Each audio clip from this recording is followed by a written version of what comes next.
Cowboy. Cowboy.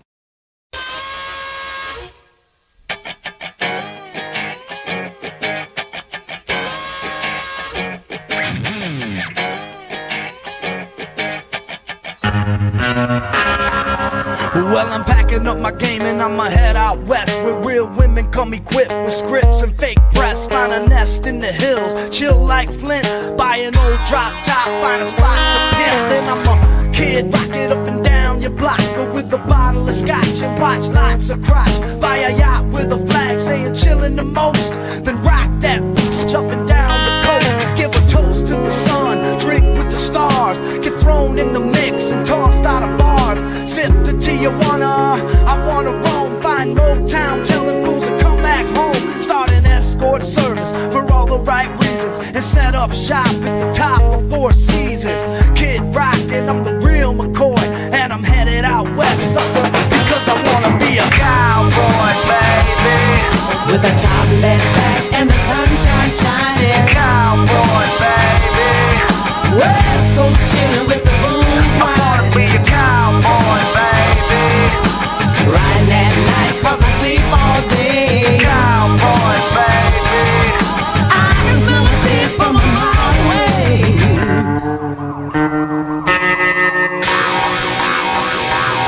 I bet you'll hear my whistle blowing when my train rolls in. It goes like dust in the wind. I once was lost, but now I'm just blind. palm trees and weeds, scab knees and rice. Get a map to the stars, find Heidi flights. And if the price is right, then I'm gonna make my bid, boy, and let California ain't no one to call me a cowboy, baby. With a top left back and the sunshine shining. Cowboy, baby. West Coast chillin' with the booms I wanna be a cowboy, baby. riding at night 'cause I sleep all day. Cowboy, baby. I can smell a pig from a mile away.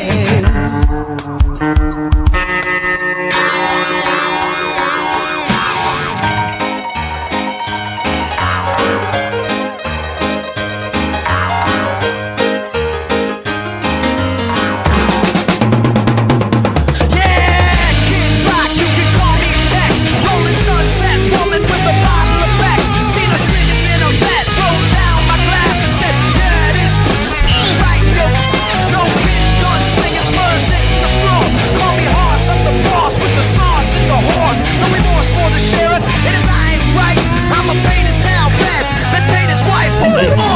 Cause chaos, rock like Amadeus. Find West Coast for my Detroit players. Act like mayors, ball like Lakers. They told us to leave, but bet they can't make us. Why they wanna pick on me? Lock me up and snort away my key. I ain't no cheat, I'm just a regular failure. I ain't straight out of Compton, I'm straight out the trailer. Lost like a sailor, drink like a Mick. My only words of wisdom are to Radio edit. I'm flicking my pick up and down that coastin', and keep on trucking till it falls in the ocean. With the top left back and the sunshine shining. Spend all my time in Hollywood and Vine. Riding at night 'cause I sleep all day. I can smell a pig from a mile away. With the top left back and the sunshine shining. With the top left back and the sunshine shining. Cowboy. Hollywood and Vine.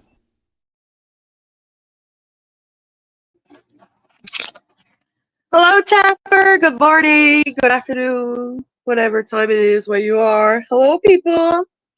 I'm back. I took a hiatus. No, well, YouTube made me take a hiatus. Let's just say that. Because I put a video of a clown frightening a baby. Yeah. So I went to YouTube jail for a week.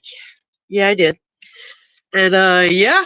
So like apparently YouTube doesn't like. Oh, sorry, Sarah. So yeah, I took a hiatus for one week, but I could comment on people's channels and everything. But apparently YouTube doesn't like people threatening babies. Uh, yeah, kinda. She said she doesn't. It's weird. I don't know. She says she didn't, but I have the receipts to say that it's her name and everything. So I don't know what's going on. I don't know. So I sent her the screenshots, and we'll see what comes of this today. It's weird. Just wait a minute. I'm gonna wrench Sarah so that I know she's not a troll because she's not a troll, of course. Uh,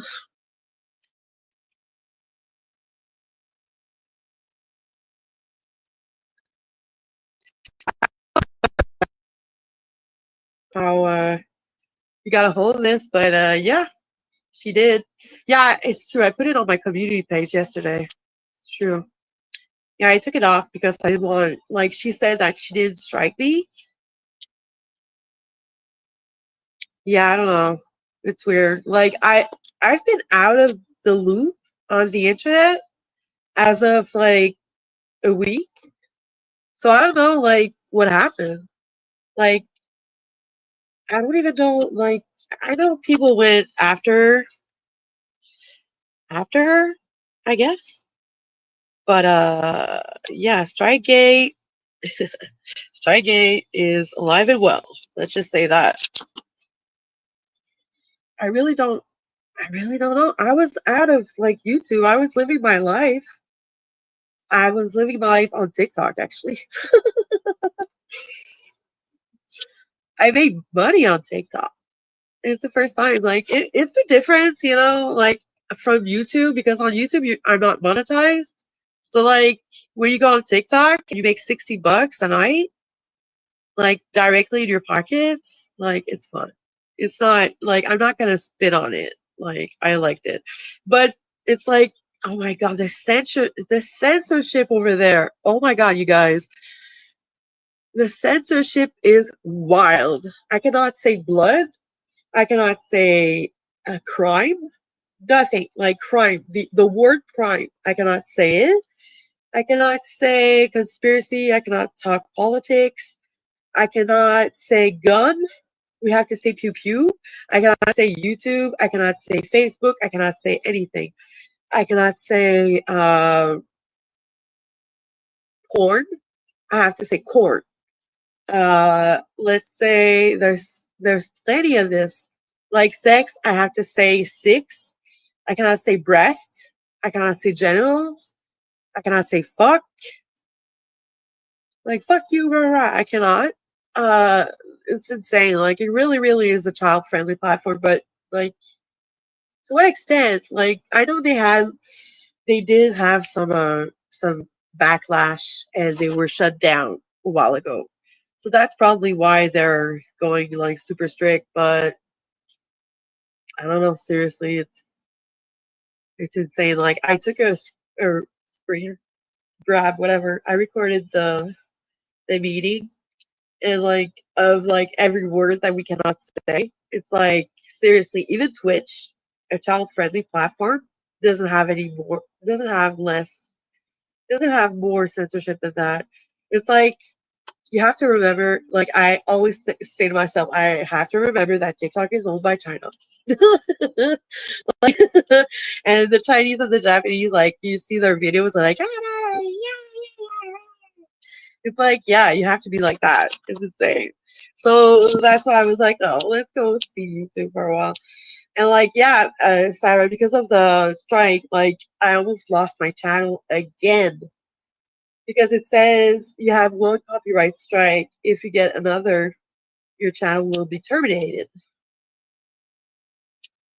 Yeah, TikTok is becoming weird.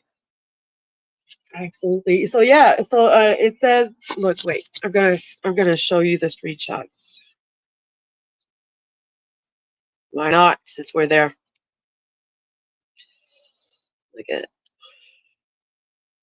I don't know if you guys can see, but it says you now have one copyright strike. If you get multiple copyright strikes, we'll have to terminate your channel. To prevent that from happening, please don't upload videos containing copyrighted content that you aren't allowed to use. Dude, I was on a panel. Yeah, but I was off for a week. You know why? Because I put a video of a clown frightening a child. Yeah, and apparently it's harmful. I put a video of harm to children. So they put me in YouTube jail for a week because of that. It's wild. So now I'm good. I'm not in YouTube jail since I'm here, obviously. But yeah, I don't want to be in YouTube jail again. Like, I don't know. This is my first strike. I don't want any other, you know. Like, so it says her name, and she doesn't know what I'm talking about. So I sent it to her. So I'm gonna get back. She's gonna get back probably to me today. But it sucks, you know. I don't know what, because like she can. I don't know how it works. I think she can revoke the strike. Like, I cannot appeal it. But the thing is, I was on panel with her.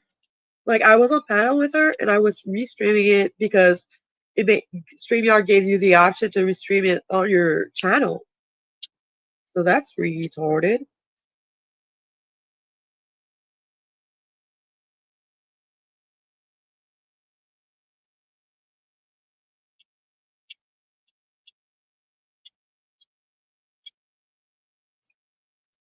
Yeah, she gives it to everybody. That's why I'm not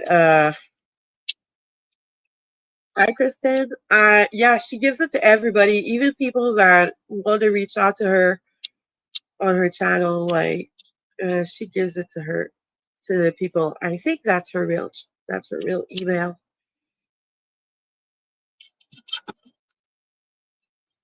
I think it is. But if it is, like, I did dox her. I don't want anybody to think that I doxed her. Because yeah, I was on her panel and gave me the option and she knew it. She knew it. So I don't know. So like now the video is blocked and like I have a strike because of it. Like I don't know. Like I'm on a panel with you and your StreamYard gives me the option and you do it. Why? I don't know. It's weird.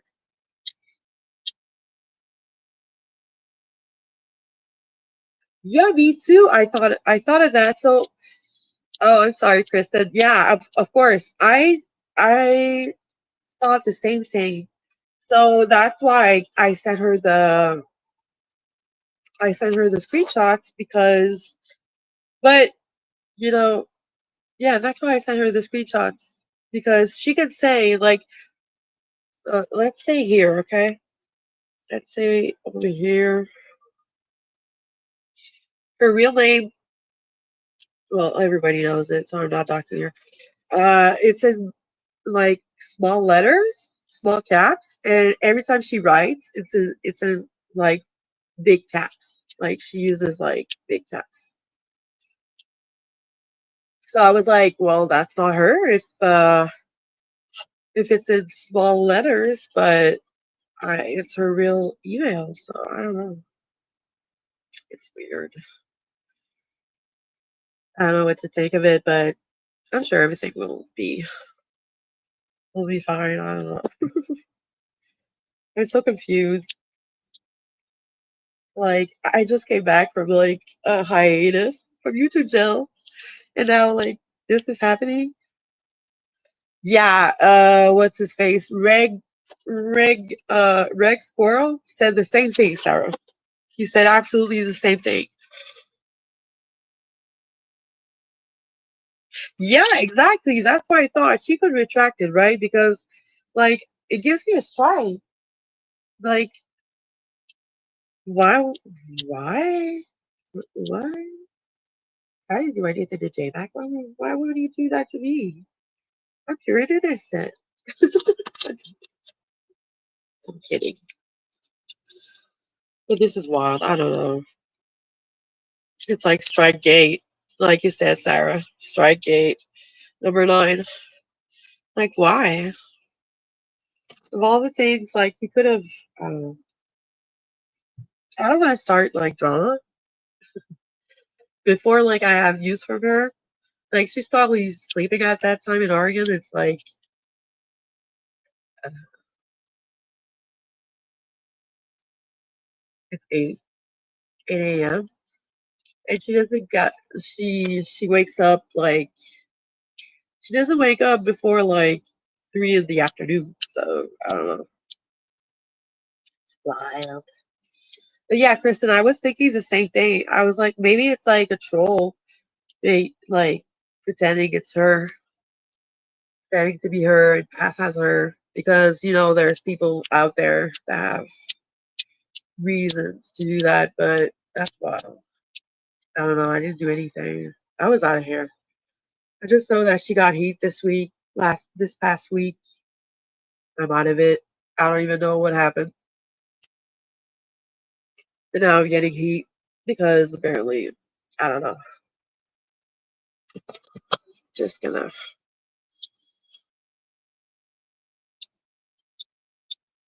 But yeah, somebody said J Mac could do it. Sarah, you're of the same opinion. So let's see. I don't know. I don't know, guys.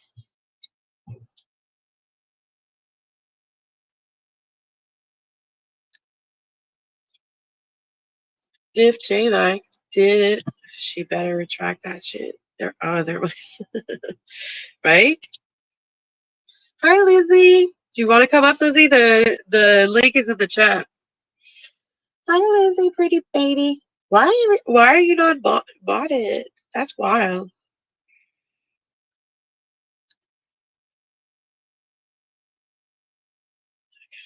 Here we go. Hi, Lizzie. Lizzie, I was in YouTube jail because a clown made fun of a child. Like the video was a clown going up to a child and frightening him. Yeah, thank you, girls. Thank you. I don't know. Wow.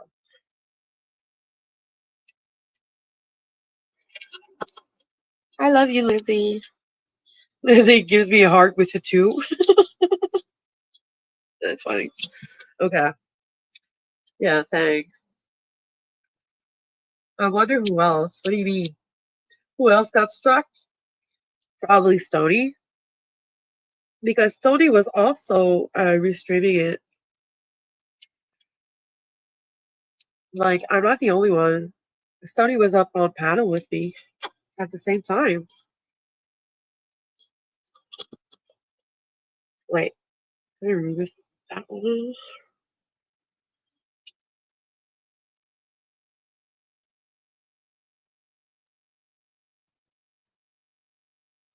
She did? Wow. Did I hear what's going on in America? Yeah, kinda. I'm out of the loop as well on that, but I've been coached.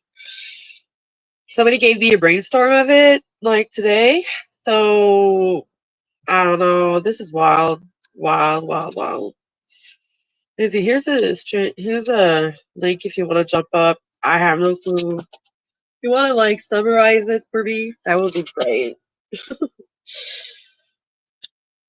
But I just know that I thought the president was shot. To be honest, like the first yeah, I thought he was shot because people reacted like as if it was like Donald Trump. So I was like, what? Did Donald Trump get shot? But no. So like, I don't know. This is wild. Wild days. So yeah, girls, here you have it. This is a video title that I circled in red. And this is the title of her stream. Oh. Hello. Hi. Hi. So let me ask you, is this one that okay, so I see the button right now on yours. It says stream this to your audience. Is that what you did? Yeah. Yep, that's what she did to fucking Stony too. Really? Yes. Stoney's channel, her Stony into the Paraboy channel, that one is getting shut down if they don't pull them. Oh yeah. Wow. Yeah. Oh my God. Am I echoing? Hold on. Yeah. Yeah. No, I'm just gonna. Sorry. I don't know how to. Just maybe now it's gonna be okay. No, it's fine now. I just did reduce Yeah. background noise, and it's perfect. Okay. Yeah. No. Yep. Stoney's losing her channel. Fuck you, Mike. Doesn't she have like 2 channels? But it's still the fact Yeah. that she's getting terminated because of it. Yep. Because she hit that button, stream this to your audience. I did too. That's what I did actually. And Yep. like That Emmy asked me, "Are you restreaming it?" And I said yes, and we could go see it on the screen. So that's wild. Hi, Lizzie. Hey guys. Hi. How's Yeah, I'm sorry, that's a bitch move. She could have fixed that shit. She could have Well, fucking fixed that shit. Do you think she's not aware of it? Who's Emmy McKenzie? It's That's PDX. PDX. Okay, so what's going on? I don't know. Her husband is mad at the world, so he's retaliating against everybody on fucking YouTube that ever streamed her thing. And so she has that button on here. Do you see the button at the top that says stream this to your audience? So anybody that ever did that, he's striking. Oh shit. Yeah. And she could fix that. She could fix that. Maybe she doesn't know. Like, I don't know. No, she knows. She knows. She did a stream yesterday and everybody was in her chat telling her to fix the shit. She took everybody's fucking wrench and was acting like a total asshole. She was? Yeah, she knows. She fucking knows. I think they're in on it together and she's playing stupid. I've had enough of their shit. Oh my God. I'm shocked. I'm shocked because I didn't do anything, so I don't know. I don't know what's going on with the world. You know how many times my thing's been copyrighted? Because I listen to music on my lives. I don't give a fuck. So you know how many times my motherfucking channel has been copyrighted struck? Every time I'm live, literally. They don't do anything. Yeah. They don't. And those are copyright claims, but they're striking people. This is literally strike gate 9. It is. It's wild. Well, I mean, I've been struck. Like, you know how many times I've been like nobody. I mean, it's probably because I'm not monetized or I don't really care about YouTube. So if I want to do something on YouTube, I'm gonna do it. Right. Yeah, but this is like a road. But if y'all like if y'all living off of YouTube, I get it. I get not wanting to like be No, struck. I was on YouTube for like a week because like I was in YouTube jail for making for putting out a video of a clown like frightening a child. So they said I was like being putting out harmful videos to children. Wow. So I was out of YouTube for a week because of that, because they said that I put videos of hard being done to children, to minors. So I was like, what? Like, that's what. So They like, put you in jail. yeah. And then afterwards, like there was another baby like laughing. So like the humor was there, but absolutely not apparently. Hi, Yep. Mr. Billings. Yep. So yeah. Really? Don't hit that button. Don't hit the button that says stream this to your audience. No, I think they should remove that. They should remove that because So do you want me to stream this to my audience? Is that what we're doing? no. No, I mean, she's saying don't do it because like JMac or PDX are gonna do something, but they have nothing to do with my channel. So. I don't right. But that's all she did. She was on PDX's and she hit that button. Stream this to your audience from StreamYard. So they did. She streamed it to her channel, and now they're striking her because of it. And that's what he did to other people too. So I don't know who else he did that to. I But don't know. like I said, she could fix it. I don't know. I think it's fucked up. It- Stupid. I don't want I respect PDX. I like PDX, but I don't know like what I have to do with like anything that has to do with anything of the drama out there. Right. You know? So like I'm not part of anything that has to do with like Sony, the JMax, like feud. Right. But I Like, mean, if you're friends with her, if you're friends with her, then I mean, he is her husband. You know. Yeah. What is Steve saying? Does PDX not realize that you created her rage quit video? Oh my god. I won't no, I'd never do that.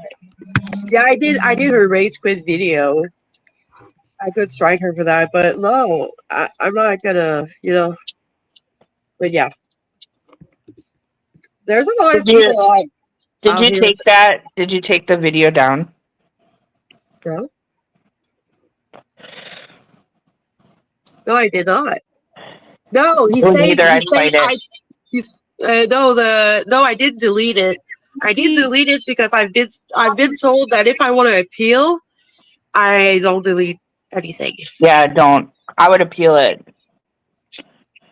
I honestly think that J-Mac wants her channel to come down because he's tired of her being on YouTube. But you know, if you do all these false claims, that's what's going to happen in terms of service. Right. You're right, Steve, though. I mean, there's a lot of people on here that I could strike because, like, I made their profile pictures or whatever, but I don't, because I don't give a shit. Right. Steve is right. But yeah, like, this is playing with fire. Like, J-Mac, I don't know. Like you said, like, J-Mac is playing with fire and she has to put up with it. Or she chooses to put up with it because, like, I know. They're married, yeah. Yeah. They're married for 28 years. She said it on what's his face? Cactus panel the other day. Yeah. Cactus was so livid. He was really livid. He calls her a bitch and everything. I was like, whoa. Yeah. That's wild. And yeah, so like I was on TikTok like the whole week because I was like on YouTube jail. And like the things that you cannot say or else you're suppressed and shadow banned, it's insane. It really Yeah. is. TikTok is weird. Oh my god. Like I cannot say shadow ban, first of all. I have to say shadow banana. Yeah. You're bananaed. You were, yeah, there's all kinds of stuff you can't say over there. You can't say YouTube. You can't I say have to say Facebook. YouTube. Yep. Mhm. You can't And I say. cannot talk badly about the app. I cannot talk badly about anything. And No. Sarah Lee, she came out there. Everything that came out of her mouth was like super not TikTok friendly. And she's like, I have to say it. So I was like, you don't. Right? Because Delete your comment. what? I would have been like, delete your comment. No, but she was saying it like she was because like over there it's not a panel, it's boxes. So like she was on panel with me and like she was like venting, but like she was screaming it. So I was like, shut up. Because like I made like $60 last week. So I was like, I want my money. Now let me ask you, was that the only stream of hers that you restreamed? Yeah. Okay. Yeah, don't. I would just recommend from now on nobody hits that button. Stream this to your audience because people can get you, I guess, with that. Fuck StreamYard for that. I didn't think it was possible since like. Yeah, I would appeal it and put that you were on StreamYards and she had the option to stream this to your audience and she asked you to, or she gave you permission to stream it to your audience, so you did. Yeah, that's so foul. That is so. It gave me the option to appeal. That is so foul. You need to appeal that motherfucker. It did give me the option. When I went to my email, I just saw it like yesterday, and it was fresh from the September 9th. So I was like, what? So go to your YouTube studios. Yeah. Going there right now. And you can appeal it. So if you go I'm just going to go see if it's possible. Like if it gives me the option. It should. Hold on. Oh no, those are wrong things. No. Hold on. So if you go to YouTube and then you go to your studios.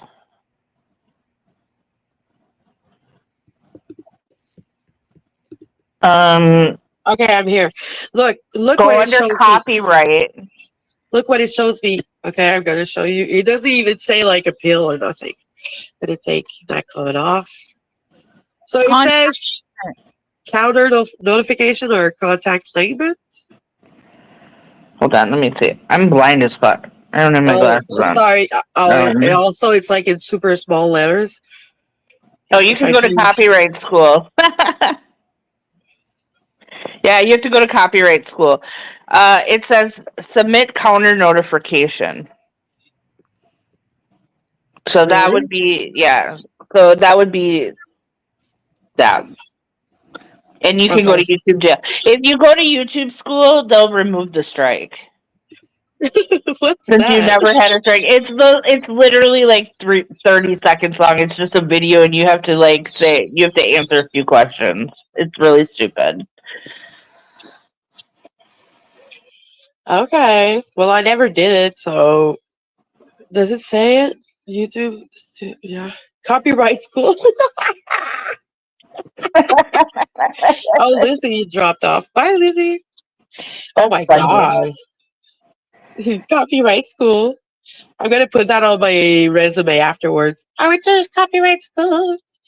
It's gonna be my credentials. Well, I'm going to go back to cactuses, but I just wanted to find out what was going on over here because that's fucked. I can't believe that. But yeah, I truly believe that J-Mac is actively trying to get her off the internet. Oh, that could be right. That could be something. Well, hey, he was on Mr. T's last night, wasn't he? Yep. Wow. Okay. I wasn't sure. Yeah. I was like, is that a real J-Mac or not? And yeah, he's a fucker. He's a fucker. I'm telling you. I've been dealing with that man for 5 fucking years. He's a fucker. Fuck him. For life. But I'm going to go back to cactuses. Okay. What's going on over there? Just me and him and Heidi talking shit. Okay. Okay, cool. Well, thanks for jumping in. Yeah, honey. I'm sorry that happened. I messaged you on Instagram, but yeah. Oh, I'm sorry.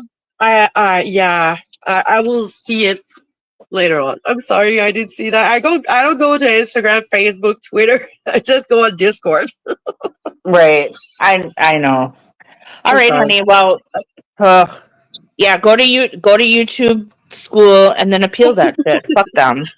Yeah, I'm gonna go to school. Thanks. All right. Have fun. All right. Oh wow.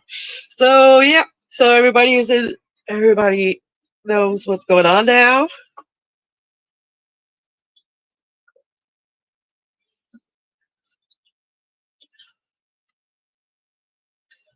Everybody's in the loop. Everything's fine. Okay.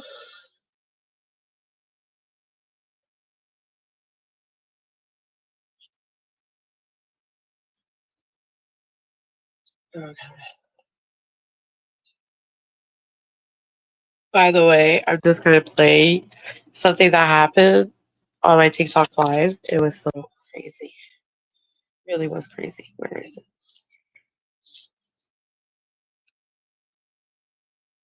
Here it is. It was crazy. Somebody got a voice changer, right? And voice modification. And like they did it as if like they were, I don't know, a child or whatnot. But it was really like, but I know like children could be on TikTok late, but it wasn't a child because like afterwards that person messaged me and like that person just trolls. They trolled people on TikTok, but like because we engaged and we participated in her trolling, she like gave us respect me and Sarah Lee. She said mad respect, blah, blah, blah. And then later on, she gave me money. I was like, okay. So, anyways, just so you know, it is a voice changer, and it's fucking hilarious. Like, really hilarious. Hi, Ginger. Welcome in. Welcome in. Hello, Ginger. Ginger, I got a strike.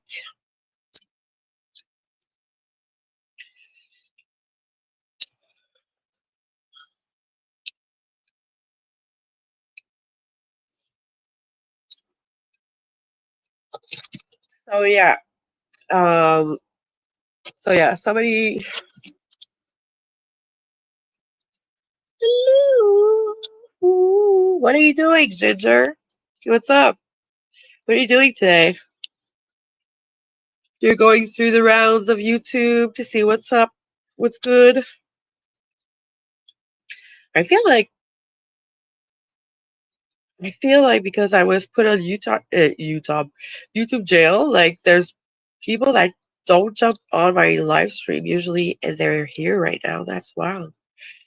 It's like I was shadow banana, and I say I don't know if I'm allowed to say words here that will get me suppressed out of the algorithm, but I won't try it. So I'm gonna say shadow banana because I don't want to be suppressed. But I mean, there's things that got me like, let's try this. Well, we don't know who this is. Hi. Hello. Hello. Hi, Emma. How's it going? Nice to meet you. It's good. Can you guys be my best friend? Guys, I'm your number one supporters. Like, you guys are my best friends. So this happened like in real life, right? So this happened this weekend, and this girl was like using a voice changer. I saw it. I saw the voice changer and everything. And she was making believe that she has monkeys at her house, and it was crazy. She was trolling us, but we were like partaking in her trolling. So like she was like having fun. But yeah. Oh, so you're drinking coffee. You're drinking coffee. Oh no. Ginger. Wanna know something wild, Ginger? Wait, look at this.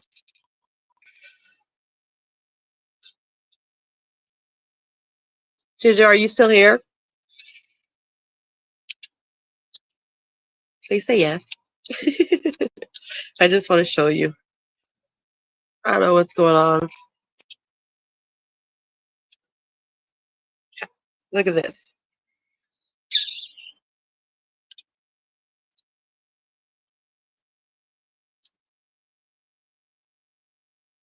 I didn't do anything wrong. Like, you know when you're on StreamYards and it says like share to your channel or share to your viewership, well, whatever.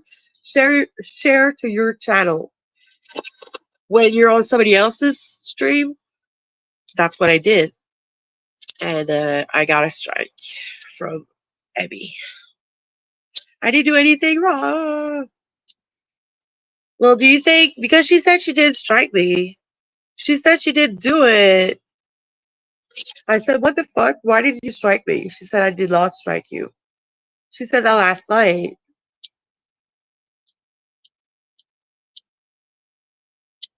Yeah, apparently Stony is going to lose her channel, right? Or something like that. I don't know what's going on. Seriously. I'm not part of any of this. I was like in YouTube jail for a week. So, like, anything that happens, I'm out of the loop. I really don't know. I was in YouTube jail for putting a video out of a clown mocking a baby. Okay, I'm gonna be right back.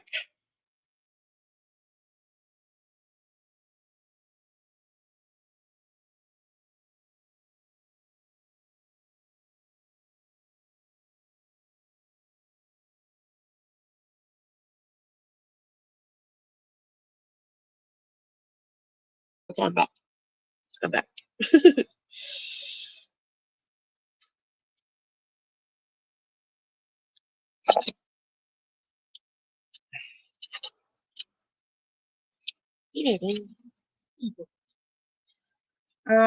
I told her maybe I should be petty and hit her for streaming my channel on hers. But why? Why? I thought she was cool with everybody. Isn't she? What's going on? Like, am I retarded or am I like missing something? Like, what's going on? Like, I don't know what's going on. Like,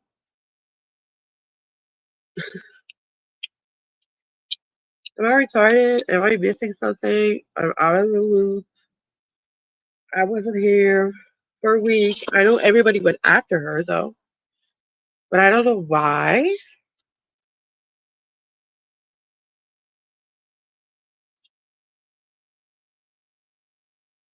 But I might be retarded because I'm a retard, like Barbie says. Barbie loves to say that. It's true though.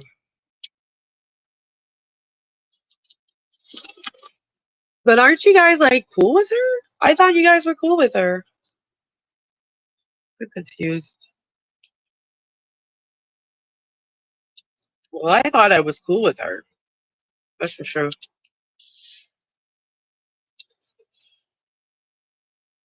Kind of shook.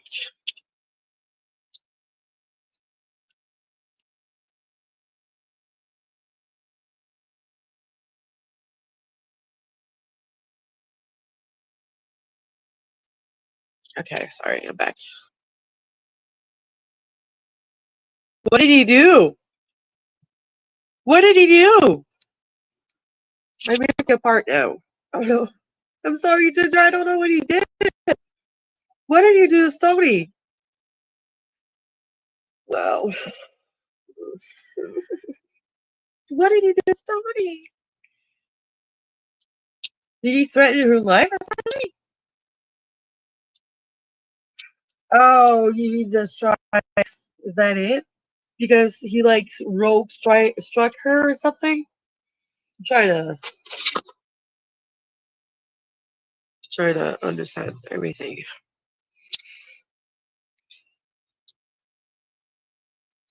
Oh. And he could, yeah, and she could retract it, but she doesn't. Is that it? Oh, wow. But I don't have anything, like, I don't have any issues with J-Mac. Why would he do that to me?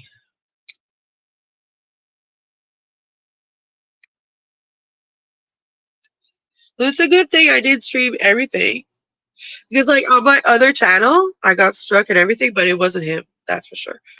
But, my other channel, yeah.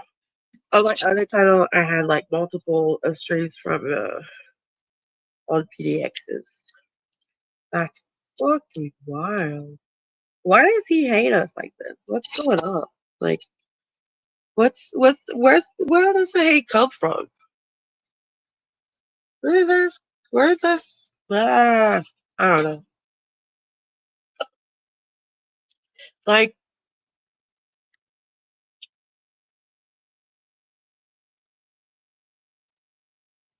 really? Wow.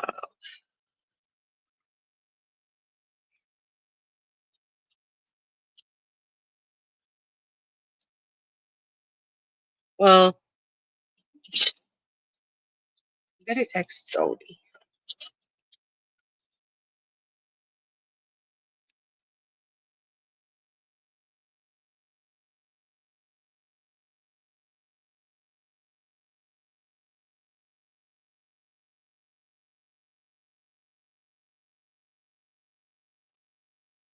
Okay, I'm back. I texted Story just to let her know that she's all alone in this, whatever it is. I don't know what it is, but this is wild. Strike Gate. What did I do? What are we doing? I didn't do anything. Jeez Louise. Anyways, so yeah, I'm gonna play this. Don't forget, the girl has a voice changer, so that's gonna be funny. Oh no, there's a play. Oh no.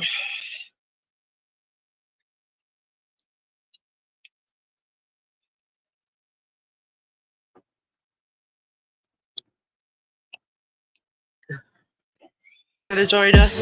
Was it? Well, we don't know who this is. Hi. Hello. Hello.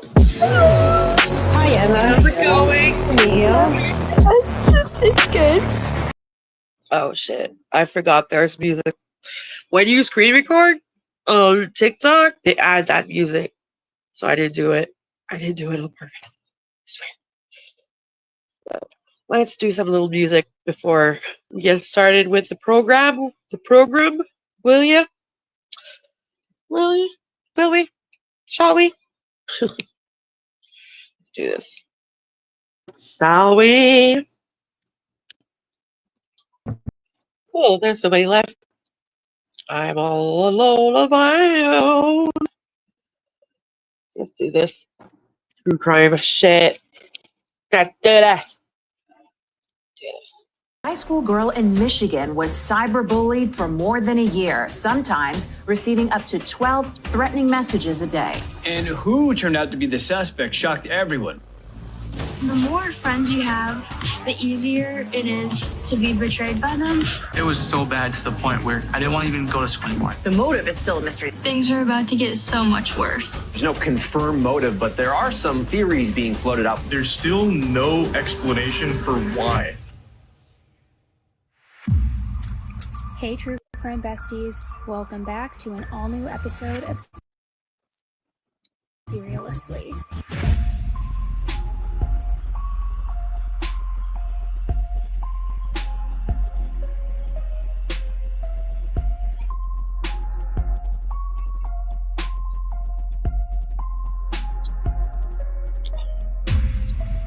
Hello, hello, hello, and welcome back to an all-new episode of Seriously. With me, your true crime bestie, Annie Elise.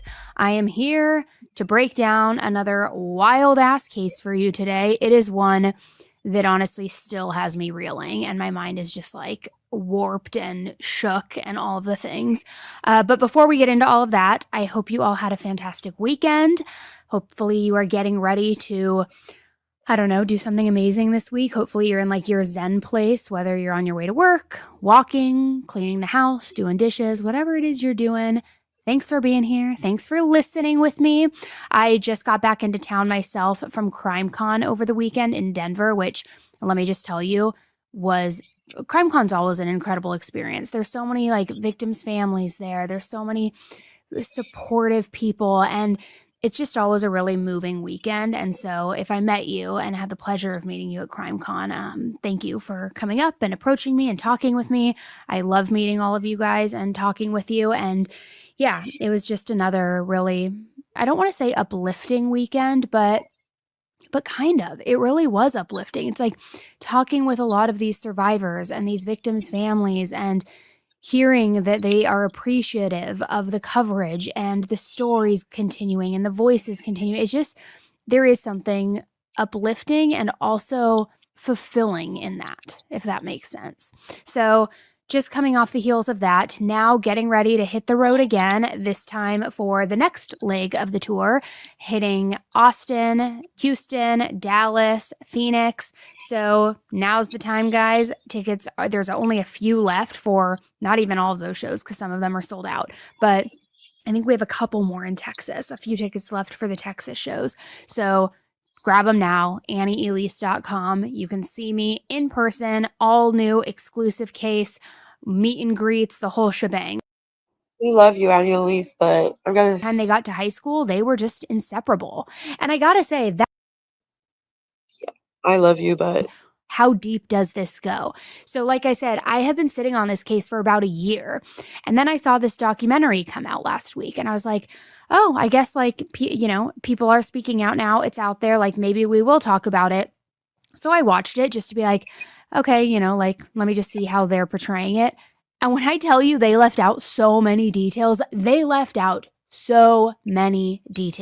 So what I want to do is talk about all of it because what they didn't show you, the real story is even much darker than you could possibly imagine. So let's go back to 2021.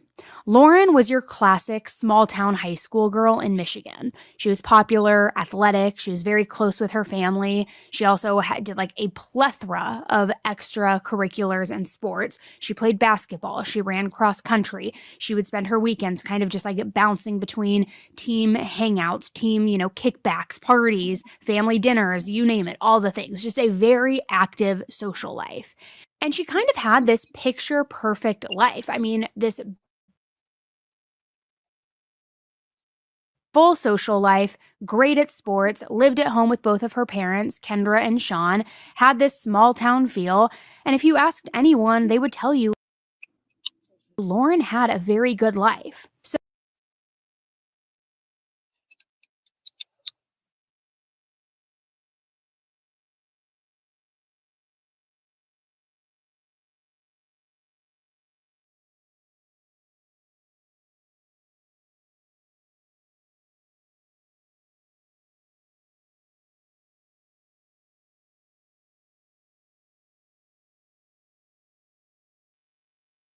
So that spring, Lauren started dating another student, a guy named Owen, someone who she had known for pretty much almost her entire life.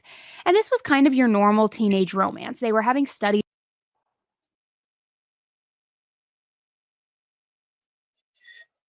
sessions, basketball games, late night texting, just the usual.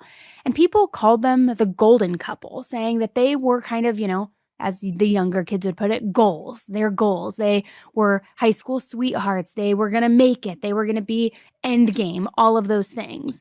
And like I said, they had grown up next door to each other. So Lauren, while she's this bubbly, athletic, very popular girl, Owen, too, was just this very well-liked and kind and talented athlete himself. They meshed really well together. So he had asked her out in the 8th grade, and then by the time they got to high school, they were just inseparable. And I gotta say, that is kind of a big deal when you think about it. At least when I think back to my middle school and high school experience, not very often did relationships last that long. Sure, there were like the mega couples in high school who had been together all through high school. Maybe they started in junior high. But I feel like on average, it's like, at least again, in my experience, it's like you'd ask them out. They'd be your girlfriend for like a couple weeks, maybe through like homecoming or through one of the dances. Then after a couple months, it fizzles out. So the fact that they got together in 8th grade and then were together through high school, this was a pretty serious relationship. People looked up to them. People idolized them. And through all of this, their parents also became friends with one another. They would host barbecues together. They would spend the weekends side by side, just both of the families coming together. So it was almost like Lauren and Owen weren't just dating, but now they started to become like woven into the fabric of each other's families. And like I said, everything was normal. Everything was, what's the expression? Coming up roses. I don't know if that's the expression, but something like that. Everything seemed great until one day it wasn't. Because out of the blue one day, some pretty horrific text messages started. Now, at first, it was just one text, and it was from an unknown number, and it read, quote, "Ugly, too ugly for anyone to love you." But then another, "Everyone knows Owen's cheating on you." And another, "You should kill yourself. The world would be better off." And these text messages didn't stop. There were dozens.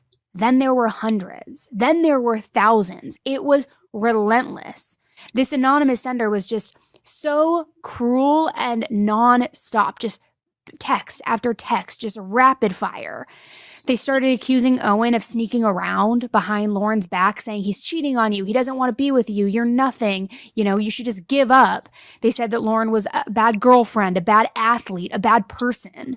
And meanwhile, these were just kids. These were kids in high school, and Lauren had absolutely no idea who was behind any of it. And it kind of felt like just Just like that, out of the blue, this perfect teenage romance that everybody idolized, that everybody kind of envied in a way, it was now under attack. Insults being slung every other way, accusations of cheating, threats of telling them to self-harm. It was getting awful.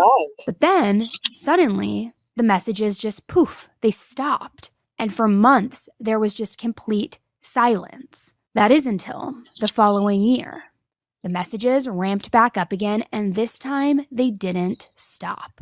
By 2021, Lauren and Owen were getting text messages constantly, all day, often even through the night. And like I said, these messages, they were cruel, they were manipulative, they were obsessive, and they were accusing Owen of cheating. They were claiming that Lauren wasn't pretty enough, skinny enough, good enough, smart enough, saying Owen doesn't even really want you. He's just with you because he pities you. You're nothing. And this person, this text messenger, whoever it was, they knew things. They even started calling Lauren by her nickname Lo, a name that only people close to her would have ever used or even would have ever known. They started commenting on what she wore to class, how she styled her hair that day at school. I mean, little details that only someone in her real life could know. Somebody who saw her, was watching her. So Lauren and Owen at this point, I mean, they were convinced this had to be someone at the school, someone who saw them every single day, a peer, a friend, an ex, an enemy, someone who had visibility to them day in and day out. And these text messages weren't just mean, they were so calculated. For example, the sender had told Lauren that Owen had plans to meet them at a Halloween party, one that she wasn't invited to, and said, he's coming to this party, he's sneaking around behind your back, you should just take your own life, you should just be done with it, the world would be better off without you. Just trying to really jab the knife and then twist the knife. And it didn't stop with just Lauren. Before long, Owen was getting these text messages too.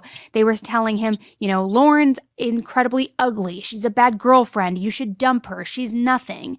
And whenever he tried defending her and, coming to Lauren's defense, saying like, she's great, she's talented, she's smart, all of those things, the texter didn't like that. And they would try to twist it. They also told him that they would reveal who they were if, and only if, he admitted that he hated Lauren. So Owen was like, okay, fine, I'll play along with this. I just want to know who the heck this is, right? So sure, I hate her. I'll text you those exact words. I hate her.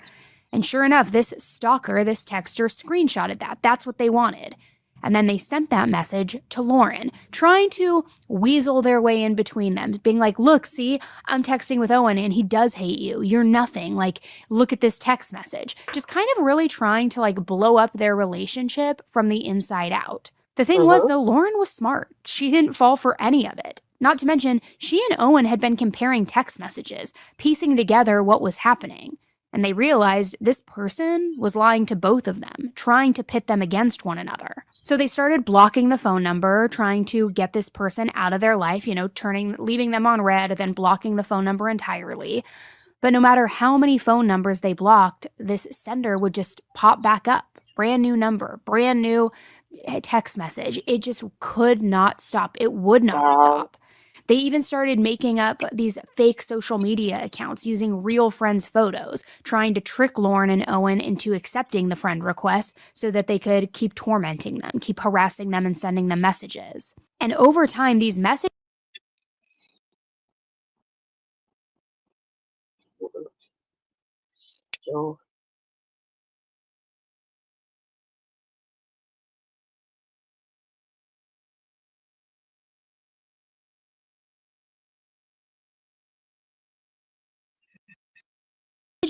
got darker, even more personal, and through all of them, one detail stood out.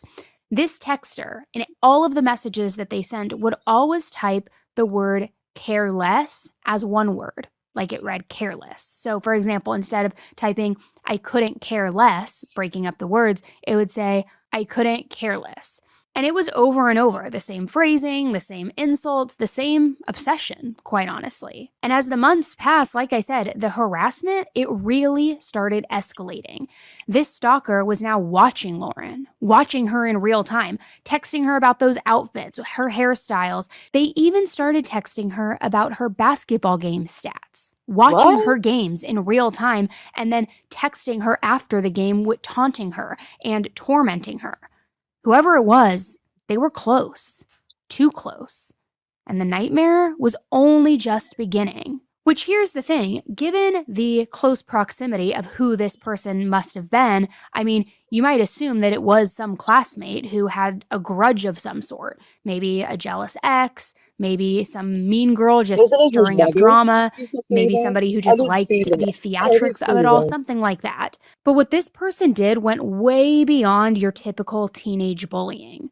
Like I said, they even had tracked Lauren's basketball stats after every game, mocking her when she didn't score enough points. They were criticizing her for sitting on the bench. They would harass Owen as well, saying, not only is Lauren a terrible girlfriend, but she sucks at basketball. She's skipping your football games because she doesn't even care about you. You should break up with her. All sorts of things where when you're a young high school kid who's impressionable, still trying to prove yourself, get over any insecurities, hearing those things, even if you don't believe them, I feel like that would stick with you. And almost kind of what's the term? Almost like subliminal messaging, right? Like if a young kid is getting these text messages often enough that say your girlfriend hasn't even come to any of your football games, obviously she doesn't care about you. You may be able to be at a certain point in the beginning be no, she's not coming because she's busy, or she has other requirements. She's doing her own practices. But then after a while, I could see where that doubt would start to creep in, where as a young person, you'd be like, is that true? Does she really not come to my games because she doesn't care about me? And it really did start creating a lot of turmoil in this relationship. However, whenever Owen would stand up for Lauren, this texter would just keep trying to twist the knife. And what I mean by that is this stalker and texter was very, very clever. See, every time Lauren or Owen would either ghost them, leave them on red, or as I even mentioned, block the numbers, they would pop up with that brand new number all over again. So it's even if they wanted to shut out the noise and turn all of it off, they couldn't get away because this person just managed to know how to just pop right back into their lives. The only thing they would be able to do to essentially, completely block it out would be to turn their phone off forever, to never go on social media again, because this person had been creating fake social media accounts as well. And I bet you that if they had done that, which that would be very difficult for any teenager to do, to give up all on their tech, but I bet you snail mail would start coming with these threats, even magazine clippings or weird shit like that. And as time went on, the harassment, it just only got worse.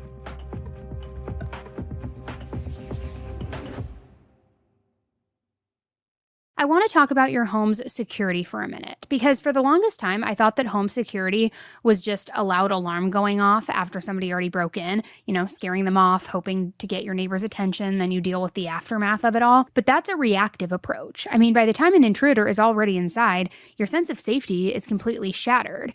And that's why real security should stop a crime before it even starts. And that's exactly why I trust CompliSafe. Their whole system is designed to be proactive, not reactive. And I'll be honest, I love knowing that the moment something suspicious is happening outside, I'm not the one scrambling to figure it out, because CompliSafe has eyes on my home when I can't. And that peace of mind, it is priceless. Whether I'm traveling, recording episodes, or sleeping at night, I know they have it handled before it even gets close to being a problem. And here's how they do it. They have this smart AI-powered cameras that identify potential threats outside your home before they become real ones. CompliSafe's professional monitoring agents step in right away too, before a break-in even begins. And with two-way audio, they can confront the person directly, trigger sirens, spotlights, everything to scare them off, and then call for rapid police response if needed. And all of this happens while the intruder is still outside. That is real security. So visit simplysafe.com/Annie to claim 50% off a new system. That's simplysafe.com/Annie. There's no safe like CompliSafe. Let's talk about something that we don't talk about nearly enough, and that is personal feminine health. Because let's be real, things like hormones, tight clothing, sex, even just living life, it can throw things down there out of balance. And when that happens, we're talking discomfort, things that mess with your confidence, your intimacy, and that's why I love O Positive's Uro Vaginal Probiotic. Uro is a daily probiotic blend made specifically for vaginal health, and it helps maintain pH, support a healthy vaginal, system, maintain healthy flora. Basically, it keeps everything feeling right. And here's what makes it stand out. Uro contains 4 powerful strains of even sending Lauren messages mocking her, saying, you lost, you're pathetic, I won, look it, I broke you guys up. And look, I'm not going to read all of these messages because, again, there were hundreds, then thousands, then tens of thousands, hundreds of thousands. But here are a few of them, just so you can hear how truly vicious they were. For example, on Christmas Day, right after the breakup, one of the messages that Lauren got read, Merry Christmas. You breaking up, we winning. You're ugly, ugly anorexic ass. He wants a popular girl, breaks the rules, dresses sexy, shows shit off, and is athletic. Your anorexic toddler body in JV is worthless. A mistake. Never get any attention. You're nothing. These are the kinds of text messages that Lauren was receiving on Christmas Day. It's awful. And like I said, it didn't stop with Lauren. Anytime Owen so much as even talked to another girl, whether he flirted a little, asked somebody out, even just seemed interested in the slightest, this stalker would find that girl online and they would start sending her harassing text messages too. And it didn't matter if the girl actually knew Owen or Lauren. The stalker was just now messaging girls from all sorts of other schools, girls completely outside of their inner friend circle, just harassing them and texting them and asking them to, quote, help them make Lauren and Owen's life a living hell. It seemed like that was the purpose. It wasn't even a goal of breaking them up or, blowing up their relationship. It was more deeply rooted. It was more personal. This person wanted to destroy their lives, not only together, but independently. And it was like this person, too, wanted to enlist this entire army of bullies, all aimed at 2 teenagers who had no clue what was happening or why this was even happening. And even with how nasty this person was being to Owen, what they did to Lauren was so much worse because she just kept getting message after message, tearing her apart, her looks, her body, her stats, her skills, her worth as a person, telling her she was nothing, that she should kill herself. Again, relentless.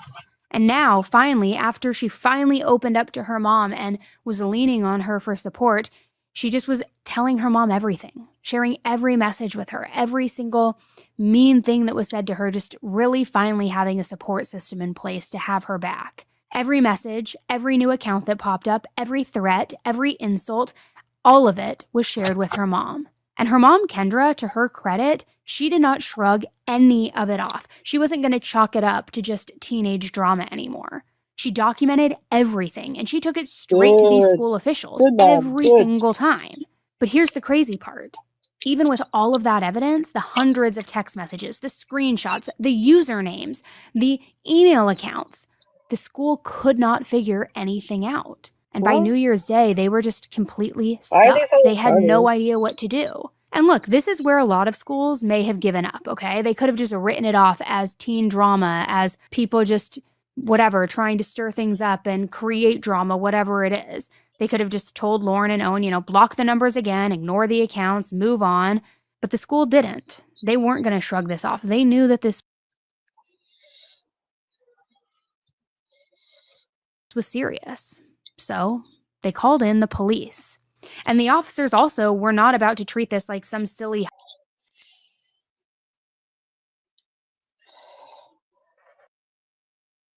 high school argument either. The sheriff himself came to the school. They were going to take this very seriously. He talked to Lauren, to Owen, to their friends, their teachers, the principal. He wanted to hear from everyone. And the whole time, Kendra was right there, standing supportive of her daughter, fighting for her daughter. And she even handed over 50 pages of printed out text messages. She also told them, hey, look, someone also broke into Lauren's gym bag recently and they stole a necklace. She said, I don't know if it's connected, but I'm not going to let any single clue go ignored. Here's all of the information I can think of. Find this person. And Kendra wasn't just handing over the text messages. I mean, like I said, she was handing over everything. She knew the names of all of Lauren's friends, the kids that she hung out with. She even had her own theories about who might be behind it. Maybe it was a classmate who had a crush on Lauren. He had asked her out. She turned him down. I mean, could this be some sort of twisted revenge plot? Or maybe it was somebody who was bitter about basketball. Maybe somebody on the same team or from an opposing team.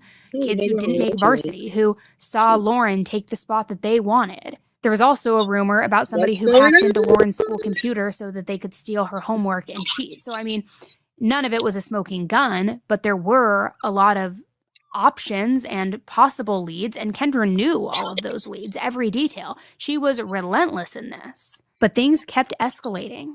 The harassment didn't stop, it only got worse, and now the police started digging deeper. And one day, the police went in hard. They filed warrants for everything. Facebook, Instagram, TikTok. I mean, they wanted full access to all of the DMs and all of the text messages that Lauren and Owen had been bombarded with over the years. They even pulled all of the data directly from their phones, extracting everything, doing a full data dump, which you would think that would scare the stalker off, right? They'd be freaked out like, oh shit, they're on to me. I'm about to get caught. The police are involved, you know? Once the police are involved, I would think that they would think that things were getting serious and they would start to back down. But the truth was, that wasn't even close to being true. They even started taunting Lauren with text messages being like, the cop said it's not us. They're not even on to me. You know, the police are telling Mr. Boyer, the school principal, it's not me. Just kind of being like, your efforts are wasted. They're not on to me at all, which it was weird, right? Because if this person really wasn't a suspect, as they're indicating in these text messages being like, the police don't think it's me. They're telling Mr. Boyer that it's not me. Why would the police supposedly go out of their way to reassure this person? We obviously know cops don't do that. They don't go like knocking on random doors of people who they don't suspect of anything and saying like, hey, you know, just so you know, we don't suspect you. Pass the word. So when Lauren was getting these text messages, she saw right through it. She knew that they were bluffing. But the truth was, the investigation was dragging. And look, social media companies can take forever to respond, even to law enforcement. Sometimes, if a single form isn't filled out perfectly, the entire process has to start over again from scratch. So weeks were starting to slip by, months. And when the records finally did get in, when they finally did turn them over, there was nothing. The stalker had covered their tracks. They had covered their tracks so well. There were no names, no faces, no smoking gun. It was kind of like deja vu, just like before, because the police had no idea who was behind all of it. So now they had to escalate it even further.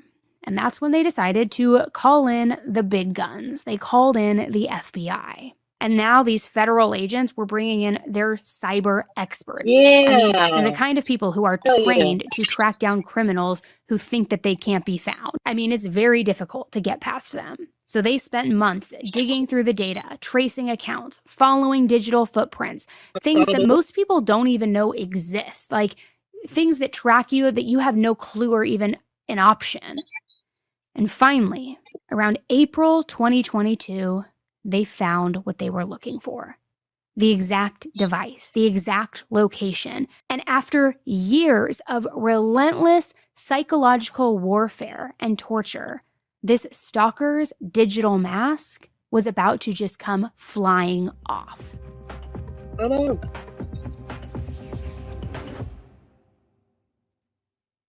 Okay, so let's a rival school. It wasn't at some ex's house in a different state. It wasn't even outside of Lauren's home. It was in Lauren's home. The computer sending these messages was inside Lauren's house. And even worse, the FBI traced the text messages to the exact iPhone that had been sending them. And it was a phone that belonged to someone in Lauren's family. Her own family. Now, at that point, the investigators had questions for everyone in the house. Lauren, her parents, any siblings, because the truth was about to blindside the entire community. Now, as a quick side note, the police reports suggest that either Lauren or Owen may have had one older sibling. But because the authorities were so strict about protecting the identities, with everybody being minors, as all of this, shook out, there's no way to know whose sibling it was, who they were referencing, how many there were, or even their names. But what we do know is that the police did question everyone. Anyone who had access to that computer, family, friends, neighbors, anyone who might have been around at the house even for a visit. They also wanted to know, did anyone outside of the family come over a lot? Did anybody have a grudge against Lauren? Could someone have been sneaking into the house and using the computer to send messages? They wanted to turn over every single stone to make sure that they weren't just narrowing in on the obvious answer. But I did see the doc. Okay. I did see it, but I'm sure it's better. But really trying to think this is a complex case. Somebody went to great lengths to try to protect their identity. Who's to say they couldn't have broken into the house to use the computer to frame somebody, right? So when the investigators sat down with Lauren's mom, Kendra, she had a theory. She pointed the finger at a student from Lauren's school. However, the police shut down that theory almost immediately because they told Kendra, no, the evidence is clear. The messages came from your house.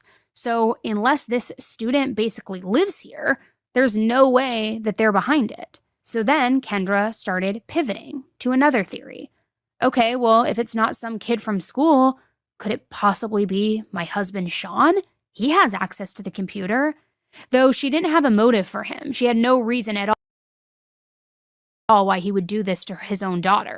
But as the conversations were continuing, the pool of suspects in that house was shrinking fast. Investigators ultimately dismissed Sean as being a suspect. They said that there was absolutely nothing pointing to him. And so as they keep talking, Kendra then started to offer a theory that nobody saw coming. She told the police, maybe Lauren herself is behind it all. Maybe her own daughter had been catfishing herself. Kendra suggested that Lauren might have been messaging herself all for attention, creating these fake accounts, staging this entire thing just to make it look like she's a victim, to get attention from Owen, from her friends, from her parents, just being the girl who's stirring up the drama herself. Now, her mom didn't give a clear reason as to why Lauren would do that, but you do hear about cases like this often. For example, there's the Renee Marsden case, where someone did create fake identities online and manipulated people for years just so that she could feel a sense of control. And sometimes that's what it all boils down to. It's about power. Sometimes attention, sometimes power, but sometimes it also is about something even darker. Whether it's for online sympathy, again, control and manipulation, money, love and affection. There is a variety of reasons as to why people do this. And so, again, they were kind of entertaining all of the theories, just trying to make sense of it. But of course, now with Lauren being a suspect in this, the officers couldn't just take her mom Kendra's word for anything. If they were going to build a real case, they needed evidence, hard proof. Because here's the thing, setting up a VPN, hiding your IP address, creating fake accounts, it at least takes some level of technical knowledge. Sure, there's teenagers who know their way around all that kind of stuff, especially in this day and age. But the investigators had absolutely zero evidence that Lauren knew how to do that, knew, all of this tech-savvy stuff and how to hide her digital footprint and her online identity. She just didn't have the technical skills. She didn't have the background. And honestly, it just didn't fit her personality. But you know who did have that kind of technical expertise? Kendra, Lauren's mom. Before she was a high school coach, she worked in IT, fixing computers, setting up networks, dealing with the exact kind of tech problems that most people can't even explain, let alone solve. And for someone in IT, I'll just say, setting up a VPN would have been nothing. Could have done it in her sleep. And so that is when things really started to shift and look bad for Kendra. Because think about it, Kendra knew how specialized this skill set was. She also had to know that it would sound absolutely ridiculous for her to point the finger at Lauren or at her husband, Sean. Neither one of them had the knowledge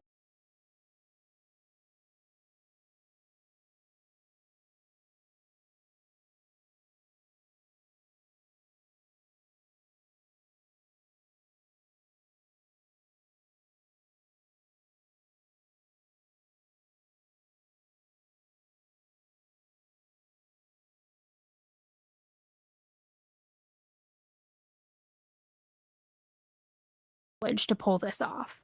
So when she started throwing out those theories, Lauren catfishing herself, Sean secretly tormenting his own family, it kind of made her look like she was getting boxed into a corner, like she was scrambling, trying to come up with any viable excuse. It also just kind of made her look outright like she was lying. And remember how the investigators had traced the messages back to a phone that was inside the house? Well, what I did not tell you earlier was that that phone belonged to Kendra. She had the technical experience. She had the exact equipment that was needed to pull it off. And sure enough, when the investigators dug deeper, they found evidence that Kendra had created fake profiles on Instagram, TikTok, Snapchat. She created accounts using the names and the photos of Lauren's real-life friends.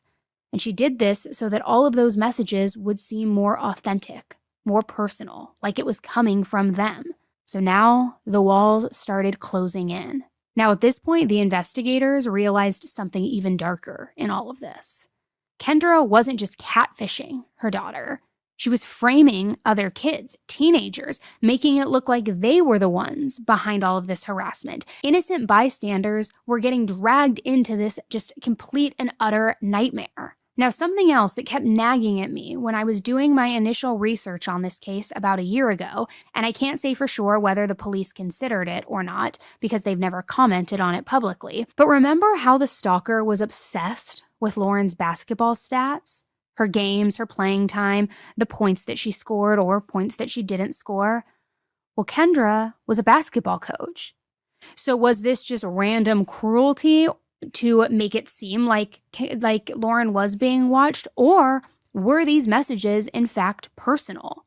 Were some of those taunts coming straight from her own thoughts about the team and about her daughter's performance? I mean, I know it's just speculation, but it does stand out, doesn't it? So either way, the investigators now believed that Kendra had been the one catfishing Lauren all along, all while simultaneously pretending to play the role of this supportive, protective, concerned mother. But the suspicion, that wasn't enough. They needed evidence. So on August 10th, 2022, the officers came back to the house with a warrant. And they were there to seize everything. I'm talking phones, laptops, any device that could hold the digital trail of what Kendra had been doing. And when their car pulled up, Kendra was already outside. She was taking out the trash. And this irony wasn't really lost on anyone because that's exactly what the cops were there to do, to take out their trash, to go through things, to seize evidence, collect evidence. They had pulled up in an unmarked car so that Kendra wouldn't panic and wouldn't take off and run or dispose of anything. But even with that, when they got there and she saw them, Kendra didn't run at all. She just very calmly, very matter-of-factly agreed to talk with them. So an officer explained why they were there, just laid it all out for her. And then, knowing full well that she was the prime suspect in all of this, he asked her point blank if she had any new thoughts on who might have been behind this harassment. It was now her chance to come clean. But Kendra just shook her head. She just said, "No, I don't." Playing dumb, just taking it to the grave.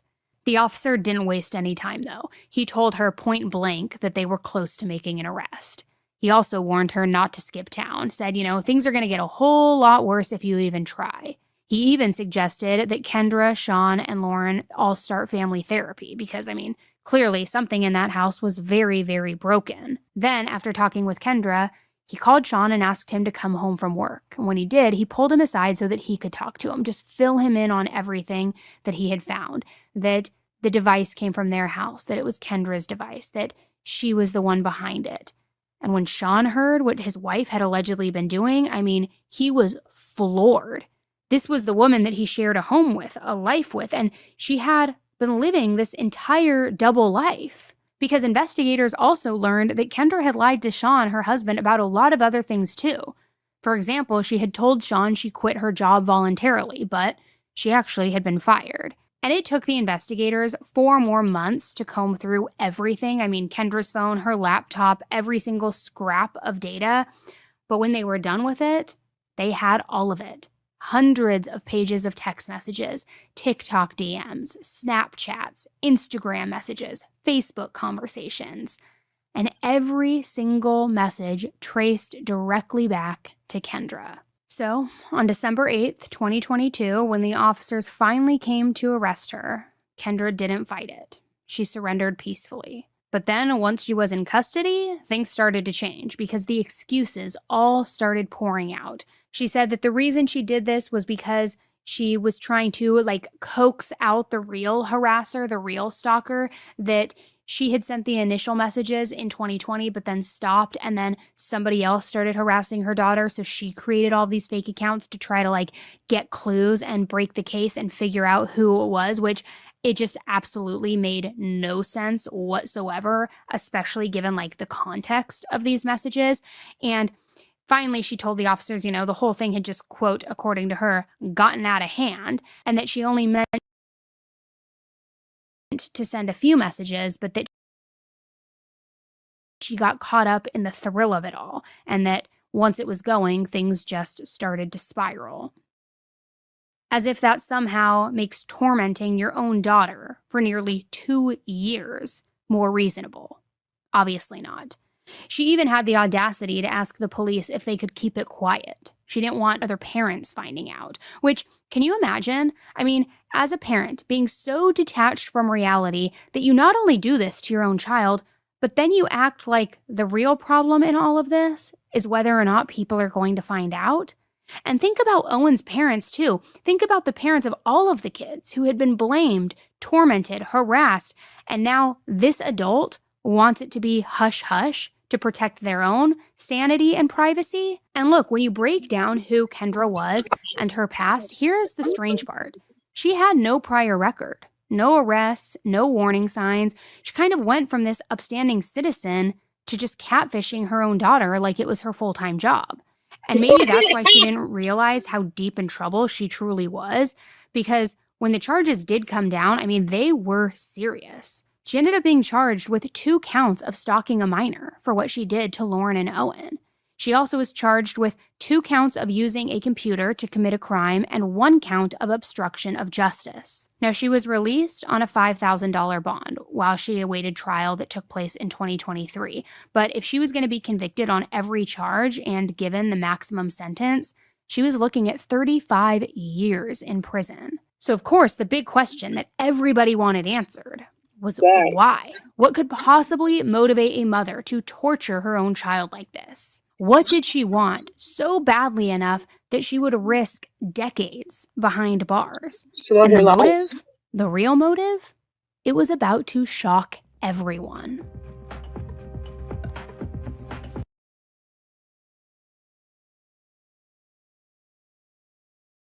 Messages. She's the one who stood by her daughter's side, hugging her, comforting her, telling her that they were going to figure this nightmare out together. She was also the one fighting to get the police involved when she was really the one doing all of it the whole time, which it's like, what? It made no sense. Why would a mother torment her own daughter for months, but then play the role of the rescuer? Why create the fire just to then pretend to be the one to put it out? And Kendra never gave a straight answer, but the prosecution did develop a theory.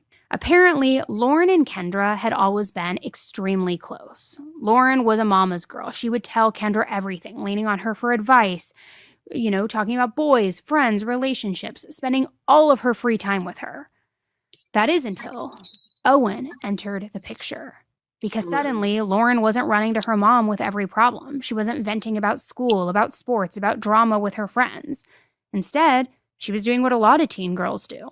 She was venting to her boyfriend, texting him, laughing with him, spending weekends with him. So the prosecutors believed Kendra hated that she wanted to be number one again.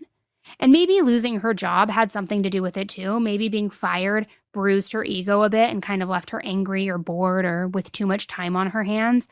But for whatever reason, that's why they believe she started sending the messages.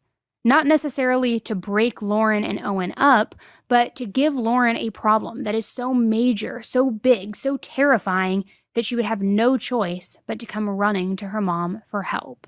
And I mean, to their credit, or whoever's theory this is, and if that is the truth, it worked. The harassment did consume Lauren's life. Her grades slipped. She cut off friends because she didn't trust them anymore. She was paranoid, exhausted, just completely falling apart. And every time she felt like she was drowning because of this, she turned to her mom, Kendra, exactly like the prosecution says Kendra wanted. She got to play the hero, the protector, the mom fighting for her daughter, when really, she was the one who was making her daughter's life a living hell. When the case first came into our office, it was very bizarre and almost hard to believe. Talking about several hundreds of text messages. I mean, over 1,000 pages of discovery in the case. But by and large, it was mostly just harassing type text messages, demeaning, demoralizing, and kind of mean text. If at any point this became something that they didn't want to engage in or continue, they could have stopped. But rather than stop, it continued to snowball into this sophisticated plan where they try to conceal their identity and throw the police off their tracks. Someone else coined this term, it wasn't myself, but they called it a version of cyber Munchausen syndrome, in the sense that this seems to be that type of behavior where you're making somebody feel bad or need you in their life because of this behavior. Now, other people believe the motive was much darker than that it wasn't some sort of, Munchausen's by proxy, attention-seeking kind of thing, but rather that it was an obsession rooted with Owen, especially given the context of the text messages, because not only were they saying how no girl was good enough for Owen and how he wanted someone who was sexier and hotter, but there were like some really gross sexual text messages sent too, talking about like cream pies, if you know what that is. If you don't, Google it. I'm not going to explain it. It's disgusting. But like all sorts of like gross sexual things with this teenage boy, okay? So apparently she also would go to his games, ones that Lauren didn't go to. So it's not like she was trying to be like, his girlfriend's supportive mom and supporting him. Like she would go on her own. She would text him for random reasons. It kind of seemingly was like she was obsessed with him, according to some people. So the other allegation there is that Kendra became so fixated on Owen and was kind of living for that thrill of teenage lust and romance, like wanting that feeling as a middle-aged, bored housewife, and that she really was grossly attracted to him, and that she was jealous of her own daughter, and that she wanted Owen to herself too, and that she was tearing her daughter down. Remember, she would tell her daughter to take her own life, that she was ugly, that she looked like a boy, that her body was ugly, all of these things. So it's like, you don't do that unless there's some other motive in there, in my opinion. If you're just trying to create a problem so big that your daughter has to come to you, you don't need to attack their looks. You don't need to push them to self-harm. You don't need to talk about their sexuality. I could think of a million different things you could talk about. Friends, grades, anything. But the fact that these messages were so aimed and crafted as though Lauren wasn't good enough for Owen, that Owen deserves so much more, that, again, the sexual messages, it really does seem like the infatuation was with Owen. But what was the truth? Nobody really knew. There were a lot of things flying, and there's another allegation, which I'm going to bring up in a moment here, that is going to truly floor you, and I don't know why they didn't talk about it in the Netflix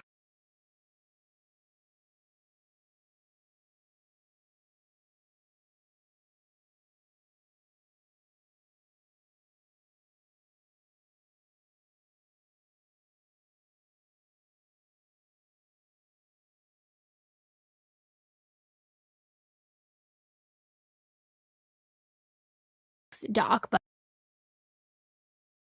we're going to go into it. But yeah, nobody really knew what the truth was. So Kendra's trial was scheduled for April 2023. But right from the start, it was very clear that she knew she didn't stand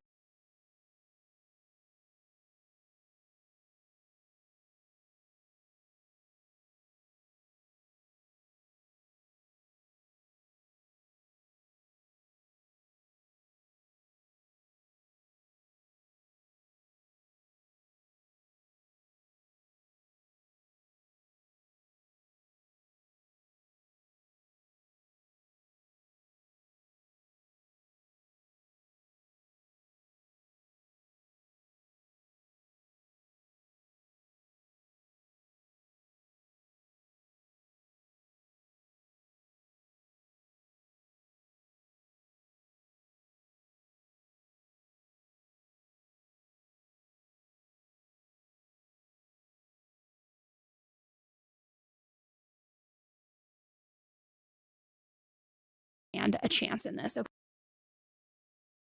Okay, she didn't even try to fight the charges, not at all. Instead, she took a plea deal, which was probably the smartest move that she could have made because there were over 1,000 pages of messages that tied everything directly to her phone and laptop. So there was really no chance and no jury on earth that would have believed that she was innocent in all of this. And under this plea deal, Kendra pleaded guilty to 2 counts of stalking a minor. And in exchange, the state dropped the other charges, the ones of using a computer to commit a crime and obstruction of justice. So that meant that the possibility of 35 years behind bars was now off the table. And instead, the most that she could get was 10 years and maybe some fines. And when Kendra had a chance to speak, she claimed she was sorry. She said she was remorseful for the pain that she caused, and she knew that she had hurt her family. I never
want to hurt anyone else like I have already done.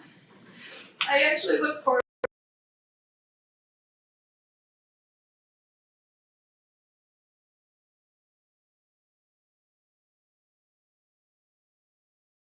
to continuing my work and continuing my progress daily.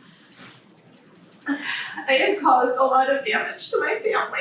Now, I will say this didn't really sit well with me because it kind of felt like she was trying to downplay the reality and the true horror of what she had done. And that really makes my blood boil. Like, you affected so many kids' lives, including your own. So much so that I would imagine there are a lot of trust issues that everybody is going to be suffering from, like repercussions that you can't even imagine. And she kind of acts very casual and cavalier. Again, in my opinion, tell me if you disagree. Now, as for the judge's decision with the sentencing, Kendra was sentenced to a minimum of 19 months and a maximum of 5 years in prison, which you might hear that and think, wow, that's it? After everything that she did? But I will say the judge wasn't confused about how serious this was. They knew that it was serious because after the trial, they said, this is a truly horrible case. It's the kind of case that makes me glad that at the end of my term, I'm retiring. So they fully understood exactly what Kendra had done, but they still didn't give her more than 5 years for it. It was kind of like a slap on the wrist. And she ended up being released on parole on August 8th, 2024. She'll be supervised as a parolee until February 2026, which that's not very long. This all went down, remember, from 2020 to 2022. And in what? 5 months, she's going to be out? She's going to be, well, she's already out. She's been out, but like she'll be off parole in 5 months? It's kind of crazy, right? Now, as for Lauren and Owen, I mean, I hope that they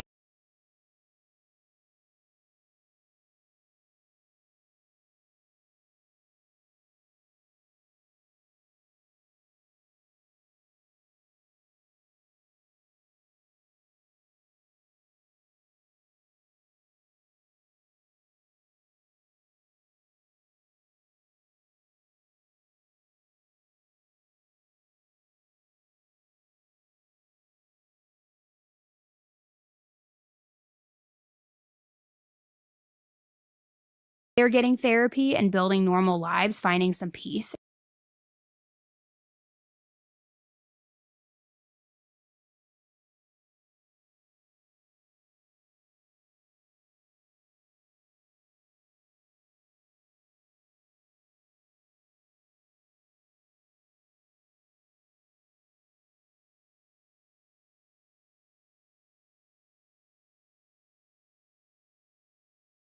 After all of this, because the truth is,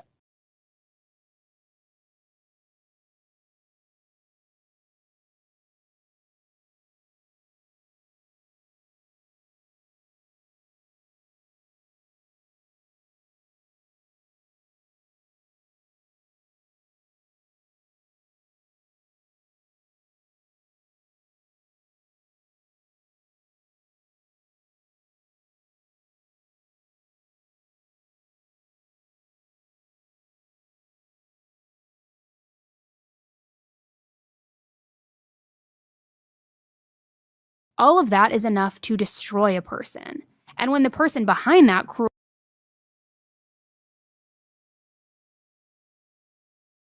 cruelty is your mother, the one person that you should trust the most, that kind of betrayal doesn't just go away.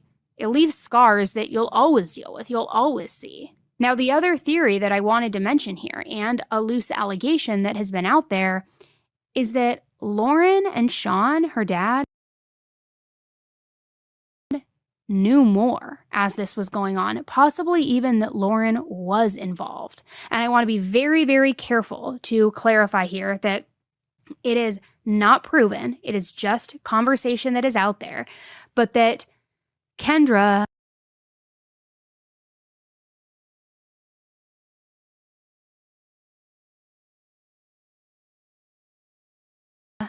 trying to now protect Lauren and be a good mom, decided to take the entire blame. And there are not only some people in the public, but also some family members who have been involved in this case that think that Sean either knew what his wife was doing or had seen something and told her to stop, but she never did, but like had some sort of awareness about it, and or that Lauren was thriving off the attention too, and that her and her mom did this together. Maybe not that they were in on it together the entire time, but to some degree. Now, I don't personally know if I believe that. I don't think that a young girl could be that diabolical, possibly. I mean, I guess now that I say that out loud, I have seen some stranger things happen, but I don't know what the motive would have been for Lauren other than just wanting attention, which, to be fair, teen girls do a lot of crazy things for attention. But the reason I wanted to at least bring that up is because it is something that's out there, and again, it is something that even family members of the kids involved in this case have vocalized, that they think it doesn't just end with Kendra, and that the investigators should have looked more closely into Sean and to Lauren to see what extent they were involved with this in, or what they even knew about all of this as it was ongoing. So I don't know, take that for what it is. I'm curious to know what you think and if you think that is a possibility. But again, I just wanted to throw it all out there for you. And I kind of find it odd that Netflix didn't really touch on that because it is a big piece of the conversation. So I'm going to end this episode by saying this. Be nice. Don't bully people. Don't catfish people. And don't catfish your own friends and family, especially, because even if it's not physical abuse and torment, even if you don't leave, broken bones or bruises, you can still destroy somebody's entire world, their entire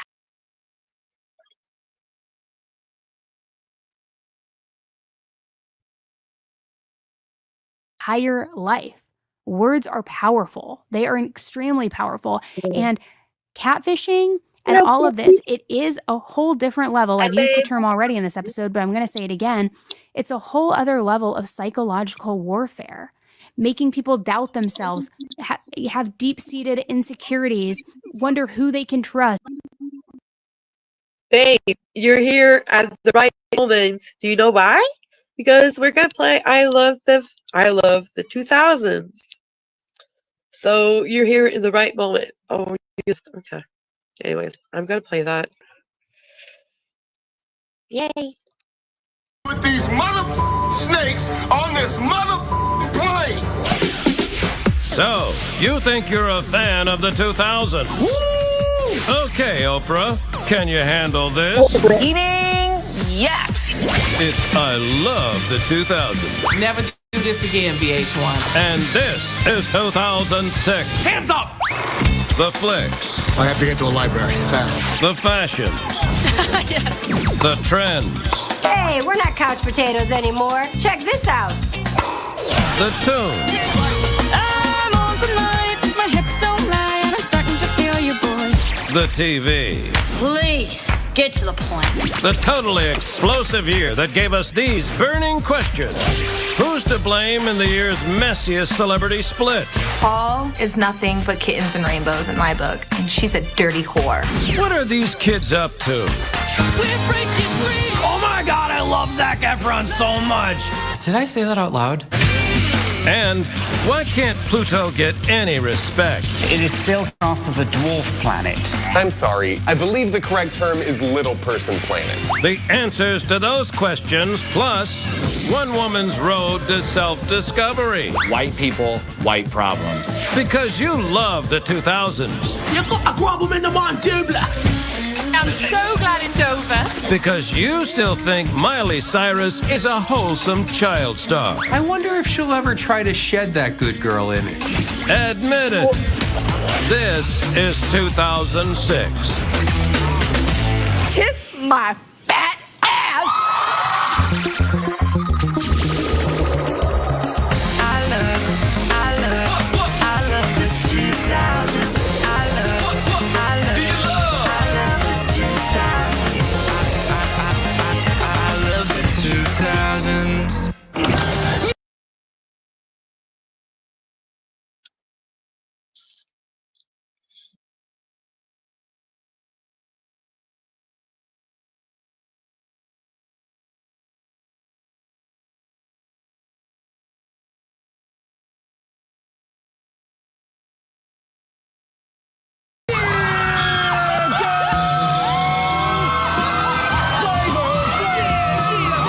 Just when you think that you've seen it all, in comes Flavor of Love.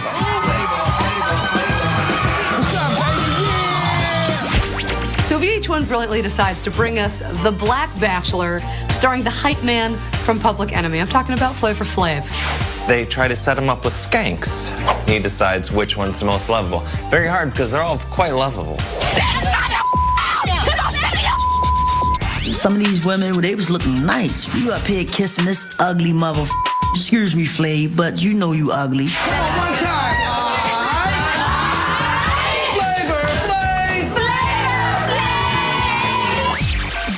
The show was so good because it was a little bit of everything. Fighting, roller skating, drunkenness, kissing, ugly things, titties, ass, weaves, swap me outfits. I mean, this show had everything that you would want in black entertainment. The highlight of Flavor of Love was the altercation between Pumpkin and New York. Slap me, bitch!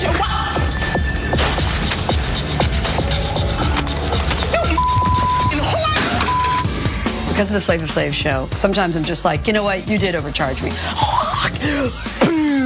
Slow motion, slow motion. I want to find somebody that I want to share my world with.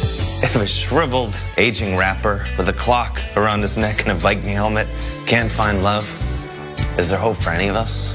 Luckiest man in the world, Flavor Flav. BTW.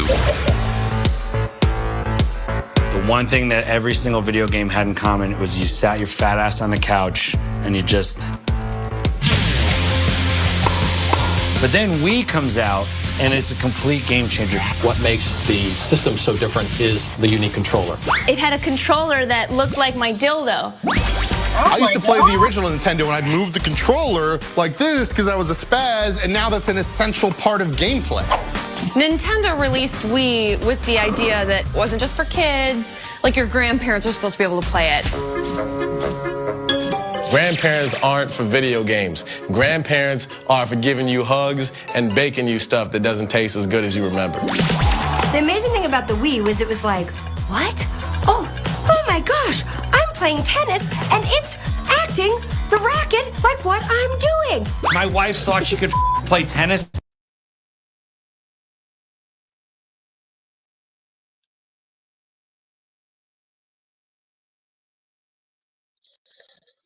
Hello. Because she dominated Wii. Just because you can Wii backhand doesn't mean you can actually backhand, wife. Fat people who really don't want to get in shape, it gave them a reason to stay at home and act like they were really working out. You could actually break a sweat. As a matter of fact, I broke a lamp, and I once punched my daughter in the face.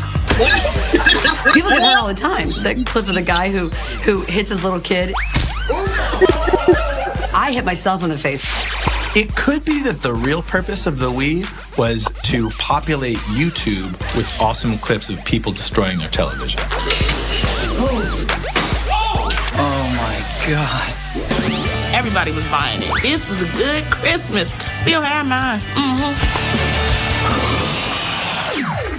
OMG. TRL said hi to Tyra Banks. Let's see. 3 words to describe Tyra Banks would be In 2006, it was all about Tyra Banks. From America's Next Top Model to her own talk show, she did it all. I'm happy even though I'm dying. America's Next Top Model was the jam. The world needs to understand what it really, really takes to be a top model. Probably one of my favorite shows, especially the moments where she'd hold the cards and be like, you are still in the running to becoming America's Next Top Model. Everyone was watching this. We were all MySpacing each other. Can you believe ANTM? Holy crap, the plus-size girl thinks she's gonna win. No way, they're giving it to a fatty. Love America's Next Top Model. Thank you. It's my baby. Tyra Banks taught us about the smiles. Smiling with your eyes. Hold on, I'm gonna try it. It takes like 2.5 years to get it.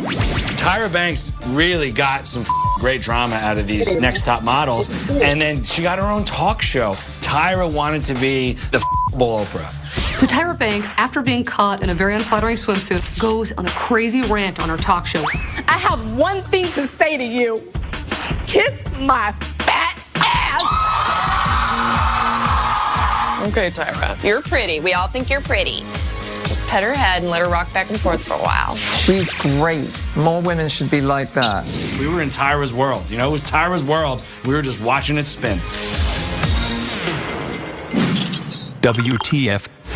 Pluto was a planet. That is, until today. It is official now. Pluto has been demoted. What on earth is going on here? Every generation has that moment. Like, you know where you were when Kennedy was shot, you know where you were when the Challenger exploded, and you know where you were when they told Pluto he wasn't a planet anymore. Next thing you're going to tell me, Christopher Columbus wasn't a hero so much as he was just a racist with a bad sense of direction. What? He was? Why do we even go to school? Pluto was always seen as the lonely little planet. Well, we've regarded Pluto as a planet ever since 1930, and people are rather fond of it. The Uranus took it the hardest. 2,500 delegates to the International Astronomical Union voted today to demote Pluto. Too small, they said. I think this perfectly captures the sadness that is our loss of Pluto. Hang all 8 planets, plus Pluto, from your ceiling. But remember, it is still classed as a dwarf planet. So it is still a planet. That's embarrassing. Dwarf planet sort of sounds derogatory. I got upset because they should have named it a little people planet. It's unbelievably racist. First of all, it's Kuiper Belt object, okay? Oh, I'm Will Wheaton. I'm from space. I know about planets. You, Wesley Crusher. Martha visits every Monday and just stays till noon, period. But now we don't have the period. What's the end of the story now, Martha? When are you going home, lady? It will take years to update textbooks, but every now and then someone will peer through a telescope, and Pluto will still be with us. I would have gotten rid of Jupiter, to be honest. I'm so tired of Jupiter's bull. CTYL. Coming up, Da Vinci gets decoded for film. The Da Vinci Code is about uncovering the big secret in the Catholic Church. No, not that one. The other one. And proof that giving good head will get you noticed.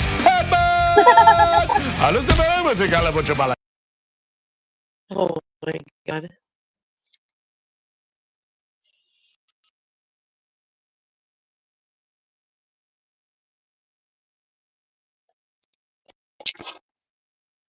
Hello. Herbert! Next on I Love 2006. But first, George Takei's Oh My moment of 2006. Oh my. Paris Hilton and Lindsay Lohan were friends back in 2006, but then they had a little falling out, and things got nasty.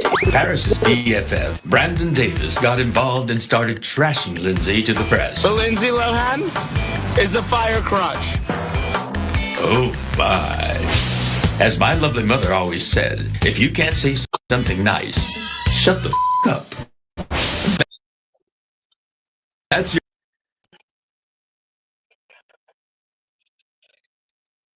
What the fuck? What the fuck?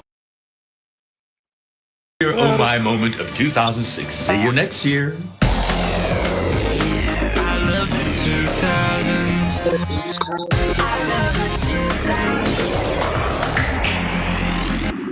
Come on then, Charlie. Steve Irwin started his career as co-host of the hit show The Crocodile Hunter with his wife Terry.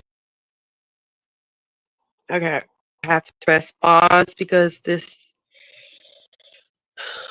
StreamYard is not cooperating.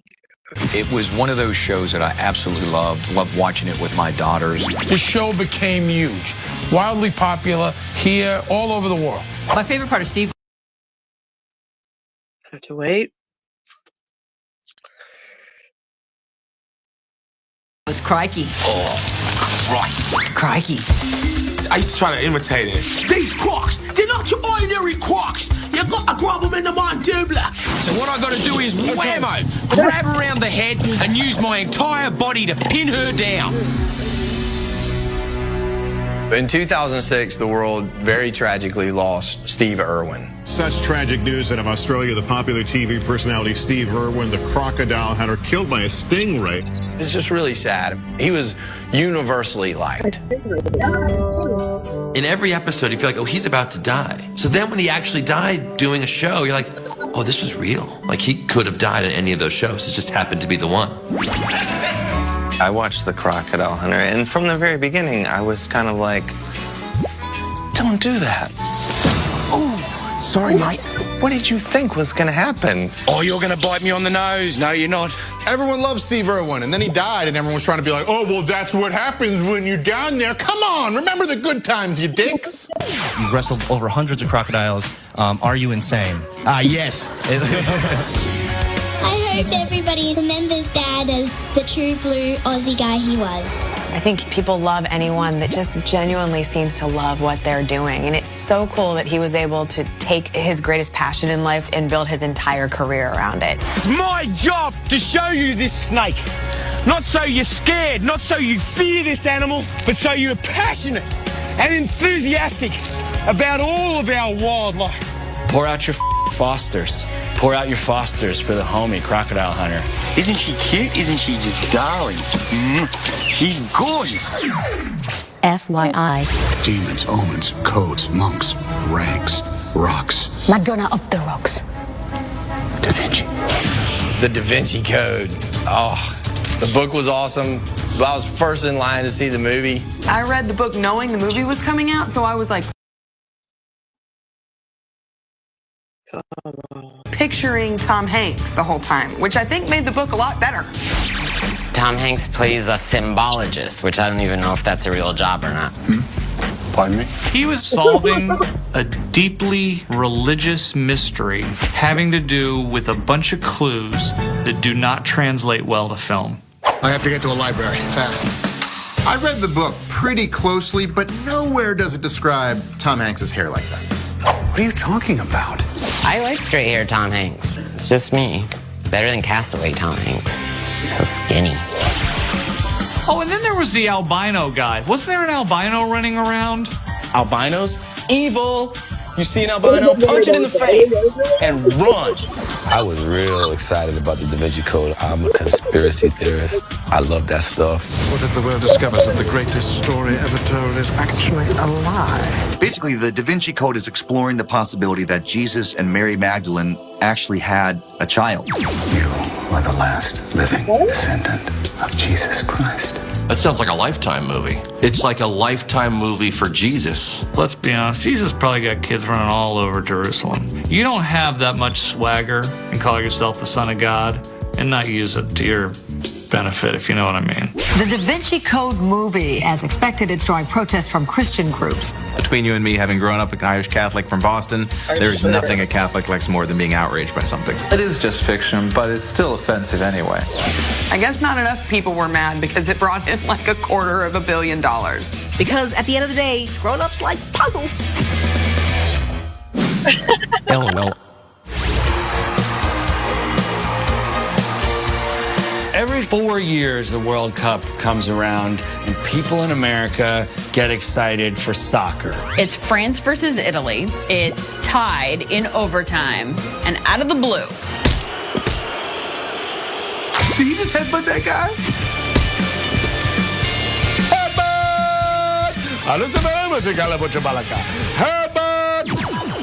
Zinedine Zidane headbutts this guy in the sternum and gets kicked out of soccer forever. He may have been French and attacked Italian, but he went out like an American. Headbutt. Bam! Like to the guy's chest. Like, who has a head hard enough to do that? It was like watching a slow motion wreck, but it was such good video, you had to see it again. This guy, Marco Materazzi, a soccer player, calls Zidane's sister a whore. Are you mad because that's not true, or are you mad because he's got facts? Well, at least he didn't use his hands, because apparently that's the worst thing a person can do in this cockamamie sport. Zinedine Zidane is so popular in France that they actually made a statue of him headbutting the Italian player. That's awesome. I mean, why do we get that in America? Why is no statue in, like, I don't know, Vegas of Tyson biting Holyfield? Everybody would go to that statue. As you see a little chunk flying off, they got it connected with a wire. It's like, oh man, let me catch me next to the ear chunk. Get a picture of me next to Holyfield's ear chunk. BRB. Am I throwing you off? Nope. Didn't think so. How you doing, young lady? The feeling that you're giving really drives me crazy. Promiscuous, Nelly Furtado. That song was my hit back then.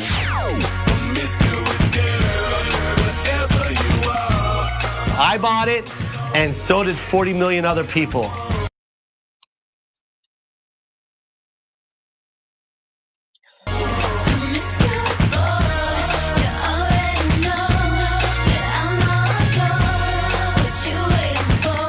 When Nelly Furtado came along, she was very ethereal.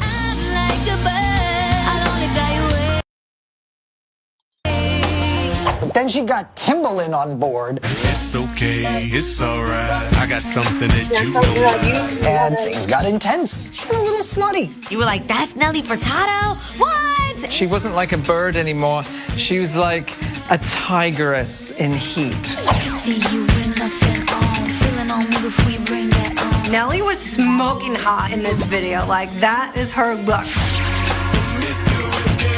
I have so many memories of dancing and bumping and grinding to Promiscuous. But then it'd be a mood killer when you walk up to a girl and ask her to hit, and she'd be like, I don't get down like that, I'm a virgin. So what the hell are you singing Promiscuous Girl for then?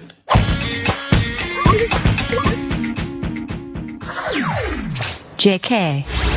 Coming up, the tween who sold out You done got the best in the world. of all her merchandise. I don't want to take this out of the box because this thing is going to be worth, I don't know, $3, $4 in about 10, 15 years. And Meryl Streep plays the definitive boss from hell. I'm so sorry, Miranda. I actually did confirm last night. Your incompetence do not interest me. She not the devil. She a bitch. That's what they should have called it. The bitch wears Prada. Next on I Love 2006. But first... Hey, millennial lovers. It's your man Nelly bringing you the hotties of 2006. You better crack a window because it's about to get real hot in here. First up, Grace Park. Cylon, Cyberg, hot. Hayden Panettiere, Heroes cheerleading hottie. And Vanessa Williams, Ugly Betty hottie. Oh! And those are your hotties for 2006. Feel free to take your clothes off. Oh! I love the 2000s.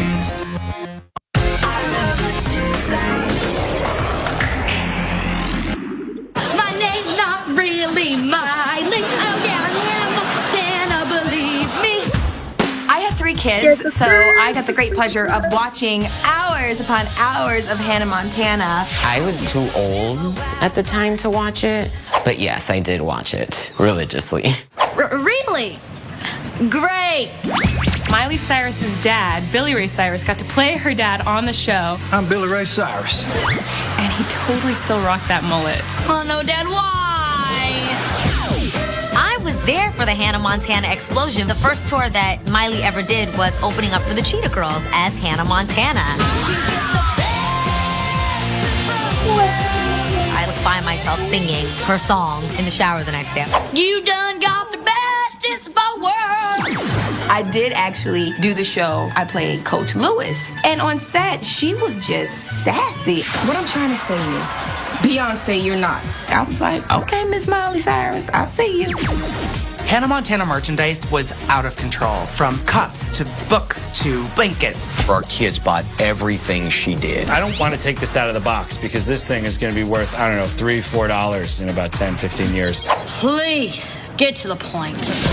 So this is where it all started for Miley Cyrus. I wonder if she'll ever try to shed that good girl image. That's not me. WTF. And now a reading from A Million Little Pieces by James Fry. I waked shaking and shaken. I know I was dreaming, but it doesn't matter. The liquor was real. The crack was real. The ghosts were real and the dealers were real. It was all real. No, it wasn't. In his two-fisted macho memoir, James Fry says he wasn't just an alcoholic and drug addict and criminal. He was also a notorious outlaw. Oprah loved it. Fry's book made Oprah Winfrey's book club last year, leading to a 15-week run atop the New York Times bestseller list. This is the time period where I really was like, Oprah likes this muffin. I like it too. But now there are accusations that this searing piece of self-confession is actually in large part a work of fiction. I read the book and found out it was all bullshit. I was so pissed off. Full disclosure, I did not read the book. This website, which says it painstakingly checked police and court records, claims Fry wildly embellished, even fabricated much of his purported criminal past. Oprah had James Fry back on the show after she found out there were lies in the book, and she unleashed on him. She looked like she was gonna cut James Fry. I mean, she let him have it. She was fine with the assault. She was fine with the drugs. It's the lies that gets Oprah. Oprah doesn't like the lies. I've had a wonderful experience with Oprah Winfrey. I will cherish the experience I've had with her for the rest of my life. You know what ended up in A Million Little Pieces? Oprah's heart. The third act, of course, is the confession and the coming clean. And then you're absolved by Oprah. Popra. I loved it. I really did. James Fry, I hope you're living in Bali right now, just laughing all the way to the bank. You lying sack of BTW. That I can't even talk about. The Devil Wears Prada is a movie that I will watch anytime it's on. I have seen it 10 times. I read the book. I went without screaming and kicking. It was a good movie, a really good movie. It features Anne Hathaway, Meryl Streep. It's a behind-the-scenes look of the fashion world. Meryl Streep in the Anna Wintour role, flinging her coat, tyrannizing her assistants. She not the devil. She a bitch. That's what they should have called it. The bitch wears Prada. I don't understand why it's so difficult to confirm an appointment. I know, I'm so sorry, Miranda. I actually did confirm last Details of night. your incompetence do not interest me. There's a scene where Anne Hathaway is watching Meryl Streep compare two belts. And she says something like, oh my God, they look exactly the same. And Meryl Streep flips. You go to your closet and you select, I don't know, that lumpy blue sweater, for instance, because you're trying to tell the world It's supposed to represent Anna Wintour, the real woman behind the Vogue magazine, and the woman behind the Met Gala. So, fun fact, right? Oh no, what did That I you do? take yourself too seriously to care about what you put on your back, but what you don't know is that that sweater is not just blue, it's not turquoise, it's not lapis, it's actually cerulean. Everybody asks me, wasn't it fun to be mean to everybody? And it makes me think about the person asking that question. Boy, they must really want to be vicious to somebody in their life, and they're afraid to. I said to myself, go ahead. Take a chance. Hire the smart fat girl. So the movie was this huge vehicle for Anne Hathaway and Meryl Streep. But the real star for me was Emily Blunt. Andrea Sachs? Yes? Great. Human Resources certainly has an odd sense of humor. Follow me. I just remember being like, God, she's good. Who's that? She's pretty. She's mean. God, she's fierce. I thought she was awesome. I think women must be innately masochistic because they love this movie. They love the idea of working for some evil witch who was just going to be mean to you all day long. That Miranda Priestley, I could never work with her. I'd cut her. I would cut Miranda. She is a cold piece of... That's all. OMG.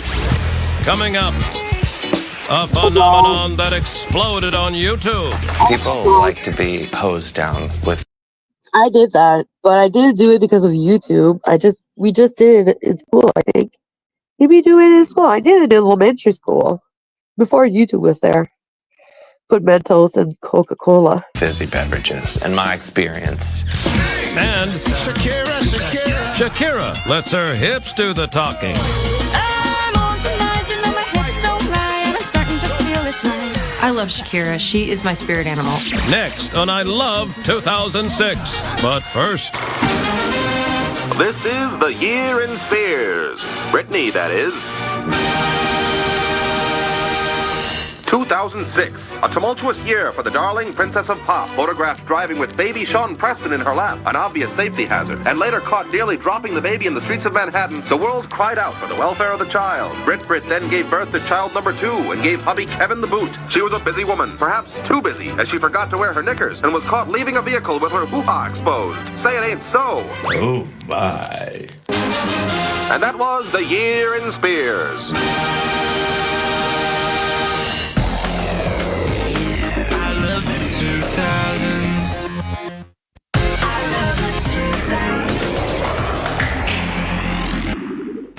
What are you doing, Amanda? Just getting dolled up from a shoot. Cool. Ooh, Mentos. Delicious. Tasty. Like, oh, no!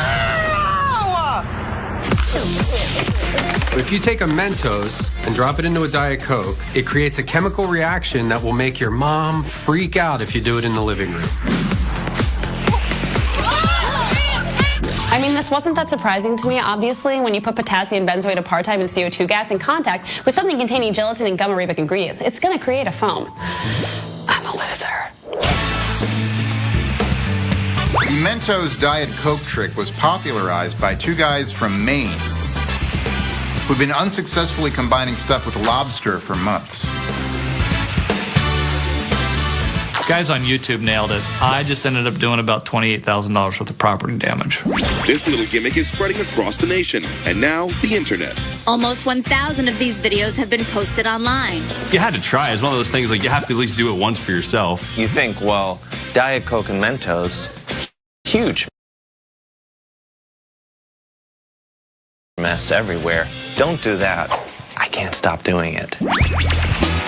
It's very powerful. You could make like a jetpack out of that for like a squirrel. I tried one time, almost by accident. I had eaten a lot of Mentos and then found myself drinking a carbonated beverage. This became a phenomenon. Put that handful of Mentos in the Coke. Because kids want to do destructive things. And they like sweets. And it combined those two things with a love for terrorism.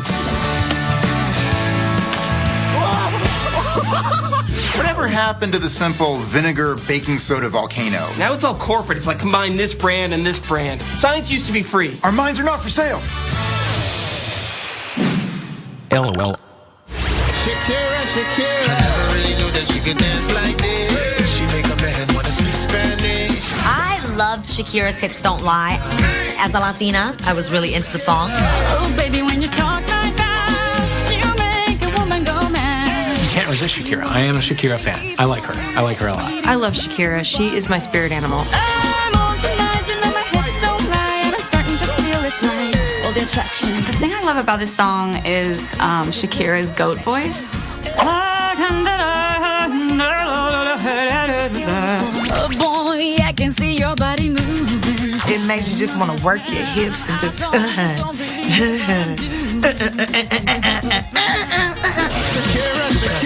When she performs, she has this look on her face like, look what I can.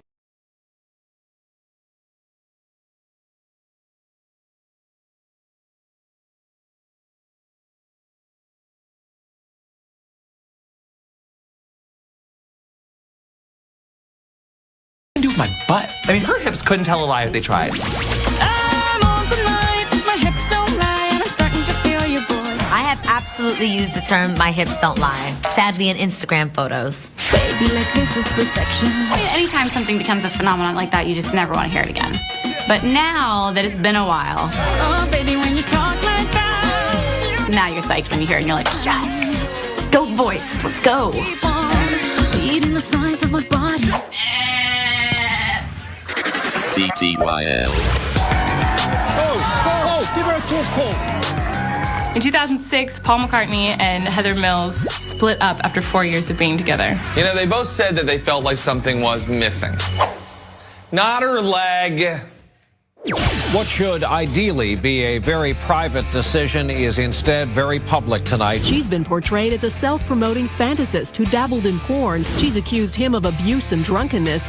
I don't see Paul being an abusive man at all. I don't know him from a hole in the wall, but Paul is nothing but kittens and rainbows in my book. She's a dirty whore. If we thought the American press was bad, the British press was even worse. They called her everything from a hooker to a shoplifter. She will never win the PR battle against Sir Paul. Never. I think people thought she was kind of like a money-grubbing ex-wife that deserved nothing. Who do you think's in the wrong, Paul or Heather? Heather. She definitely thought to herself, maybe I shouldn't have messed with a Beatle. Maybe he might have more. Hi, Reg Squirrel. Thank you for what you sent out my comments. You're right. And by the way, I think it's J-Max. I think it's J-Max that struck my channel because apparently he did the same to Stoney and everything. So I don't know, because I was on a panel with her, with PDX, and I was on a panel with PDX, and it so happened that it said share with your audience. So like with StreamYards, it says that when you go on somebody's StreamYards, when they pay for it, sometimes you can like share when you're on a panel with somebody. With yeah. So it said that, so I did it, and apparently J-Mac did it to just Tony has 2 accounts, right? She has 2 YouTube channels. So she's gonna lose one if the strikes aren't redacted. Exactly. She can remove that. So I don't know what's going on. Oh, and by the way, talking about that crazy bitch that we're watching on the screen, this lady that married Paul McCartney, right? She missed a leg. She went on the Real Housewives of New York, right? And she like took off her leg while she was feuding with another woman, and she like threw her leg to the other woman. She's a crazy one. So yeah, I think she really was crazy. So I mean, she was there for the wrong. I don't know. Look, like I said, I was out of the loop for a week. I was in YouTube jail because I put a video of a clown terrorizing a baby, and it was funny because like afterwards, like there was another baby laughing, but apparently it's self-harm. It's not self-harm, but it's harmful to babies and minors. Sorry. So apparently I put a video out that's harmful to minors. That does to minors. Anyways, it was a clown. He was terrorizing a baby, but he's funny. Anyways, so I was in YouTube channel, so I could comment on in the people's channels and lives and whatnot. Wait. So I could comment on people's channels and whatnot, but I couldn't like post anything or go live. I don't know why PDX is striking me. I don't know. Like people are saying that it might be JMac because he did the same to Stony. Stony is losing her one of her channels because of it. Yeah, Reg Squirrel saw my the screenshots. I'm gonna share it with you, Tony. And look, I can't even appeal it. When I went to YouTube Studio this morning with Sarah's musical life, Sarah's musical whatever chair, whatever her name is now. Look what YouTube Studio gives me. I know it's small.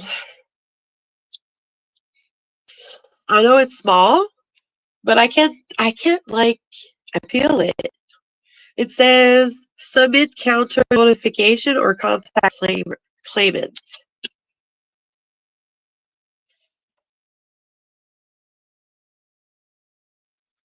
So it's like, and then it says to complete copyright school, visit Studio YouTube. So I have to go to copyright school because of that. And you know what it said on the other one? Wait, I'm gonna show you. Look what it said. On the other one, it said that I might lose my channel if I get another copyright strike. Look here. Look, you now have one copyright strike. If you get multiple copyright strikes, we'll have to terminate your channel. To prevent that from happening, please don't upload videos containing copyrighted content that you're allowed to use. I was allowed to use it! Oh, God dang it. So I hope everything will get resolved with copyright school, right? That's why I was like, copyright school? Do I put that in my credential in my resume? On my resume? Like, I went to YouTube copyright school. Yay! Is that fucking crazy? It's like the funniest shit.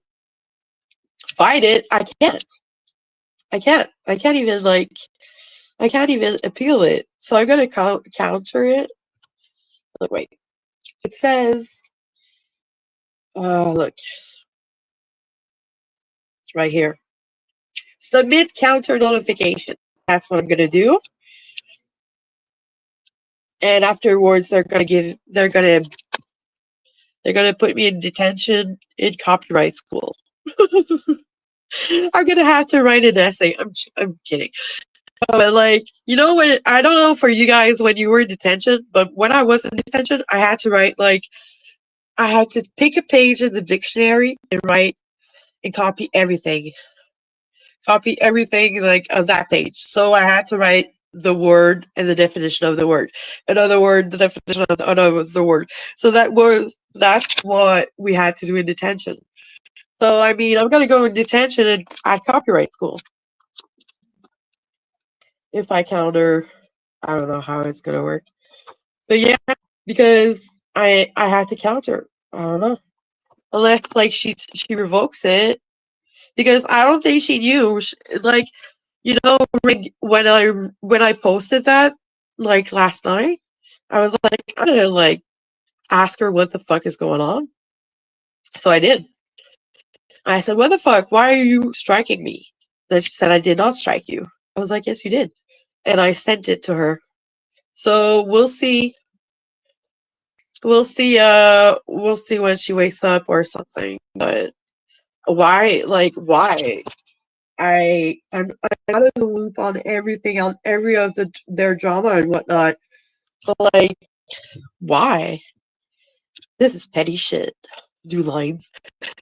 You're right. I don't know if you had to do that in detention, but I did.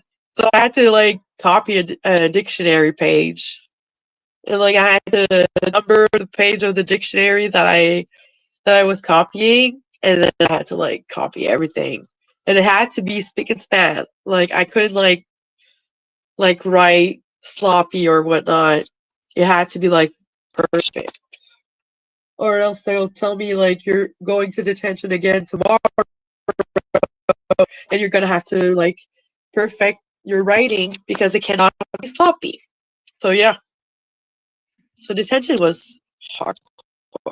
But it was hardcore for certain, like, when it was, like, certain supervisors, certain teachers.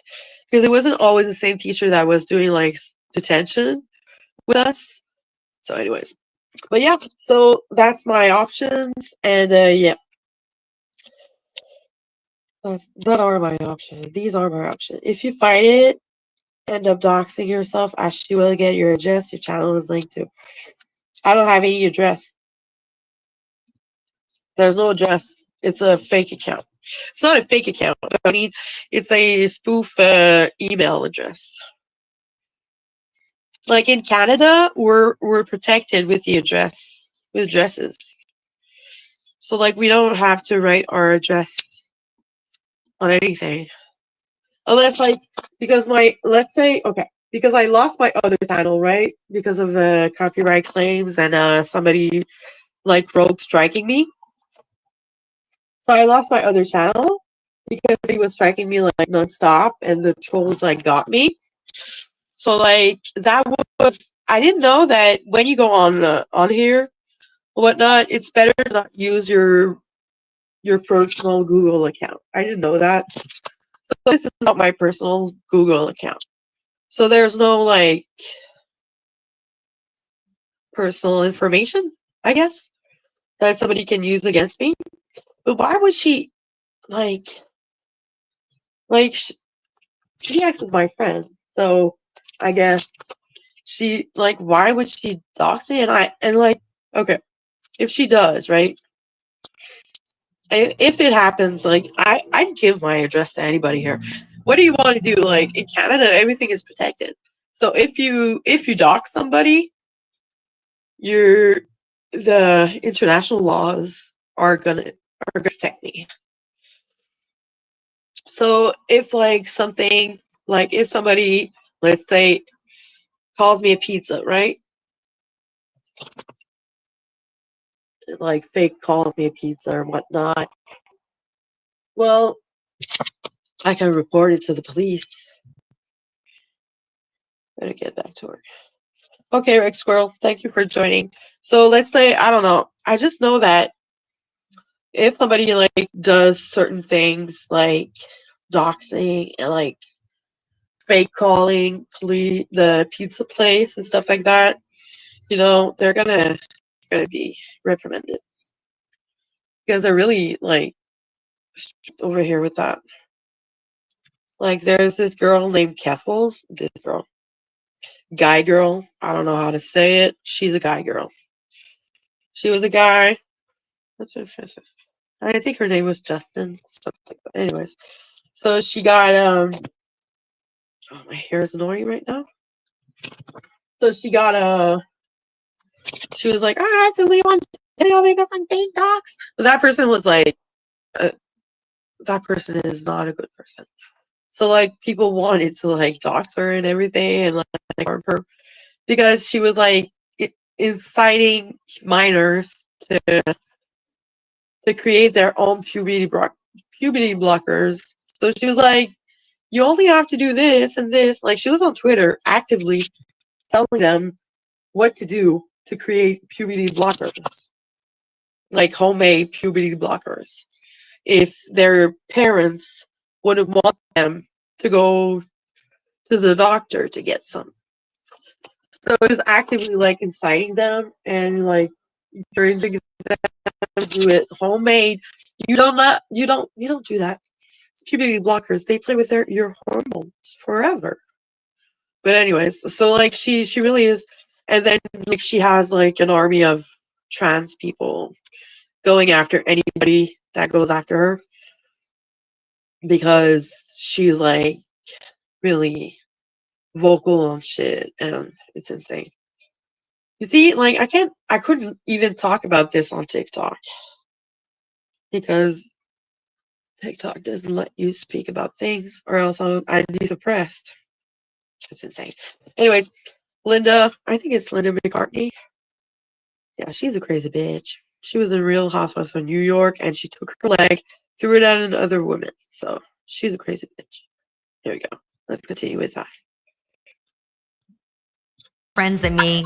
I'm on Paul McCartney's side. I'm not gonna let this one-legged Yoko try to destroy the Beatles. Not like this. Maybe money can't buy you love, but it can ease the pain of divorce. With no prenuptial agreement, Mills could receive a multi-million-dollar settlement. Yes, all you need is love, but you also need a prenup. Heather Mills got $48 million in the divorce settlement, which for Paul McCartney is walking around money. I'm so glad it's over. Maybe he was into the one-legged thing. Sir Paul gets what Sir Paul wants. If Sir Paul wants to date a girl that looks like the poster for the movie Showgirls, that's what he gets. FYI. Coming up, hip-hop goes to the candy shop. I thought he was talking about real candy. They talking about the woman candy. And I don't want to be married anymore. I don't want to live in this big house. I don't want to have a baby. The self-discovery journey that no one could relate to. She's traveling. She getting to know herself. She don't need no man to satisfy her. Next on I Love. Give me a movie out of this. Ew. Boring. 2006. But first, Michael Kenneth Williams with the anti-hero of 2006. The character you've got to love, even though they don't play well with others. Say, for instance, Omar Little from The Wire. You love me, right? Dexter Morgan, brilliant crime scene investigator? Sure. Long-time serial killer? Yeah, that too. Whether he was solving brutal murders or committing them, Dexter was always on the case. And you couldn't help hoping that he'd always get away with murder. That makes Dexter Morgan the anti-hero of 2006. And remember, man's gotta have a code. I love the 2000s.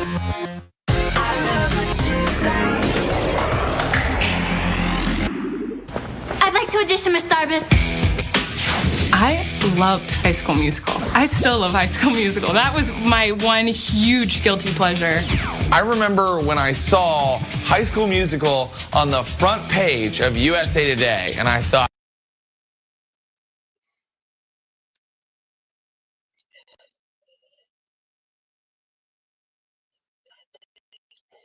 what a horrible newspaper.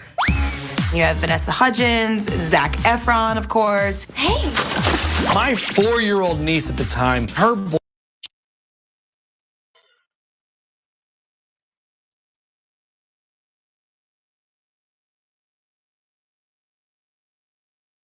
boyfriend was Troy Bolton. She had a Troy Bolton like dream diary. Like she was obsessed with Troy Bolton. Oh my God, I love Zac Efron so much. Did I say that out loud? The soundtrack for High School Musical went quadruple platinum. This resulted in sold-out tours. They had books. I think there was a reality show. The karaoke game that I've had to play. They did High School Musical on ice. They didn't call it Ice School Musical. They should have, but they didn't. High School Musical was exciting. It was like the precursor to Glee.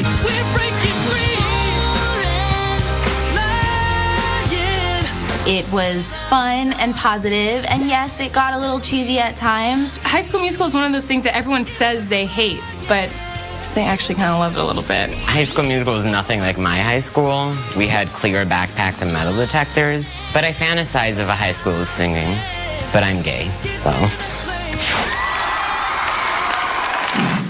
WTF. Call every single woman you know right now. It's a phenomenon with millions of fans, including me. And the woman who started it all is here.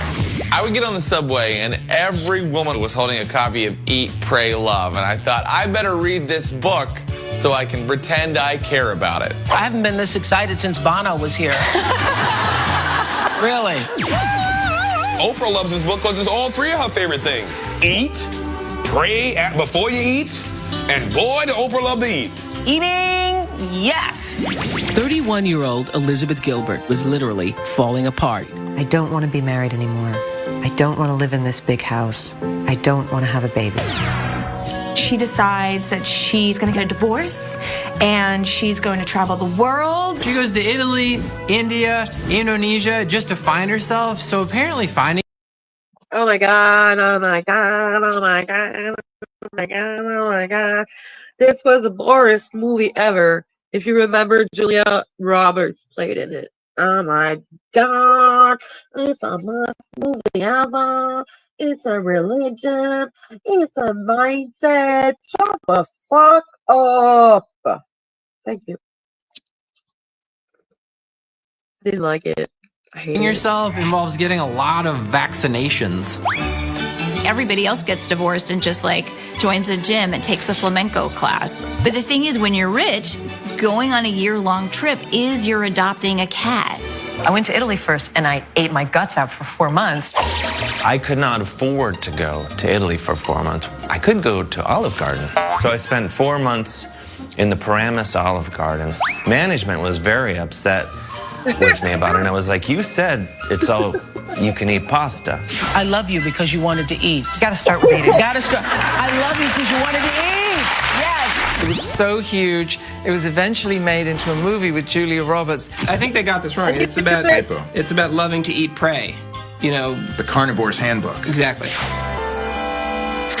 BRB. Dum dum dum dum dum dum. When I first heard D4L Laffy Taffy, I thought that was the wackest rap song I'd ever heard in my life. I'm looking for Mrs. Bubblegum. I'm Mr. Chico Stick. I wanna dun-dun-dun. Oh, cause you so thick.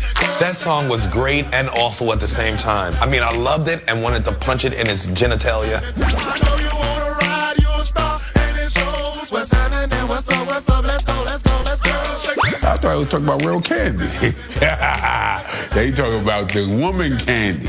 A lot of my boyfriends I used to describe as lifesavers. I them and then they disappear.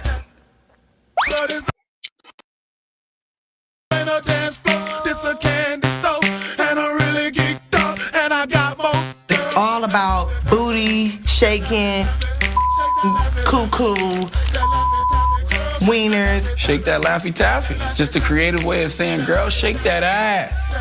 Shake them breasts. Pop that for a goon.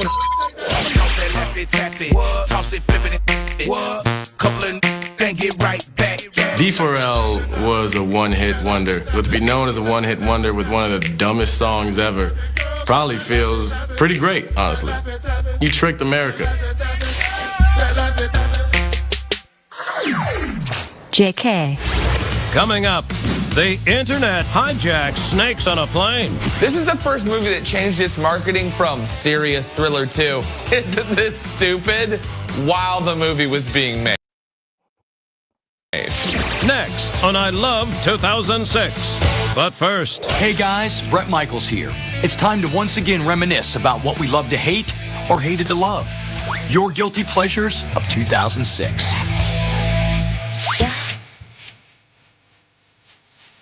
Smokin' Hot, Paris Hilton's album. Makes a great soundtrack to go along with her Smokin' Hot sex tape. Sanjaya. Now, Simon may not have loved him, but all of us went nuts over this kid. And the rest of us just wanted to see what his hair was going to look like next.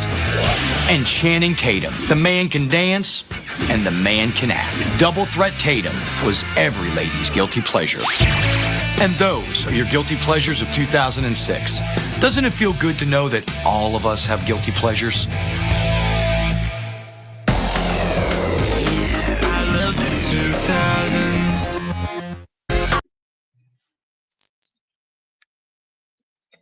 Well,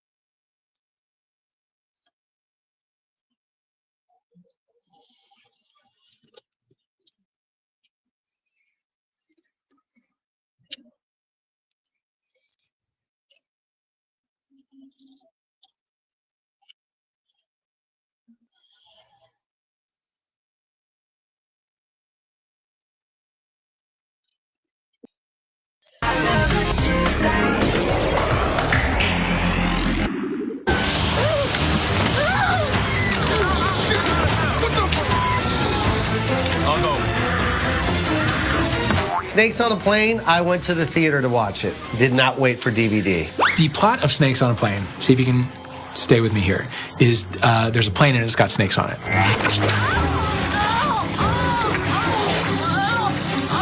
It combined these two worlds, the fear of flying and the fear of snakes, and it beautifully married them into one really movie. Snakes on the Plane, I had a visual image of it immediately. It's like, oh my God, what a concept. I thought it was gonna be snakes literally sitting in the seats. And then Samuel L. Jackson was gonna be the pilot, and he's gonna, look here, snakes, y'all sit in y'all seats and no slithering around. And I'm gonna get you to your destination.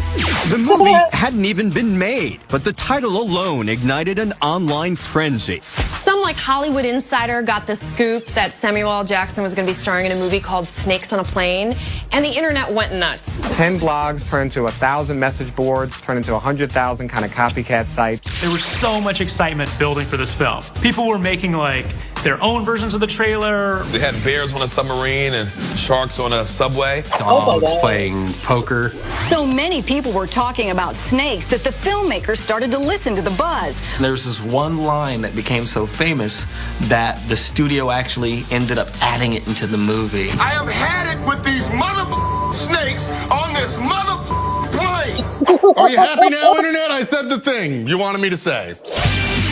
We love to hear Sam Jackson say, mother snakes on this mother plane. Should have got an Oscar for that.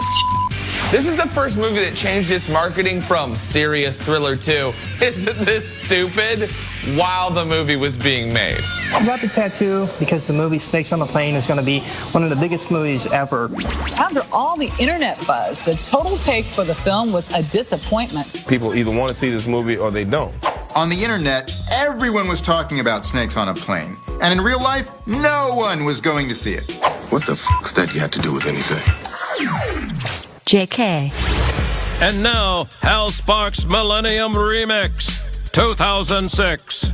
So let me get this straight. The crocodile hunter died not hunting crocodiles in Hannah, Montana. It's my sense of style. The devil walked off with my Heather Mills walked off with Paul McCartney's money. Let me get this straight. There's snakes on a plane. There's a movie of snakes on a plane. Really? Iron Chef, Top Chef, I know how to cook.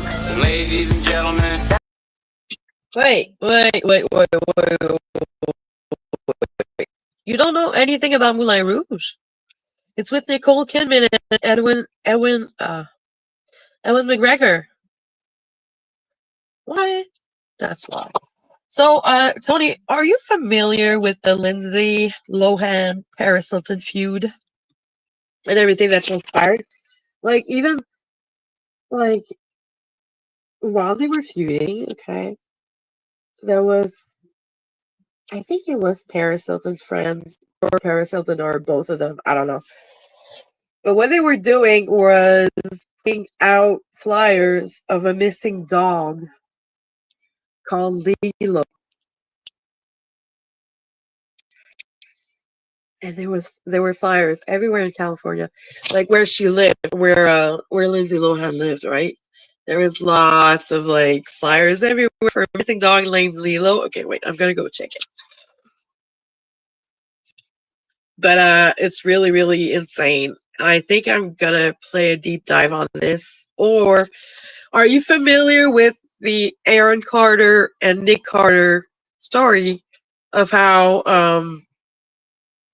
their mother was a horrible, like they really did have like a good upbringing. Well, not a good upbringing. I mean, good foundation. Is this what I want? Like their parents were really good parenting. They're not good at parenting or something. It's more what I'm looking for. I'm gonna go see for the. Yeah, they weren't good at parenting. They were awful. Okay, I'm gonna go look for the Lilo flyers. Oh my god, it was insane. Oh, Lilo.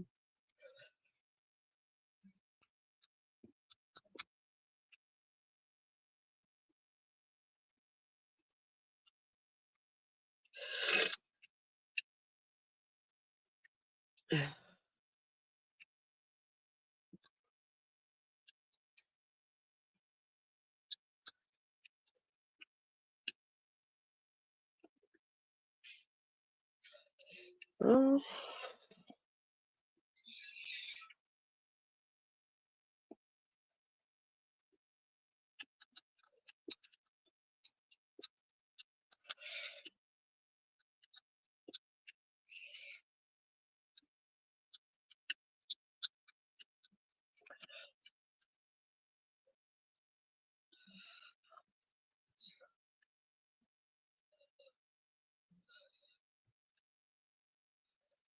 Okay, here it is.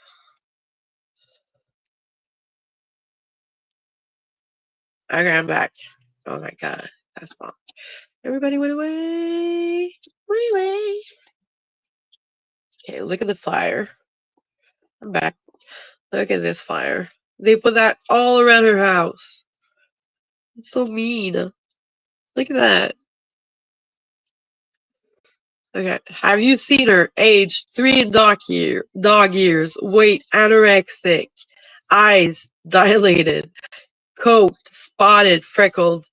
Breed freckled, bellied, Cocker Terrier. Oh my god! Wow, my dog was last seen no, yeah, I'm not, no, flyer, sorry. My dog was last seen on the morning of July 24, 27, chasing cars in Santa Monica. She will answer to the call, Lilo, L Squared, Loho, dime bags, and 2 for $10. She was also last seen carrying her favorite toys, a little white bag we call doggy bag, and her favorite black ankle bracelet. Please come home. Oh my god, that's mean. If you have any information, please call 310-555 no hope. Oh my god, that's mean. So it was Paris Hilton and her friends that did that. So that's why I'm asking, do you know all the lore behind their feud? Because there's a lot of lore. Like the flyers and shit, like they really trolled the fuck out of her. You know, when trolling wasn't like a thing, they trolled the fuck out of her. So that's why I was like, do you know anything about them or not? Because it's either or. Either I'm gonna play the feud between them, between Paris and Lilo, or I'm gonna play the the Carter family. That they're tragic. They're the tragic family, whatever. Tragic ending. So just say that because they're almost all dead except for Nick Carter in that family. The father's dead, the mother's dead, the brother's dead, the sister. There's 2 sisters. They were 4 siblings to start with. 3 are dead. No, 2 are dead. Are still alive, I think. Play the feud. Okay. Are you sure? Are you sure? I'm gonna go check for the. Ready? Okay. Check Laffy Taffy. Laffy Taffy. Okay.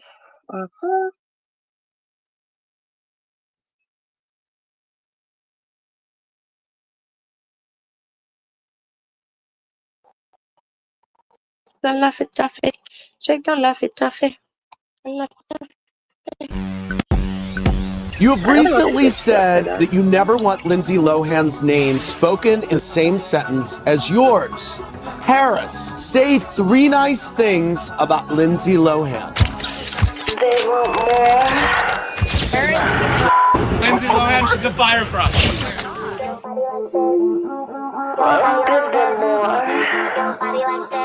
She's beyond.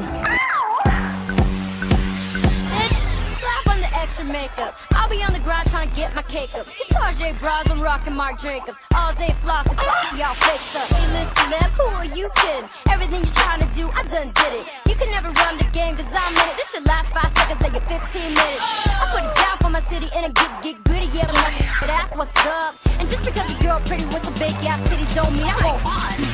Bet you won't be looking so hard when I knock you out and make you.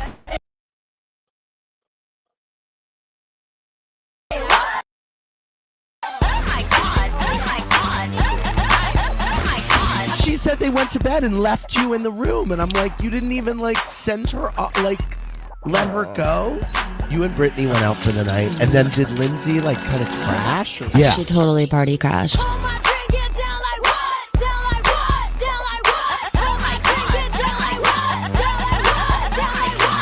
Lindsay, tell them the truth. You said Lindsay Lohan, not a pathological liar. Is that a joke, or were you being serious? Just saying a fact.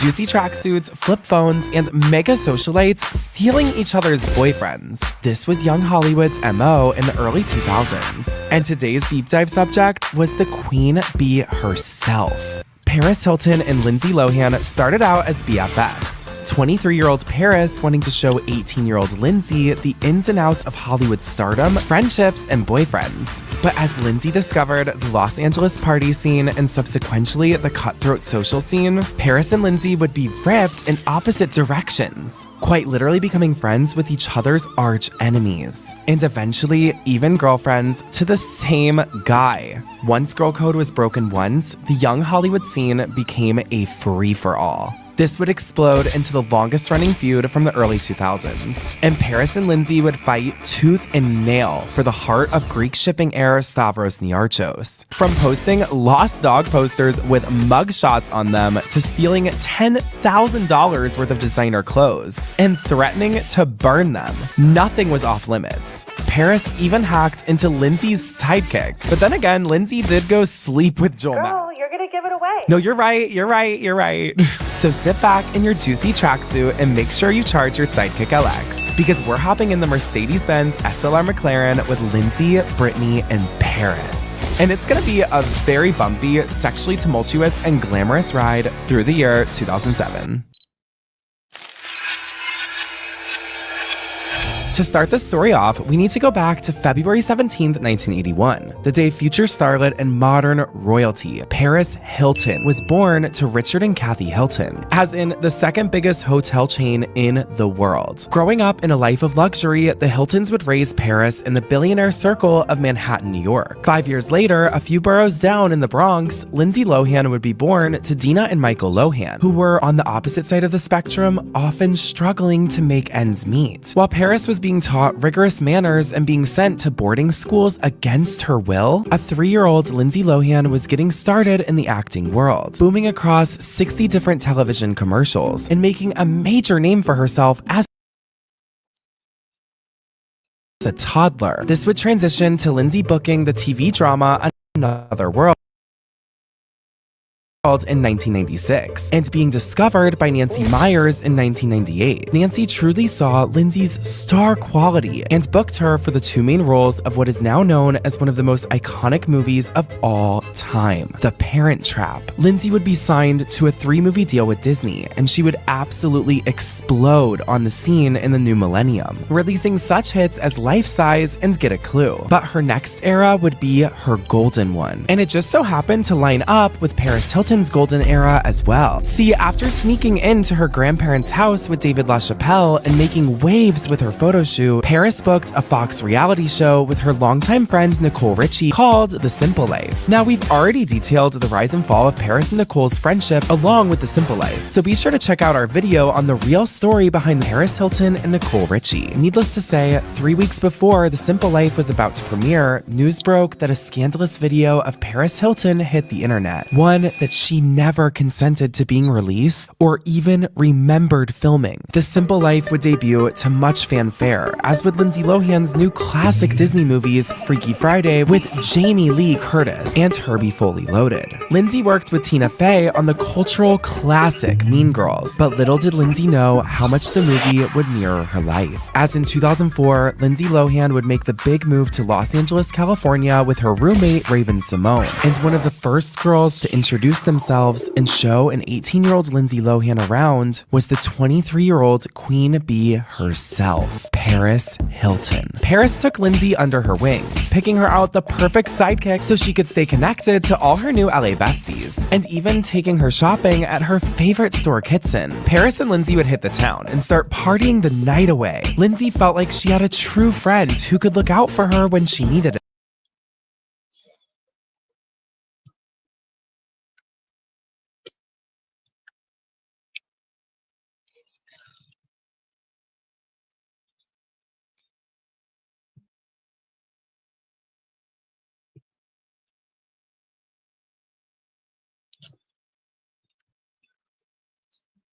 But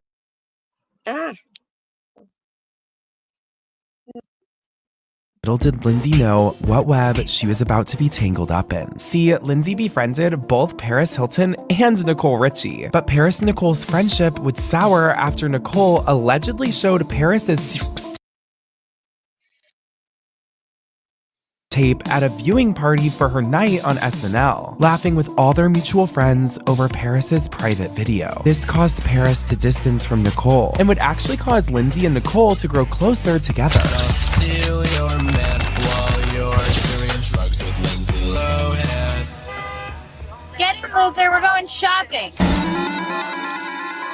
In January of 2005, Paris Hilton would begin dating a Greek shipping heir named Paris Latsis. They immediately fell madly in love, getting engaged just 5 months into their whirlwind relationship, and had even planned out their whole entire future, which included 2 children that they wanted to name Paris and London. At the time, Paris and Paris were the it couple that the tabloids loved to hate. You could not walk past a magazine stand without seeing stories of Paris's 24-karat engagement ring that was simply too heavy to wear, or gossip columnists predicting the end of what they believed was a PR stunt instead of real love. Now, Paris Hilton wasn't the only celebrity falling in love with a Greek shipping heir. Around the same time,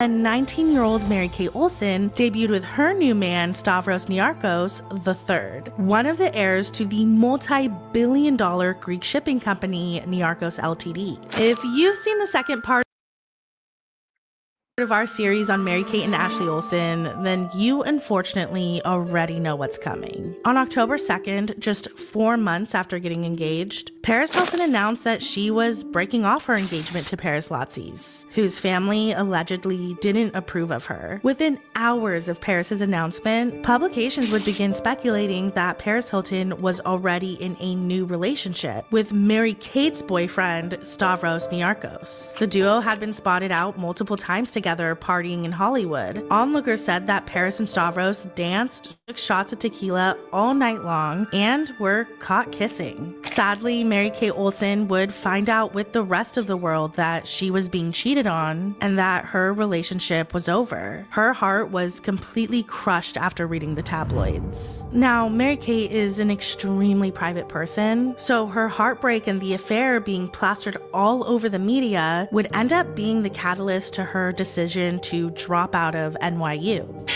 Mary-Kate Olsen, with no sister in sight, graces the January cover of W Magazine. Right now, Mary-Kate is all about breaks. Her indefinite study break from NYU, her Manhattan break and subsequent move to LA, and getting through heartbreak from a bad breakup with Stavros Niarchos, Paris Hilton's new boyfriend. Paris began dating Stavros this past fall after Mary-Kate introduced them. She says, Paris and I always had nice things to say to each other. Now I guess you can tell we're not talking. But she is talking about Stavros. I miss him and I love him and I don't speak with him anymore. It's a hurtful and a painful subject. Mary Kate's always really been with someone, and she's really never been without a boyfriend, and so she's having a hard time dealing with the idea of being alone. From October 2005 to April of 2006, Paris and Stavros would be photographed at every major Los Angeles hotspot, making out and dancing together. However, on May 2nd, 2006, tabloids began speculating that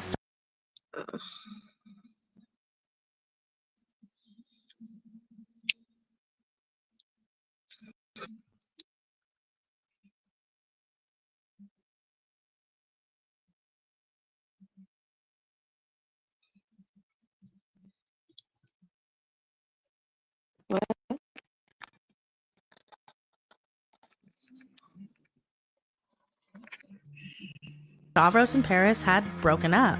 The very next day after those reports, Stavros Niarchos was seen at a club, dirty dancing and sticking his hand up the skirt of none other than Paris's friend and fellow socialite, Lindsay Lohan. This sent shockwaves through all of the gossip columns for two reasons. Number one, Lindsay broke girl code by partying with her friend's newly ex-boyfriend. And number two, Lindsay herself had been in a very public relationship with the Pink Taco owner and founder, Harry Morton. Lindsay and Stavros would get a ton of public backlash, but the scrutiny certainly didn't stop. We're going to press pause for a second. Apparently, I was mentioned on somebody else's channel, and the Clippers, Luna, thank you, Luna, the ghost story. She just she put it out there. I just saw a notification. So let's just see what's that about. I think it's about the strike. Yeah, it's a good thing I deleted my post, right? Because now everybody's talking about it. Educational, entertainment purposes only trash. Let's go. It was like, oh, let's go see YouTube for a while. And like, yeah, Sarah, because of the strike, like, I almost lost my channel again. Because it says you have no copyright strike. If you get another, your channel will be terminated. Tony, your comments are in there. Absolutely. So yeah, so it says, look, wait, I'm gonna show you the screenshots. Why not? Since we're there. Do you see your comments? I don't know if you guys can see, but it says you now have one copyright strike. If you get multiple copyright strikes, we'll have to terminate your channel. To prevent that from happening, please don't upload videos containing copyrighted content that you aren't allowed to use. Dude, I was on a panel. Yeah, but I was off for a week. You know why? Because I put a video of a clown frightening a child. Yeah, and apparently it's harmful. I put a video of harm to children. So they put me in YouTube jail for a week because of that. Yeah, I didn't know that. So I didn't know that. I'm good. I'm not They're everywhere since I'm here, obviously. But yeah, I've got one viewer. I don't want to be YouTube jail again. Like, I don't know. This is my first strike. I don't want any other. You know? Like, so it says her name. Oh god, why did I do that? Oh no. I think it is. But if it is, like, I did dox her. I don't want anybody to think that. Oh my god. I doxed her. Because yeah, I was on her panel and gave me the option and she knew it. She knew it. So I don't know. So like now the video is blocked and like I have a strike because of it. Like I don't know. Like I'm on a panel. They did with you and your StreamYard gives me the option and you do it. Why? I don't know. It's weird.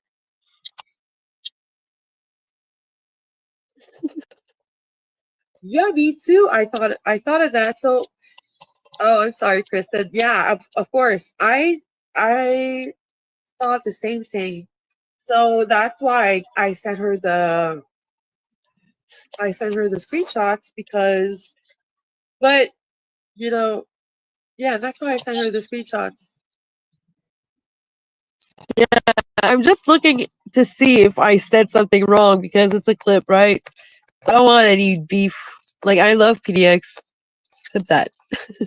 I love PDX. Like, she's my friend. She's gone, like, she really, like, has gone not to war, but she protected me when people were going after me. So, like, I'm 100%, like,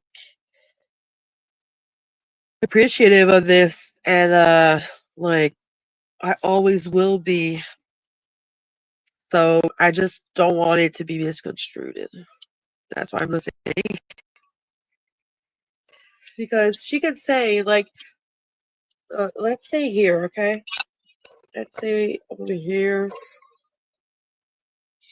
Her real name, well, everybody knows it, so I'm not doxing her. It's in, like, small letters, small caps, and every time she writes, it's in, like, big caps. Like, she uses, like, big caps. So I was like, well, that's not her if it's in small letters, but it's her real email, so I don't know. It's weird. I don't know what to think of it, but I'm sure everything will be fine. I don't know. I'm so confused. Like, I just came back from, like, a hiatus from YouTube jail, and now, like, this is happening. Yeah, what's his face? Reg Squirrel said the same thing, Sarah. He said absolutely the same thing. Yeah, exactly. That's why I thought she could retract it, right? Because, like, it gives me a strike. Like, why? Why? Why? I didn't do anything to J-Mac. Why would he do that to me? I'm pure and innocent. I'm kidding. But this is wild. I don't know. It's like strike gate. Like you said, Sarah. Strike gate. Number 9. Like, why? Of all the things, like, you could have. I don't stop saying why. I don't want to start, like, drama. Why? Before, like, I Why? have news from her. Like, she's probably sleeping at that time in Oregon. It's like.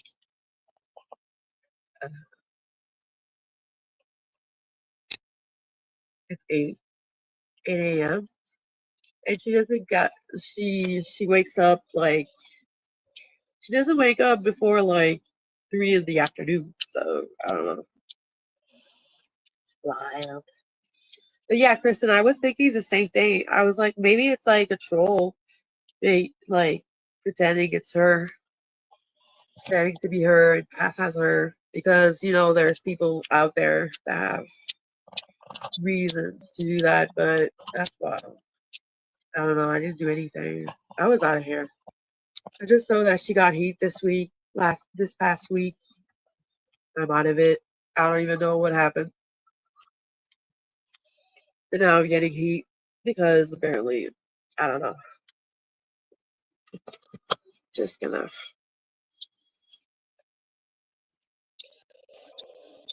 But yeah, somebody said J-Mac could do it. Sarah, you're of the same opinion, so let's see. I don't know, guys.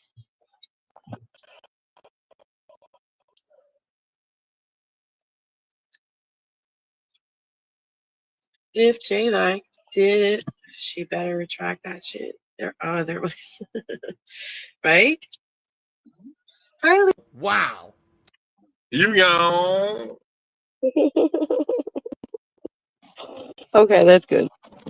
Because I think I said worse. I think I said, like, I don't know. Like Steve Billings was saying, like, I'd go after her because I did her rage quit video. I don't want to do that.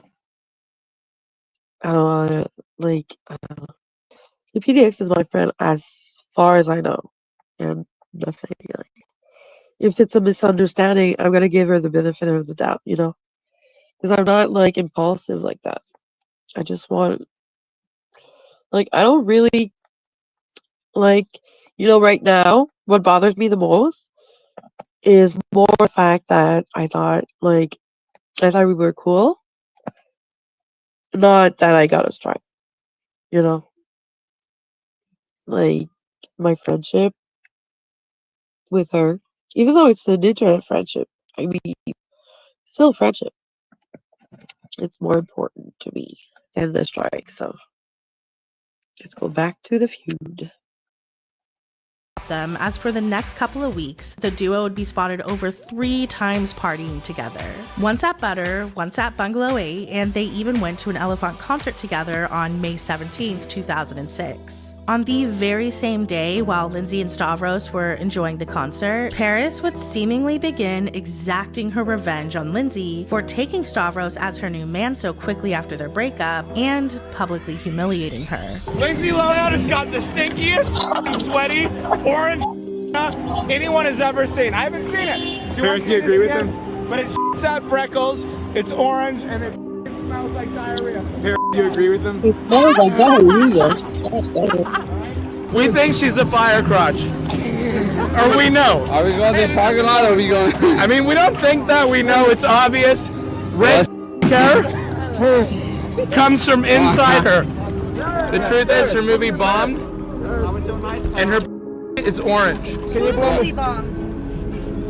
Lindsay's movie bomb? What's her name? Whose movie bombed? Fire Crotch's movie bomb. Get in the car and I'll fall. I think she's worth about $7 million, which means she's really poor.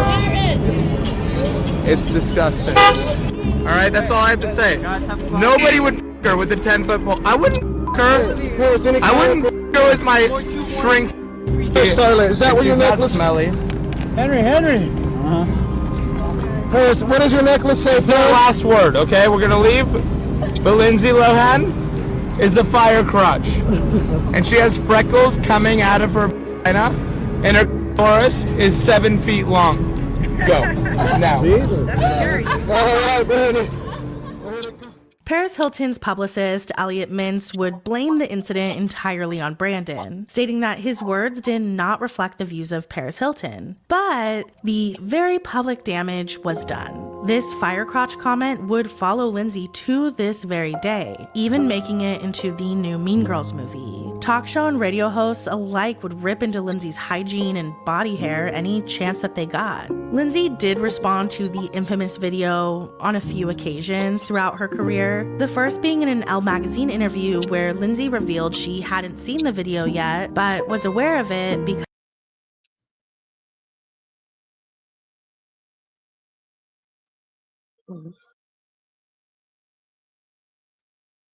Paris and Brandon started prank calling. Okay, babe. I don't know. I have to call PDX. She just said call me. So I'm gonna end this right now since you're I don't know if I can call somebody. I don't know, it's gonna like say that it's out. I can't call. I can call you PDX right now. Yeah, we're gonna finish this and yeah, I'm not gonna end this. Because I just saw the message and she said call me. So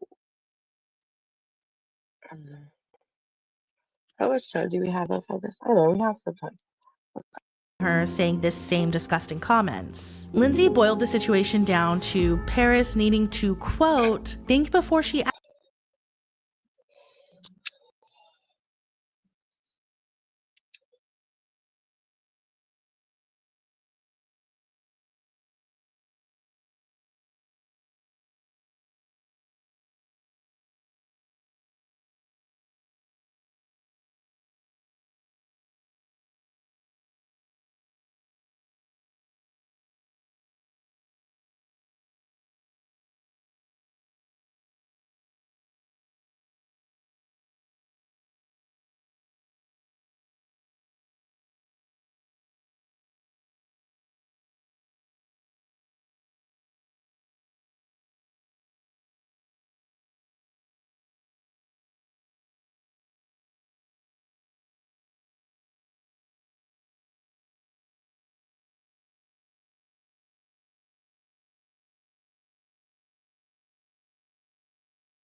Okay, I'm back.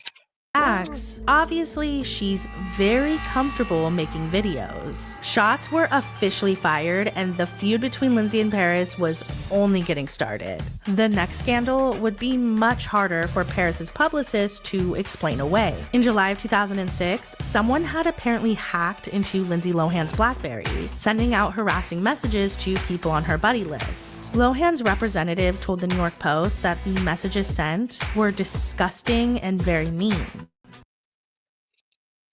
Everyone had thought they were coming from Lindsay, but they weren't, and that they had lawyers looking into the situation. The representative then speculated that some people think Paris may have been involved in the hacking, as the wording of the messages sounds, quote, very familiar. Paris Hilton's representative Elliott would respond denying the claims, saying they were, quote, silly, untrue, and unfortunate. However, the company Paris was allegedly using to hack into Lindsay's BlackBerry disagreed. Celebrities have also been tempted by spoof card.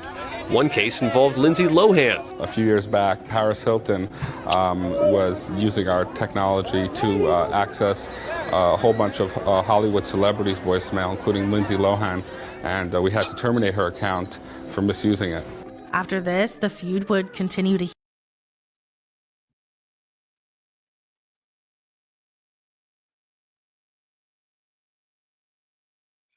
heat up. Lindsay went to Butter, a celebrity hotspot in Manhattan. Before going down the stairs to where the party was, Lindsay was warned by the owner that Paris Hilton was there. She said she didn't care and continued to the party. Well, when Paris saw Lindsay, she immediately went off in front of everyone, grabbing Lindsay's arm, saying, quote, I can't believe you f***ing called Stavros. After the confrontation at Butter, Paris seemingly wanted to get back at her ex-bestie. That's when reports started surfacing that Harry Morton, Lindsay's on and off again boyfriend, had been seen spending the night at Paris's house. A friend of Lindsay's told reporters that although she and Harry aren't currently dating, Lindsay loves him and this news is devastating for her. This would inevitably cause the public catfights to continue. The next being at an Us Weekly after party. Paris was seen yelling at Lindsay that the reports about her hitting on Lindsay's ex-boyfriend were untrue. A few weeks after that fight at Teddy's, an LA nightclub, Lindsay would confront Paris again over her ex-boyfriend Harry Morton spending the night at Paris's. But confronting Paris wasn't enough. A still furious Lindsay was ready to get back at Paris in the best way she knew how. And that's when TMZ reported that Lindsay and Stavros were seen making out in a club for the first time in months. This would infuriate Paris. Lindsay knew just how to get to her and push her buttons. And she was playing Paris like a PlayStation. Speaking of which, that brings us to our next chapter. In 2006, Sony was gearing up to launch their 21st century gaming console to the masses. And who better to promote the new PS3 than newly found tech icons Paris Hilton and Lindsay Lohan? Before social media, big tech brands often relied on celebrities to be spotted using their technology, either in music videos, at an event's red carpet, or out and about by the paparazzi. Devices like the BlackBerry or the Sidekick's popularity can largely be attributed to celebrity endorsements like Paris Hilton and Lindsay Lohan. Whether Sony knew the pair were feuding and wanted to drum up some drama and press for their event is unknown, but this was the moment Lindsay finally snapped, and it would be the C word heard across the world. Well, Lindsay. All right, with Paris, try Lindsay. Lindsay, we love you, Lindsay. Yeah, that's enough. Paris, get cut. I'm sorry, Lindsay, the what? Lindsay, Paris is the what? Do the cut? Lindsay immediately retracted her statement, her assistant in the video clearly saying she's joking. Why is Paris the cunt? Lindsay, why is Paris the cunt? We got you saying a second ago. Tell them dirty J's in the tank. Paris is your friend. Lindsay loves Paris. I love her. No. But she would double down on Paris later, showing paparazzis a bruise and claiming that Paris spilled a drink on her. Hey Lindsay, does it bother you that Paris and... Thank you. This is a video that Paris Hilton, and I'm saying this on tape. She hit me last night for no reason, apparently, at my friend's house, and I didn't know she'd be there, and she hit me. And she Are you upset about that? How do you poured it all feel over about me. that? and it hurts, and it's not okay. It's not and cool. I'm sorry for everyone that thinks I'm crazy. That's right. I'm sorry to hear that. This would be the catalyst to the most iconic paparazzi photo taken of all time. And no, I'm not exaggerating. See, in fall of 2006, Paris Hilton would befriend the one and only princess of pop. It's Britney, bitch. They would start partying together and even going out on the town. Britney began attributing her new style to Paris, and they would begin dressing up every single night. With Paris Hilton by her side, Britney Spears solidified herself as a true socialite. And her music would begin reflecting it. Britney Spears' nights out with Paris Hilton were a huge inspiration for Blackout, Britney's most critically acclaimed album in the overall pop music Bible. On November 28, 2006, Paris Hilton and Britney Spears went out to the Beverly Hills Hotel to a mutual friend's party. When they decided to leave, they knew they'd be swarmed with paparazzi, but they were still in for quite the surprise. I just want more. None other than Lindsay Lohan showed up to the hotel, and Paris would hold her hand to the fire and make her tell the truth. So Paris, did you hit Lindsay? Yeah, ticket. Yeah, ticket. Ask her. She's right there. Ticket. Lindsay, tell them the truth. Lisa, what's going on? Lisa, tell us. Never. Lindsay, she's my friend. Everyone lies about everything. She's a nice person. Please, leave us alone. So your friends? So that video statement earlier today was wrong? Waiting in the car. She never did that. She's a good girl. She's a nice person. I've known her since I was 15. Please, stop Lindsay, right here. make us hate each other. Ending in the holy trinity of 2000 socialites stumbling in to Paris Hilton's Mercedes-Benz SLR McLaren, creating the most iconic paparazzi photos ever captured. Now, what really happened that night has been contested in recent years. Both Paris and Lindsay reflecting on the night very differently. See, in 2017, Paris would divulge that Lindsay Lohan was actually never invited to hang out with them at all. It's like Charlie's Angels. Lindsay, did she like hit back on this at all? Did she say anything? Well, actually, it was just Britt and I out, and then she just like chased us to the car and got in. She wasn't invited. At what point do you say to Lindsay Lohan, I'm so sorry, babe, you're gonna have to get out? You're not on the list. I mean, I think she's doing well in Mykonos now, so. Yeah, sure. You all went out for a night. Well, Brittany and I went out for the night. You and Brittany went out for the night, and then did Lindsay like kind of crash, or she was just around and she? Yeah, she totally party crashed. Like, we were all at the Beverly Hills Hotel at the bungalows, and during an after party, and then Brittany and I wanted to leave to go home. Right. And then she started like chasing us. Lindsay did. Yes, Yeah. and then. Okay, so what you have to know about this, I know the backstory also. I know a lot. I don't know why. I just I know from the mouth of her manager, her agent. Paris Hilton's agent, right? He's the one that we see right there with Lindsay Lohan, okay? So he is the one that brought Lindsay to Paris so that they can make up in front of paparazzi. She didn't crash. She was asked to be there because her agent, her manager, her whatever, he was there and he was in cahoots with Lindsay Lohan. So they didn't crash. She didn't crash, but I like knowing that she did crash the party, and she's saying that, knowing that her agent brought Lindsay to the party, like knowing that her manager went out to seek Lindsay, to bring her there, to say it's not true, she didn't attack me or whatever, and now she's saying, oh, she wasn't invited, she crashed the party. Like, this is shady as fuck. And squeezed in the car. It was literally a two-seater SLR, you know, that right. sports car. So she just like squeezed in. And I didn't want to humiliate her in front of all the paparazzi and be like, get out of my car. So right. was went like, along whatever, with just- it. Yes. Then when you pulled away, did you like drop her off at the end of the driveway of the Beverly Hills Hotel or what? Basically? We went back to my house, and then Brittany and I just went to sleep, and then, I don't know, Lindsay probably went to another Let party. herself out? I don't know. There was no Uber back then, so she probably like called a cab. I have no idea. Wow. So literally, and Brittany was sleeping over that night? Yes. Wow. You can envision a day in your life in LA 10 years ago where you. By the way, how is it that you invite somebody at your house, right? And you go to sleep, like knowing that that person is not asleep, and you don't even care what they do in your house? They're gonna steal from you or whatnot. Like, what are you doing? Like, she knows what happened. She knows. You would have like called a cab from Paris Hilton's Well, house? do you think she hang glided from the Hollywood we were at the Hills? Beverly Hills Hotel. Oh, you were at the Beverly Hills Hotel. She was kind of acting like they weren't having it and that you came back with the house with them and they went to bed and I they haven't left even you seen there. her in years. Do you remember that night? No. You don't? No, I'm kidding. Right. Yeah, I do. You do But I just remember that haven't night. seen her in years, and that's not the story, so let's just pass on. Right. Well, let me I'm ask not you here to this. talk about Paris. I know. But she made it seem like she didn't even know how you got home that night. Maybe she was doesn't like, remember it.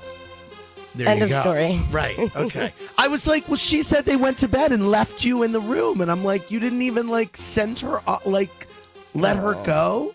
There was no Uber back then. I don't like the idea of Lindsay Lohan calling a cab. You know what I mean? I don't like. And Lindsay was asked about this. She simply answered with, I've never had to crash a party in my life. I'll leave it at that. Everything finally seems civil between Paris, Brittany, and Lindsay. However, Paris had an Uno reverse card up her sleeve, as she would shock the entertainment world when she took Stavros Niarchos back as her boyfriend, all after he was with Lindsay during their break. Do you ever wonder, like, who else is fucking your man?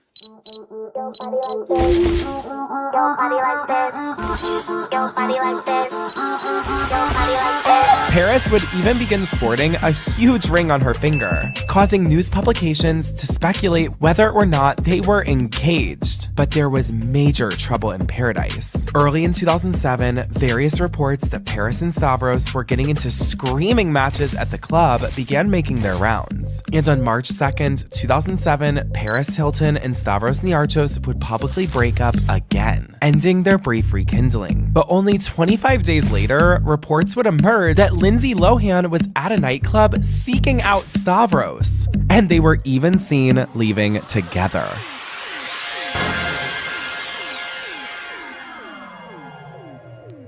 The summer of 2007 represented new beginnings for the It Girls of Beverly Hills. Paris had a new boyfriend, Lindsay Lohan and Nicole Richie were becoming best friends, and Britney Spears had just gotten divorced and released her new single, Gimme More. Now, when asked about Britney's divorce on the red carpet, Lindsay Lohan responded, Any advice for Britney Spears? In terms of what? She just announced yesterday she just filed for divorce. Oh, I didn't even know that actually. That's bad of me. I'm sorry, but that's none of my business. Are you surprised? I really don't care, to be honest. Awesome, thank you. Britney Spears is not, I've met her twice. Afterwards, Britney Spears seemingly shaded Lindsay back in a paparazzi video. You and Kevin, are you guys gonna reconcile? Oh my god, like, yeah. Are you really? Oh my god. So we can believe the rumors, right? I know, like, right? Oh my god, where's Lindsay Lohan? Oh my god. What do you think what's going? Brittany, what would you like to say to Lindsay Lohan?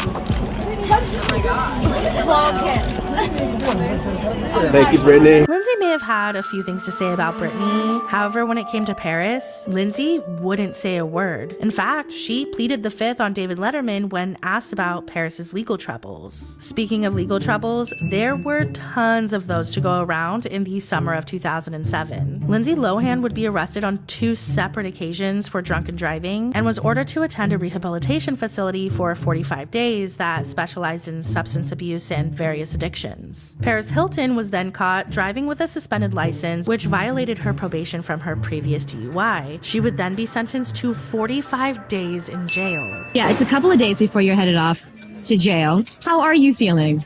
I'm scared, but I'm being strong, and I'm ready to face my sentence, and I hope that this can be an example to other young people and the decisions they make and use it as something positive. Paris Hilton is going to jail.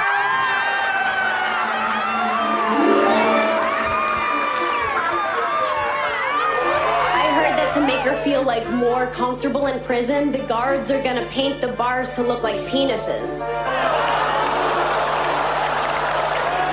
I just worry that she's gonna break her teeth on those things. I was in possession. What did you possess? Cocaine. Paris Hilton exiting now after serving 23 days behind bars, serving a 45-day sentence for violating probation. You see Paris now? I'ma put you on tonight. I'm gonna be bad. Go ahead, set it off. Do you think Paris is going to come out with bigger warning? I think she's loving this. I wanna be bad. I wanna be bad. As Paris was released from jail and Lindsay Lohan entered her alcohol monitor bracelet era, they both met up for a Malibu beach party to celebrate their newly found freedom. They had even appeared to be friendly again, letting bygones be bygones. But there was another friendship that would be blossoming during this time. Nicole Richie and Lindsay Lohan started to become really close friends, and they both had one thing in common, which was on and off again feuds with Paris Hilton. Lindsay, Paris, and Nicole. It doesn't get any hotter than that. It was an ex-enemy reunion in Hollywood last night. Our girls, Paris, Nicole, and Lindsay all together again. She's my best friend, so I'm here to see her. Well, I love our money exchange, and I love Nicole, so I'm a supporter. 82 minutes. Nicole Richie in and out of jail in Los Angeles. Meanwhile, Lindsay Lohan, Stay in the Slammer, will last one day. These young women that are racing around LA, drunk driving, crashing into things. Nicole Richie reportedly weighs less than 97 pounds. Could that have anything to do with her gal pal Lindsay? Thin is in, but to slim down Hollywood hotties, Lindsay Lohan and Nicole Richie have a problem? No. I am here with the star of Mean Girls, the star of Herbie Fully Loaded, Lindsay Lohan. Wait, la la la la la la. No. Are you gonna perform tonight? Are you gonna sing? I'm tired of really started. I'm sick of being followed. I'm glad you know the song. You look really skinny, I have to tell you. I mean, you look really skinny. You look really skinny. Roll out the red carpet, paparazzi camera click. Take my pic. It's Britney, bitch. Blah, blah, blah. Say what you want. I'm still sitting on my throne. I'm probably not gonna eat because I'm so anorexic and everything, right? This rumor's flying round. They try to take my crown. Lindsay ended up getting closer to Nicole than she ever had been to Paris. They became each other's accomplices, sometimes quite literally, like when reports surfaced that Lindsay stole $10,000 worth of clothes from model Lauren Hastings. Lauren filed a police report for the incident, and when Nicole Richie got wind of this, she was not happy. Nicole snatched Lindsay's BlackBerry and typed one of the most scathing messages in pop culture history, starting with, quote, "Are you okay? I know you have nothing, but Jesus fucking Christ. Are you so desperate for new clothes you're willing to file a police report to get some? I'll go to Goodwill for you and pick out a nice pair of pants for you to wear and split open because you're getting so huge. If you're going to do drugs, at least have something to show for it. Lose some damn pounds and get a life. You're delusional and pathetic and embarrassing. Next time you write Lindsay, you'll be dealing with the wrath of me. Consider this a warning. Signed, Nicole Richie. P.S. Blow a horn." By this point, Lindsay Lohan and Nicole Richie were clearly besties, which meant Lindsay's newfound friendship with Paris wouldn't last long. And it didn't. On August 15, 2007, less than a month after their reconciliation, Paris Hilton would post a lost dog poster with Lindsay's mugshot at her Hollywood Hills home, reading, "Lost dog. Have you seen her? Age 3 and dog years. Weight, anorexic. Eyes, dilated. Coat, spotted freckled. Breed, freckle-bellied Coke Terrier. My dog was last seen on the morning of July 24th, 2007, chasing cars in Santa Monica. She will answer to the call of Lilo, L Squared, Loho, and dime bags 2 for $10. She was also last seen carrying her favorite toys, a little white bag we call her doggy bag, and her favorite black ankle bracelet. Please come home. All the change in my couch will be offered for the information leading to the safe return of my dog. 2 months after the dog poster incident, Paris Hilton would be spotted at the Grove movie theater in Los Angeles on a super secret movie date with her ex-boyfriend, Stavros Niarchos. The ex-couple would be spotted again a week later at nightclub The Green Door. The relationship between Paris and Stavros seemed like it might be back on. Sparks may have been flying between the two, but Stavros' family reportedly felt very negatively towards Paris and her family. Reports emerged that the Niarchos family disliked Paris so much that they threatened to cut Stavros off financially if he continued to date her. Now remember, Paris had already dated other Greek shipping heirs prior to Stavros, and even more reports began emerging that the families of the shipping heirs joined together against Paris to make sure she didn't marry any of their sons. This seemed to do the trick, as the battle for Stavros would come to a final boiling point. It was reported by the New York Post that Paris showed up to Hollywood hotspot Crimson looking for Stavros Niarchos. He was there, but apparently wanted nothing to do with Paris. Well, instead of telling Paris this, Stavros decided to call up her frenemy, then left the party before she could find him in order to meet up with Lindsay Lohan. However, Paris wasn't ready to give up on Stavros. She was persistent. Later that week, she showed up at his hosting gig for the Art Basel Festival, attempting to distract Stavros from his date. Paris would allegedly follow them from nightclub to nightclub, even hitting the dance floor to get his attention. After this, Paris and Stavros would be spotted out together just one more time in December of 2007. But this time, it would be the true end of their love story, as his family's threat truly appeared to scare him away from the Hilton Hotel heiress, and they would never be photographed together again. As the iconic year of 2007 came to a close and 2008 began, rumors of a relationship between a 22-year-old Lindsay Lohan and a 31-year-old DJ named Samantha Ronson began circulating. Now, Samantha Ronson was open with her sexuality in the early 2000s, but Lindsay truly wasn't allowed to be. She had already been deemed by the general public as a sex icon, and even when she came out with Samantha and confirmed their relationship, news publications refused to refer to them as a couple. They were simply, quote, best friends. But when Ashley Olsen made the mistake of saying hi to Samantha at a party, Lindsay would viciously protect her relationship, telling Ashley to, quote, keep your 15-year-old full house ass away from my girl. Lindsay would join Samantha for her DJ sets, and they would go out on double dates with Nicole Richie and Joel Madden.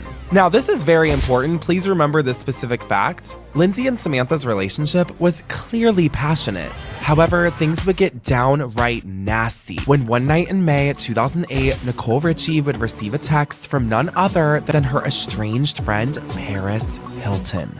Reports emerged that while Nicole was at home with her and Joel Madden's newborn babies, Paris saw Lindsay Lohan cozying up to Joel Madden during his DJ set. After receiving news from Paris, Nicole attempted to call Joel, but he wouldn't answer. She reportedly threw her phone against the wall in a fit of rage, and photos began surfacing of Lindsay and Joel cozying up together. While Joel Madden and Nicole Richie seemed relatively unaffected by this entire ordeal and would actually go on to get married, the same couldn't be said for Lindsay Lohan and Samantha Ronson. They were constantly fighting, having full-blown screaming matches with each other. Sam, what's going on with you and Lindsay right now? Who's that? No. I'm your girlfriend. No, who's this other person here? You know her. So why are you yelling at her to stop? Because you didn't touch me, and where were you? Okay, this one has to go. Don't talk to me like that, Sam. She's on my property. I don't know her. I want her out. And you should call a cab. You and both. Tabloids were constantly speculating that they were breaking up. As 2009 began, there seemed to be a new headline about Lindsay and Samantha fighting every day. Lindsay cooled some of the breakup rumors down after she visited a synagogue with Samantha in March of 2009, and things appeared to get pretty serious. Lindsay declared she was converting to Judaism with Samantha. However, on April 5th, 2009, Lindsay Lohan would receive one of the rudest awakenings of her life. According to close friends of Samantha Ronson, Samantha had been trying to break off her relationship with Lindsay for months. But every time she would bring it up, Lindsay would threaten her own life. On April 5th, Lindsay Lohan was staying at the chateau with her sister Allie and her mother Dina. One floor below their room, Samantha Ronson was hosting a party for her sister. The only catch? She hired 5 security guards and gave them simple instructions: to keep Lindsay Lohan out. Lindsay would attempt to attend the party.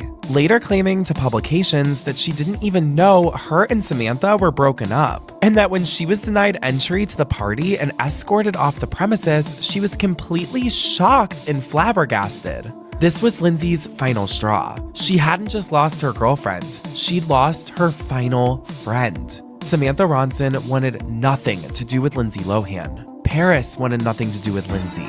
She even made it a point to party with Samantha Ronson after Lindsay's breakup with her. Even Nicole Richie wanted nothing to do with Lindsay. Lindsay had just been photographed canoodling with Nicole's fiance and father of her newborn baby. In fact, Nicole was invited to Samantha's party that Lindsay so desperately wanted to attend. And when Nicole passed Lindsay crying outside of the club after she'd been broken up with, all Nicole did was roll her eyes at Lindsay and say, "Uck." Lindsay was truly at rock bottom and all alone, telling Us Weekly at the time, "It's absolute hell. I feel so alone. Everyone's turned on me. I'm just really hurt. The whole situation is sick," even calling it her real-life Mean Girls scenario. At least that was just a movie. This is my real life. A few days after the breakup, Samantha changed the locks on the Hollywood Hills home she shared with Lindsay, and Samantha's family saw a restraining order against Lindsay. There is a lot going on, but it's not true. But it's not true, which is why, people can read, I guess there's Us magazine right now, you're on the cover, and people can read whatever. Oh yeah, I'm so alone. Yeah, right. I'm an honest person. I have no problem telling people what's real and what's not. Okay. I think even if I'm staying home, they'll find some sort of story to write about me. There's been horror stories about me. That whole night was just, it was really tough, and I just, it came out of nowhere. And Samantha and I are friends. We're talking, we talk, but you are friends? Yeah. Okay. But or when you don't know you're breaking up. It's really weird. Did you not know you were breaking up? I had no idea what was going on. Okay. I just hadn't seen her in a week. She disappeared. Cheating? No, you weren't cheating. I don't believe in cheating on someone. You don't believe in cheating, so you didn't cheat. Okay. No. And what about the restraining order? Is that did she? I have no idea. You didn't know that? What am I gonna do? Yeah, I don't know. I must have lived so many. I would have lived 15 lives by now from all the things that they've said. It's incredible, but it's something that you aspire to have coming into the industry. When you act, you want to be in magazines. You want people to know who you are and go see your movies, and you're an entertainer. So I'd rather have it than not have it. It's my life. And the fact that people that I don't know and care about me enough to say things that are true or aren't true, I think that's kind of a nice thing. It's comforting in a way. I don't know what life would be without it at this point.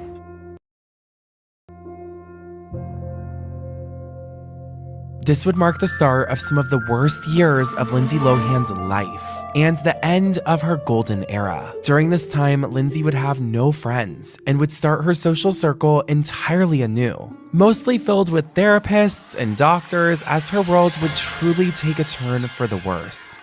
All was quiet between Paris and Lindsay for 2 years. Not a single word spoken to each other as they went through their respective scandals. However, on May 6th, 2011, Paris just had to say something about Lindsay's theft case on her 2011 reality show, The World According to Paris. Can I have earrings? And I'm gonna tell them that I'm not. I'm just gonna be in rehab. No, I'm not Lindsay. If I were Lindsay, I'd be stealing the earrings, not giving them away. The joke was included in a promotional clip for the episode, and as soon as it started airing during commercial breaks, Paris issued a statement labeling the joke as thoughtless and unnecessary. This was a major change of heart for Paris, and in July of 2011, Paris actually extended an olive branch to Lindsay by inviting her to the Malibu beach bash she was throwing. Lindsay surprisingly accepted the invite. This reportedly was so surprising to Paris's party guests, they actually gasped in awe at the sight of Lindsay. The room was very tense, all until Paris got up and hugged Lindsay, seemingly finally ending their years-long feud. Lindsay and Paris would see each other a few times in passing over the next 2 years, but would seemingly cut off all contact in 2013 after a bizarre Miami run-in between Barron Hilton, Paris's brother, and Lindsay Lohan at a nightclub. Barron sued Lindsay after accusing her of ordering her friend Ray Lemoyne to beat him up, leaving him with deep cuts and bruises. Paris Hilton's little brother jumped by Lindsay Lohan's pals? According to TMZ, such is the case. If you're at a party and the sun comes up, chances are there's probably some room. And there definitely was, we know, in this case. There was also blood in the room because Paris Hilton's little brother, Baron Hilton, got his face bashed in by Lindsay Lohan's alleged boyfriend. And Harvey, this is how everyone found out about this f***ing alcohol-filled party. The cops showed up, and the reason the cops showed up, and I will give you Baron Hilton's side of the story, this is what he told law enforcement. Basically, Baron Hilton was one of the... It's me.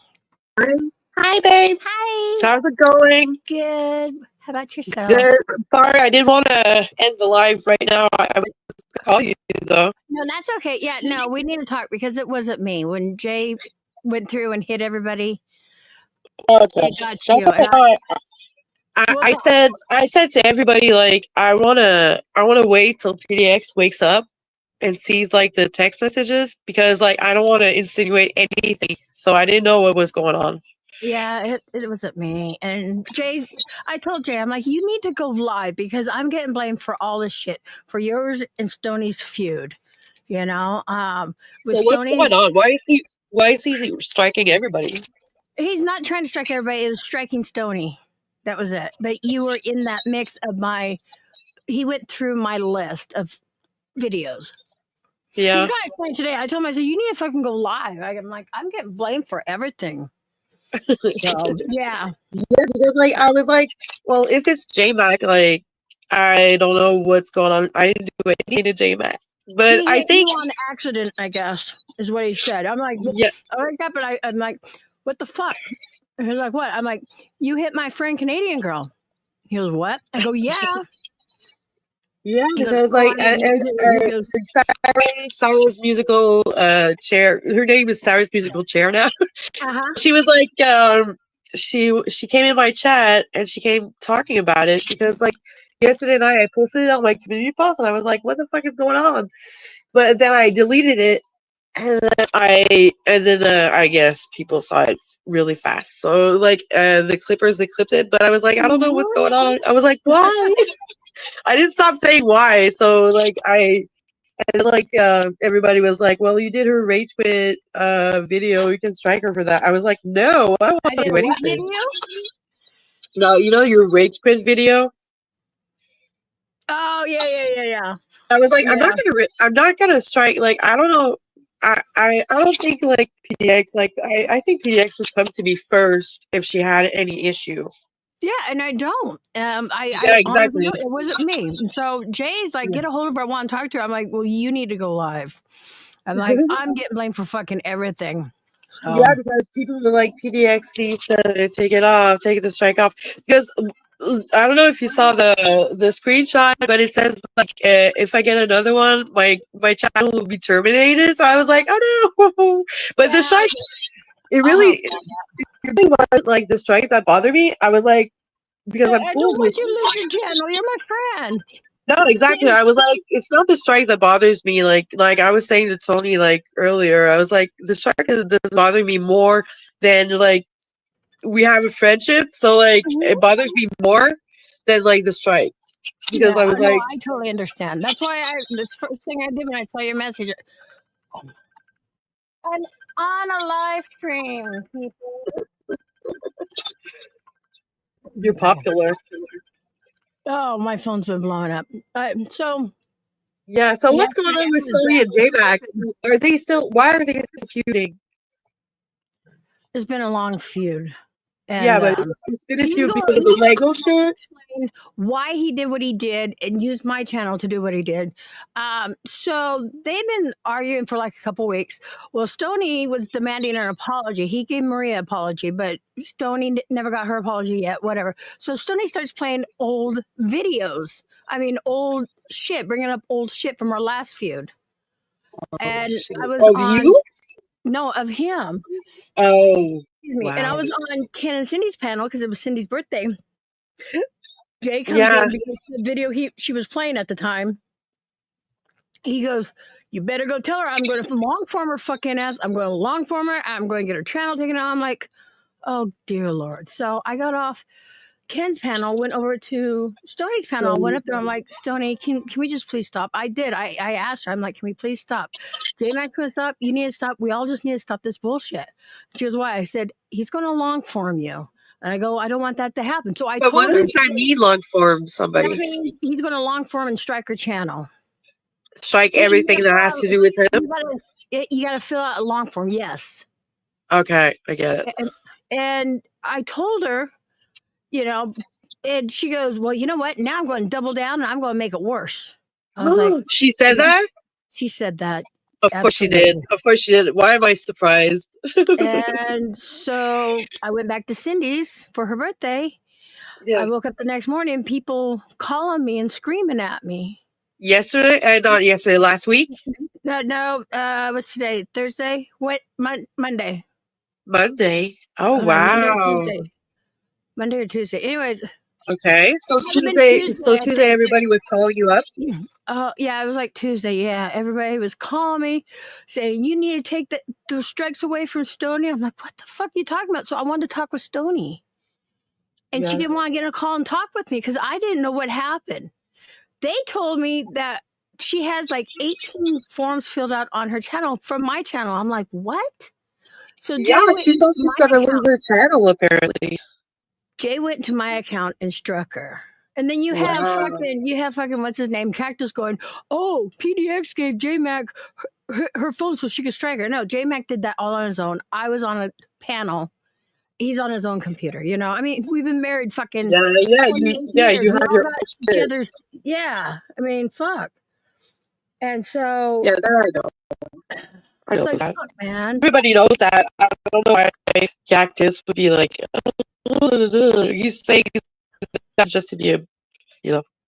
Yeah. So you know, I'm feeling bad, and the other bad thing is. Well, I think if I remember correctly, I think that me and Stoney and I, we were restraining it, so probably because I restrained it as well as Stoney, like he wanted to strike Stoney, but he didn't know that I was also restraining it. So maybe somebody, if like, so that means that if somebody else, Do you still have the email? What? Do you still have the email that you got? Yeah, I'm gonna show it to you. No, don't. Well, you won't see shit. You won't. Okay. Well, I said it, and you know, YouTube Studio, they want me to go to copyright school. yeah. Take it. You'll take it off. Yes, do that. Absolutely, do that. They will take it off. Yes. Yeah, because like they want me to go to copyright school, or what? Wait, they say I have other. They said, okay, wait, YouTube Studio. There it is. Tony Macaroni. I know. I don't have the right thing up. This is police. No. This. No, just do the copyright school. Trust me. Okay, yeah. So they say submit counter notification or contact claimant. Well, what? Jay, come here. You need to come to explain to Canadian Girl. Huh? So what can you do if I contact you right now? Like, let's say, I don't know. I don't know how that works. I don't know how anything works. No, it's the video. It tells you to go to copyright school. Do the video. Yeah, I know. Yeah. Is this live? This is live, and this is Whitney, Canadian Girl, that you hit. Girl, hello. Hi, J-Mac. So listen, I went to war. Emmy had nothing to do with it. Yeah. Emmy has control of things in my life, such as my bank access and this and that, and I've got control to her We have emails. control to everything. Yeah, we've each got control of everything. Yeah, of course. You're married for 28 years. That's about to happen. Stoney went on and on and on and on and on, and she won't fucking stop. And I lost my shit, and I was doing the stuff that YouTube gives you, and there was literally a stack of crap from Stoney. And I'm bang, bang, bang, bang, bang, and I hit it. Yeah. I'm like, fuck this bitch, I'm done. And anyway, last night or so, they're on there threatening how they're going to pressure Emmy about deleting it or fixing it. So I went into the fucking emails and I got rid of every goddamn way of fixing it. And no sooner did I did that, like 3 hours later, she comes out and tells me, "You hit this other girl." No, I told you that this Yeah, morning. well, And I'm yeah, like, because I went to check my messages, like, because this is not on my this YouTube. Since my other channel got struck, this with my main Google account, I put YouTube like this is not my main Google account, so I went to go check my messages, and it says from the 9th of September. yeah, it was me, and it's Okay. like dropping a bomb and getting a next door neighbor. I am really sorry. It wasn't Emmy though. It It's like wasn't it Emmy. says. I'm like holding my ground on this. I'm so fucking Yeah, mad. I'm telling him to fucking go live because I'm pissed about it, ain't I? Yeah. Because I'm getting blamed for everything because my name is on It's not Emmy. everything. Emmy didn't do. Emmy's been yelling at me for 2 days, but I've had enough of Stoney. I've had for 3 years. She exposed my son, right, for all kinds of crappy shit. But she made it right. Wait a second. No, make it. That is not making it right. So get this. No, So one of the videos that's on her channel about me threatening to shoot somebody, yada yada, it's because she was threatening to send gang members to my house, real ones, right? Because her family's like, they're gang members. She lives in a trailer. Anyway, she gave that video to somebody else that I was fighting with on YouTube and told them to go to court and say that I was talking to them about this. Thank God I have the original video put away, because this judge thought that I was screaming at you, for example, about a video that I said to Stoney 2 years earlier. And Stoney gave it to them. It would be like you going to court with a video of me yelling at Stoney saying that I'm threatening you. That's the kind of crap that she has gone and done. And then this all started because I talked to Mark the other day, and then it just got weren't worse. you on his panel? Yeah, we were having a casual conversation. And then they wake me up screaming at me, and then she makes all kinds of threats about how she's going to expose me, and then she starts unprivating all these videos about my personal life and all this crap, and over nothing. And I asked Emmy, I says, Emmy, go tell her to knock this off, please. I'm gonna long form it. Emmy calls her up. No, I went on her panel. She was live streaming. Okay, well, however you did it, I didn't see It that. was the video you took down, so unfortunately So it's not anyway, there. she told her, she says, stop, please stop. Jay's gonna long form. And her next words are, oh, because you're gonna go to your wife and do that, I'm gonna do XYZ. And I had enough. I'm like, this bitch is dumb. You got a gun to her head and she's still talking shit. You know what I mean? And it's like, I think it's verbally, because, that's a figure of speech. It's like stop doing this or else. It's the or else that bothers her, I think. Just stop. I don't do this to her. She's got, in 2 days, she put up 46 videos on me. Yeah. 46. Yeah, so And so I'm how just did like, it start? I mean, how did everything start with Sony? Like, Oh, it my started with the God. Lego going into the vagina, and then it never No. stopped. I was friends with Belinda. Stoney showed up. Stoney got, It's just a long so story. long of a We've known story. each other for like 8 years. It's a 6 really years. long fucking Yeah, I story. remember that you and Sony were friends before PDX and Sony were Yeah, friends, Stoney right? was his best friend years ago. So anyone blaming PDX, especially you, this was not her fingers. No, This this was is not her maybe mind. people brought it up in my life this morning, and I was like, and then people were like, maybe it's J-Mac, like, because he's done it to Stoney. So I was like, well, why? And like they clipped, because the only thing I was saying, but why? I didn't do anything to J-Mac. I was like in YouTube jail for a weekend, so I don't Your even video know. was one in a stack, and I was like, and I guess I hit it. I really didn't even know. I was just following Yeah, the probably procedure. because I streamed it. You know, when you go to stream, it says like stream to your audience, but maybe Stoney also streamed it, so like I was caught in your hellfire. So I think Amy can tell you how to fix it. It's a No, warning. she's just got to take that test. It's a warning. The warning doesn't go away. You only get one warning, but it's You not just a gotta strike. take a You're test. certainly not Yeah, going to lose it. they said that you can retract it. Well, there's a problem with that. Jay, tell her what happened. I did. He So last deleted night- the emails that I can't retract it. Last night they were gonna all get on Emmy about fixing it and deleting it and da da da da. So I burned the receipts. I burned the fucking. It's gone. There's nothing to fix. I was sleeping. I was fucking sleeping, and he did that. But wait, look, wait. I'm gonna share the YouTube Studio shit that it has. Wait, so if I put if I press on YouTube Studios, right? That's what they give me as a choice. So if I go on the little letter and say contact Clement, maybe you're gonna have the option of retracting it. No. That's just gonna send a letter to us. Can you please fix this? No, you should have. If this is your first strike on this channel, you should be able to watch a little video. Yeah, they say it's a complete copyright school. I'm gonna go to detention. Yeah, watch that little 2-minute video. That's all I can do. Yeah. And I don't know if you will accept my apology, but you were. Oh yeah, for sure. I like I said, I wanted to give you guys the benefit of the doubt because I'm out of the loop of what happened like this past week. I know PDX had a lot of heat, so like that's why I'm like passive. I'm really passive and everything. So yeah, I have a lot. So I know you were a friend of hers. So yeah, absolutely. So that's why I was saying like the strike bothers me less than like being cool with PDX because PDX is my friend. So I was like, the strike really doesn't bother me. Like it's more the friendship, even though it's internet friendships, it's still a friendship. And I guess last night they wanted me on Sony's panel, but I was sleeping. I guess they sent me a StreamYard link, but I had been sleeping because I was up all night the night before. Yeah, come out here. You were sounded. I'm like, no, I ain't bothering her for this shit.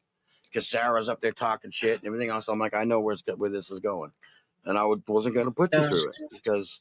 But I found out I was sent the link against Stoney, and I'm sorry that I had to kind of go through Emmy because he knows I was using every tool in my book right there. If he woke me up, he knows I would have clicked that link and I would have gone up on that panel. Yeah, because what is it? Like Sarah has a conspiracy. She has a theory that you want PDX off of the internet. If you ever want to drag me, not you, but if the community wants to drag me, more than welcome. My wife, our PDX Paranormal, is absolutely innocent. Well, you need to go live. No, but Sarah has a theory that JMac wants to take. You want PDX to be out of the internet completely. So that's why you're doing this. No, I don't like the haters. See, I like happy, fun, laughing conversations, and that's what me and my wife have done for years. And then we slipped into this hate thing and this drama, which has turned to hate. And it's that's all I hear every day, all day. It's really affecting my delicious life. My illnesses and stuff like that. We're not your energy. No, my illnesses. It knocks me probably. out. And then, even I started watching some of Stoney's stream last night, and you hear Sarah go, "Oh, her excuse is she's going to be sick." And she was. That's why she didn't go up on the panel. She was wiped up for fighting with Sarah for 2 days. And I didn't even know she went live until after I woke up, and Maria had sent me the StreamYard link. And absolutely, I would have gone up there. All right. So you were fighting with Sarah for 2 days, JMac said? Well, Sarah was fighting with me, kind of, yeah. Yeah, it was on Billions. Anytime Sarah gets a chance to have some kind of discussion regarding us, she's involved. Yeah. So, but anyway. Yeah, even like I'm gonna say, even German lady was like saying like not saying, but she was like, "Have you talked to her?" Like she was giving you the benefit of the doubt. So like, I mean, yeah, German lady said she was done messing with me. She what? I did it fighting with Stoney, and it was a complete accident. In somebody's chat, she said she was just done messing with me. She's moving on. Yeah, so that's why I was like, oh, that's. I hope it didn't hurt you, and if it did, maybe we can make it up somehow. But no, I'm good. I'm just yeah, like I said, I came back from YouTube jail for a week because I put a video of a clown terrorizing a kid. No, she's not. What? He has to get monetized. I want to make sure you're not losing money or something. No, don't worry. Yeah, it would have bothered me more because of that, but no, it's like it's because it's my second channel, like because the other one was terminated by trolls because of copyright strikes like this. So like I'm like, oh no, but no, it's fine.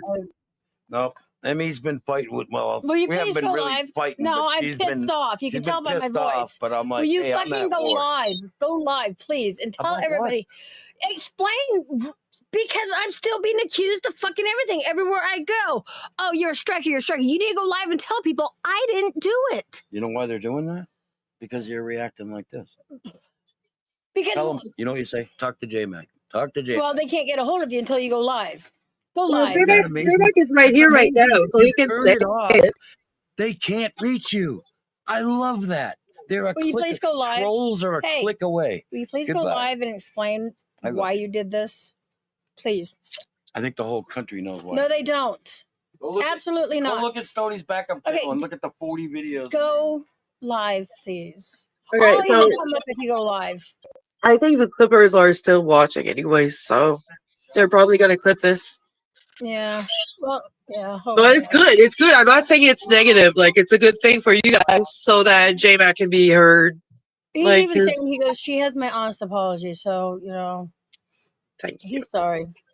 No, I I'm sorry know. this happened. I just want like to clear it out because, like I said, I didn't want it to seem like I was trash talking you because like I wanted to give you the benefit of the doubt before you, like because you were just I know you wake up like late, so like I woke up at 10:30 today.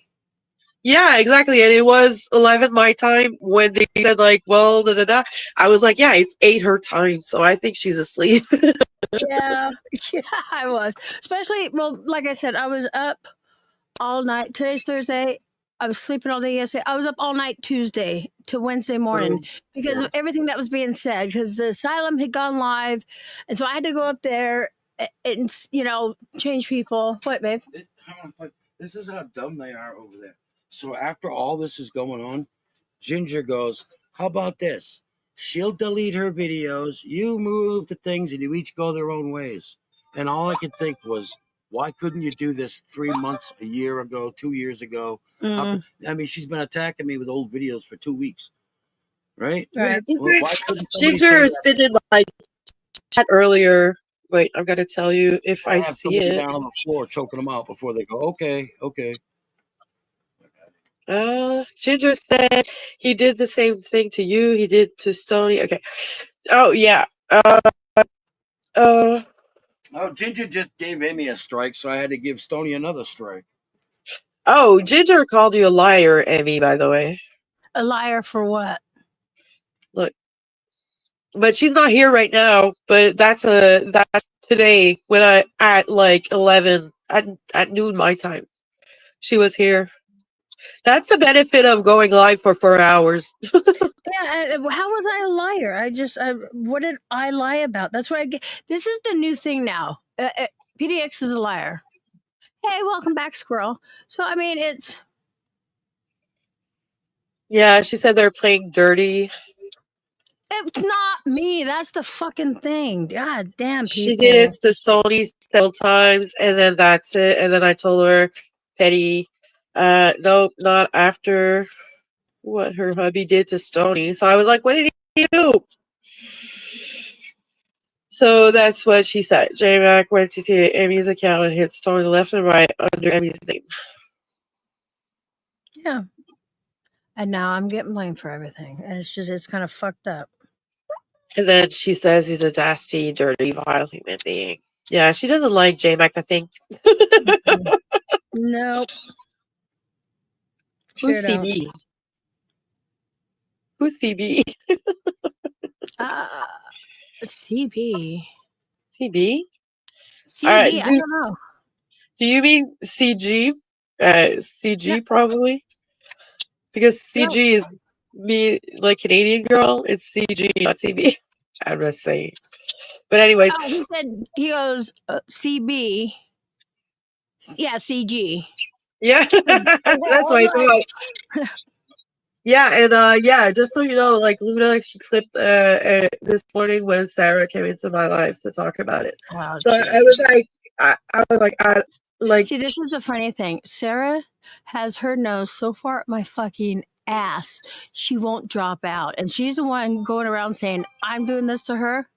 No, she brings me up. She gets on every hate channel. She even said she wanted to see Stony did because Stony made her take her laptop to the police for it. Stony, I don't know what it is.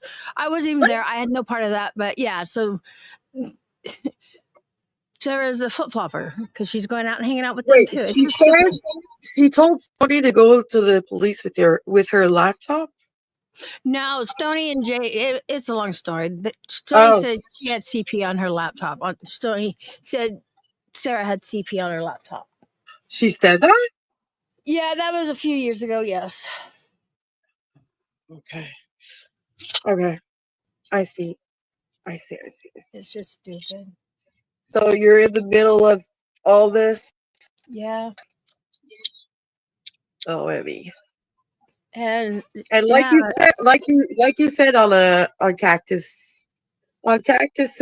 panel, I think 2 days ago, I remember you just went there to defend yourself. You didn't go really long because he called you a bitch and everything, and he was really rude, and I don't know, I think maybe he was drunk, but anyways, and Heidi was there, and you were like, yeah, by the way, I don't like J-Mac's friend of 15 years, so it like we're not obligated to like each other's friends. Exactly. Yeah, people don't. I can't stand his friend, but I tolerate him. Yeah. Let's just tolerate. Let's go back to tolerating cordial. Yeah. Being cordial and I mean, when everything. his friend comes over, me and his friend have gotten to like screaming matches, because I'm like, you're a no good piece of shit, stuff like that. But really? Yeah, I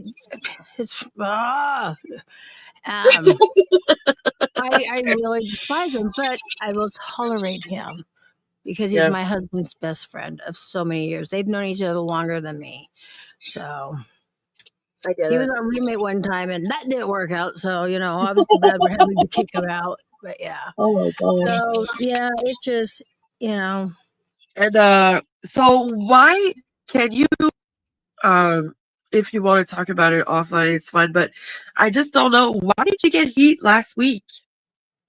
Like there was a generic troll stream where the paranormal chicks went on also, and Stoney went there. They were on there, like they were giving you heat. Everybody. Really? For what? I don't know. You were there. I was there. Yeah, you were in Tattle. Oh, it was because of the whole Sarah thing. The Sarah thing? Sarah Musical Life, yeah, or musical whatever. Isn't it like squash or something? Like it was until somebody went and told Sarah and said I was talking shit about her on Ken's panel, which I played that and proved I didn't talk shit. Somebody asked me a question and I answered it, and that was it. Okay. And because she was trying to call me out saying I'm talking shit while she's in bed at 4 a.m. I'm like, what the fuck are you talking about? About that. Ever since then, she's been angry and pissed. And I was on GT's channel the other day, and she's doing a little innuendo. Oh, is that when Bridget and her come up? Probably, because she was doing innuendos inside chat. And referring to me, and I was ignoring them. Finally, I'm like, who you calling a dummy, Sarah? She goes, you. I'm like, what the fuck did I do? I come up here and I'm not dressing you. It's stupid. And like Stoney went up there for what? I mean, I don't know if Stoney went up there. I wasn't there when Stoney went up there. You weren't there? No, not when Stoney went up. Last week, okay. Because I was like, all the paranormal people were in the chat, and then people were like saying, oh, Stoney is going at it and everything. So I was like, oh, okay. Yeah, I don't know. Yeah, like Rex, like this is deep drama, like Rex saying. It's deep drama. Right, Squirrel? I agree with you. It's really hard on the people who are stuck in this middle.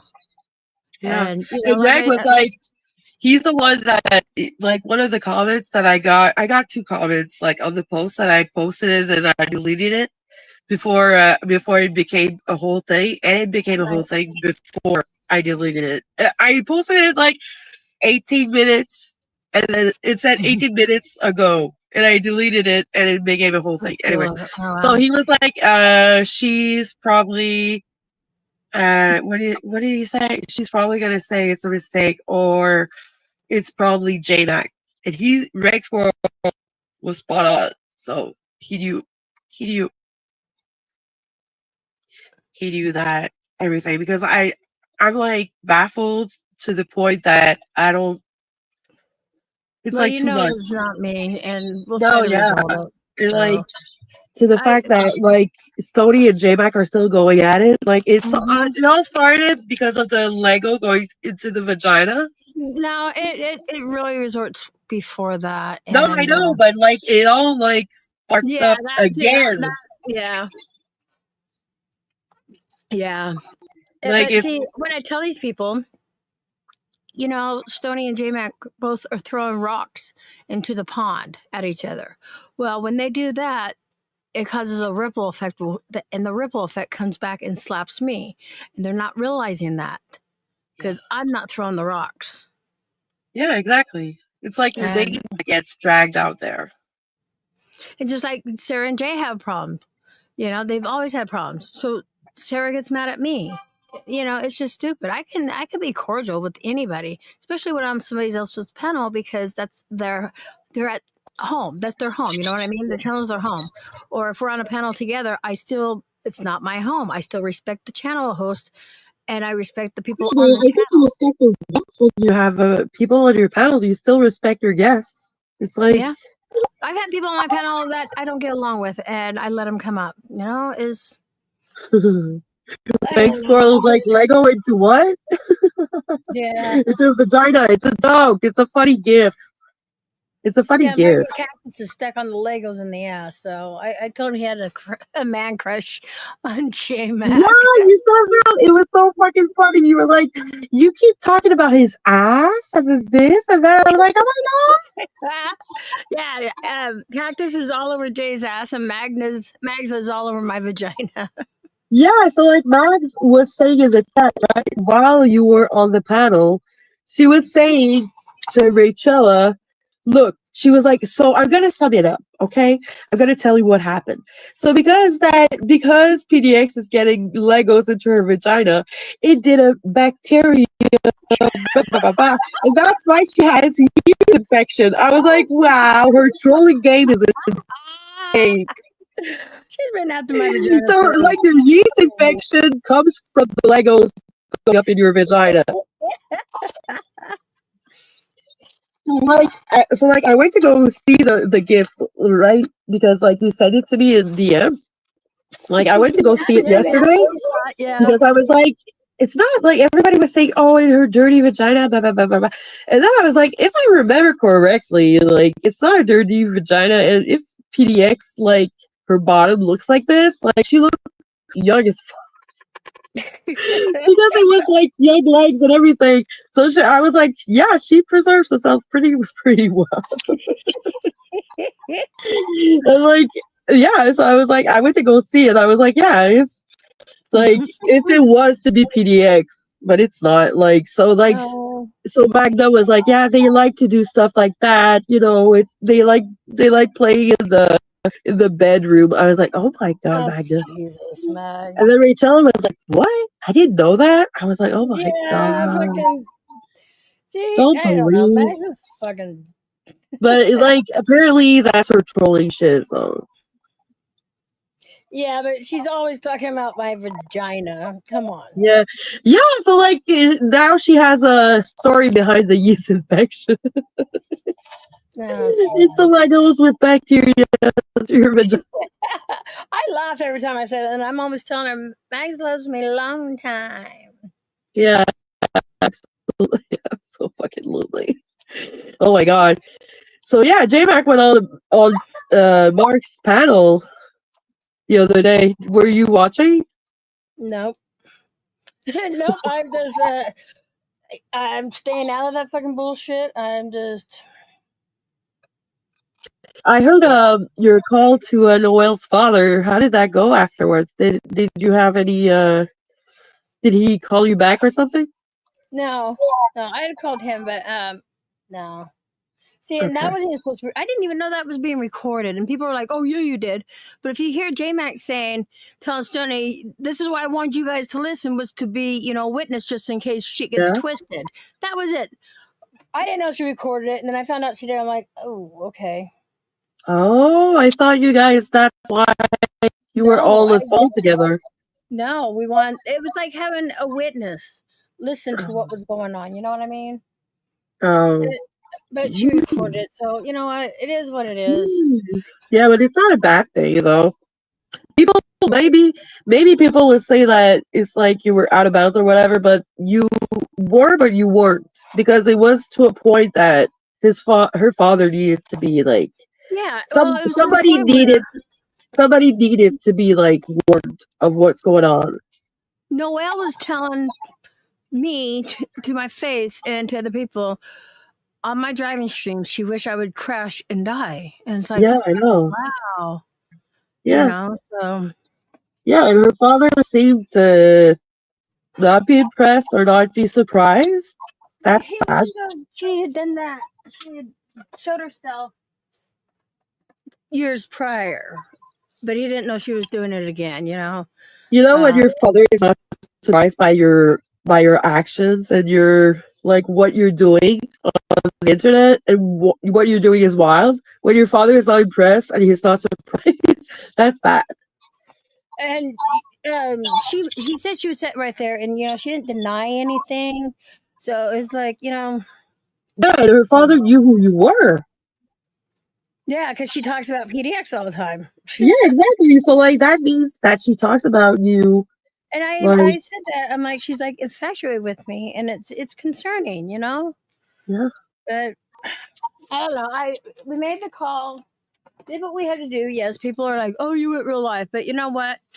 Fucking Avoid and German lady blocked her, so she wouldn't do the same thing to them. Yeah. You know, start following them around and calling them mom and shit like that. It's fucked up. So, can I ask you, how did you get a hold of her father? Yeah, and an in-source gave me some information. I can't say how. Oh, okay. Okay. Yeah, That's good. they give No, me the information. I was like, how did she get in touch with her father? Like maybe like Messenger or something. So I don't know.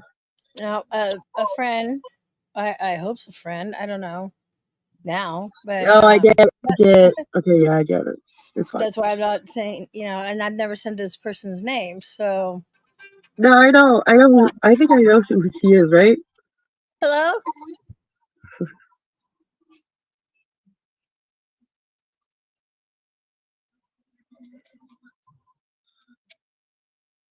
Hello. Boo boo boo. She's on a phone call.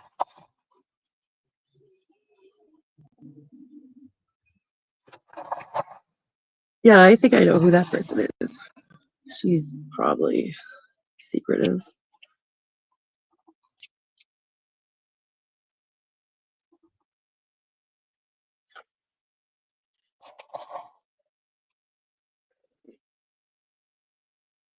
My hair is all fucked up today. Oh my god.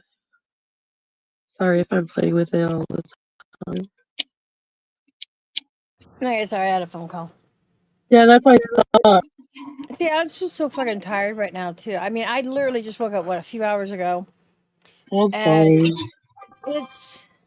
I'm sorry. I didn't want to make it a big deal, so that's why I was no, like, no, it's not you. It's not you. It's just this whole stress of everything, and people don't realize because of the illnesses I have. For one illness, I have psoriasis, and we know psoriasis. Yeah. It thinks your body has an infection, so it's constantly trying to fight something that's not there. So while it's fighting something, it's affecting my organs and everything else, and it's, you know, making me tired. And then on top of that, I have several different autoimmune issues, and then I have psoriatic arthritis. there's a reason why you couldn't fly for you can't fly for 2 years. There's a reason for that. And it's like I'm out of breath, you know. My own body is kicking my own ass, is what it's doing.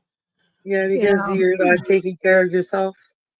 Just the stress, just it happened, you know, and yeah, but the brain, you know, the brain is like your emotions and everything. That's what that's what controls everything else. I mean, the brain is what controls everything else, right? I just want to sleep.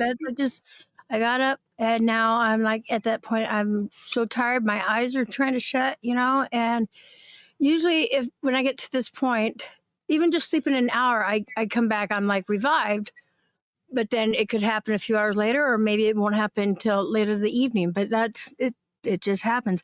It's happened when I was driving before, and I've literally had to pull over because I couldn't drive. It's like I had to pull over and take a nap in the truck. So it's like if you have narcolepsy. Kinda.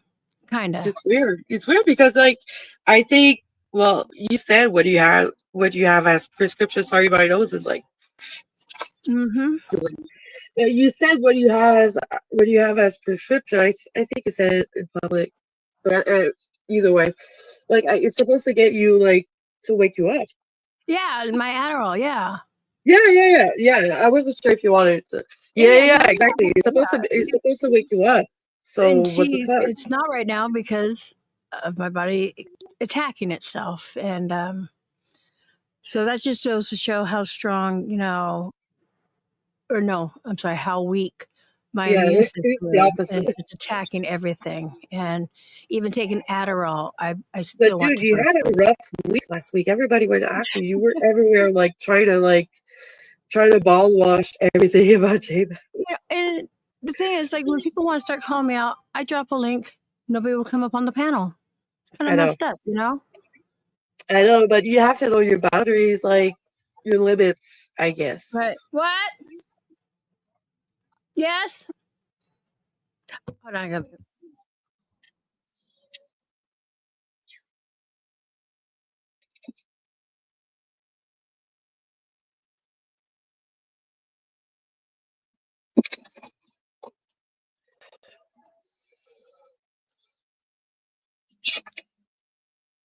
Okay. Is everything All right. okay? So Jay feels bad, and how he's going to fix it is, come the next payday, we're gonna give you $50 because he's feels really bad about hitting your channel, and you're Canadian, so that gives you more money. So That gives me more money. Well, thank you. Is that good? I didn't make it a big deal. I didn't want a big deal. Will it soften the blow a bit? Well, yeah. All right. No, it's kind of you. It's kind of what I did. Like October 1st, October 2nd, whatever, right there. I'll hook you up. Okay. Okay. Thank you. I've said Thank it you for publicly that. on here. We will make sure that happens. Well, thank you, J-Mac. That's really normal. It's really normal. I go to copyright school and everything. yeah, see, when he fucks up, he'll admit when he fucks up, but it's just it's taking him too long to tell people it's not me. Nothing. He goes, what? Well, if nobody clips it, right? If nobody clips what he said on my channel, like right now, what he just said about what was going on, I'll do it. What? Yeah, clip that part and send it to Luna. If you didn't clip it. Yeah, exactly. That's what I was gonna say. Yeah. So that like they can have it and they can have like because like I mean it's more like because if he doesn't want to go live because he wants people to be like tempted or whatnot, like it's like a game, a chess game. But like for you, like it is what it is. So like it's gonna be less See, of a that's funny you say that because Stoney left me a really nice message and she's like, blah, blah, blah, blah. She goes, oh, by the way, checkmate, bitch. I'm like, Why? Why are you checkmate? Because of the shit Jay's done. But anyways, I'm going to have to get off for right now. I'm like getting really tired. Yeah, I'm sorry. It drained you. I'm later? really, really appreciative that you came. Like I said, the strike didn't bother me more than like knowing what was going on between us because, like I said, I was off of YouTube for a week. I was on TikTok. Dude, I made $60 on TikTok last week. Really? I should go on TikTok with you and stuff. Yeah, Sarah Lee, I brought Sarah Lee there, but now she's like not TikTok friendly. Everything that comes out of her mouth cannot be said on TikTok. So I can't retract my money if she's there because she doesn't follow guidelines.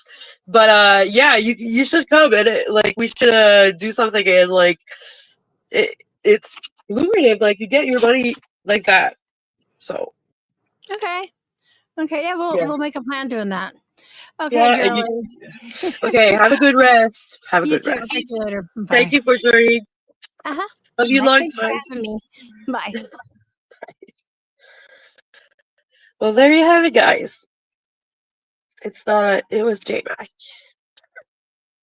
And I'm gonna get retributions from that. Oh god. That's nice. That's nice, but now I have to go to school. I'm gonna go to school again. Oh my god. Okay. Let's go back to the shooting of the girls.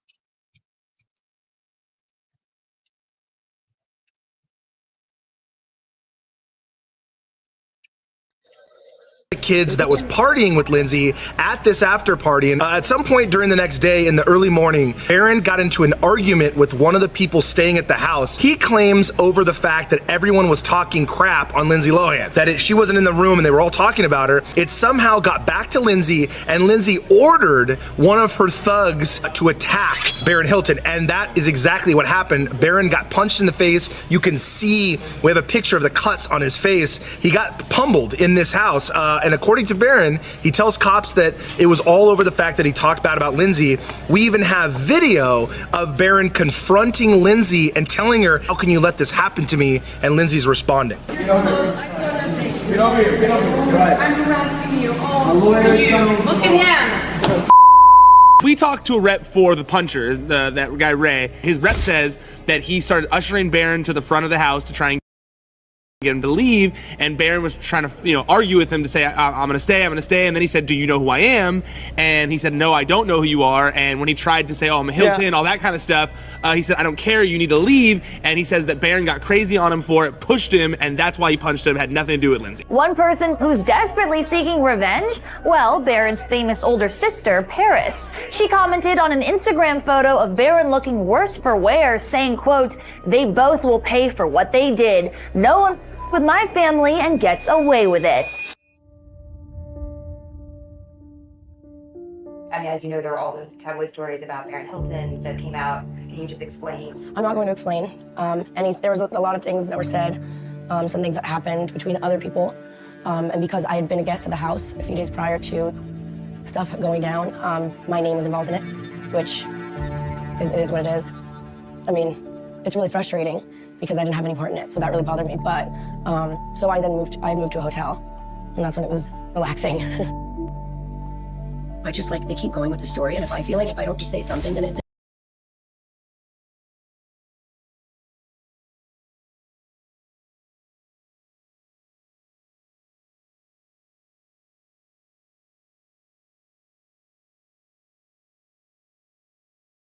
shuts everything up. I think if you say something, it's gonna bring it back up and keep doing it. It's on page 6 today. The story's on page 6 right now.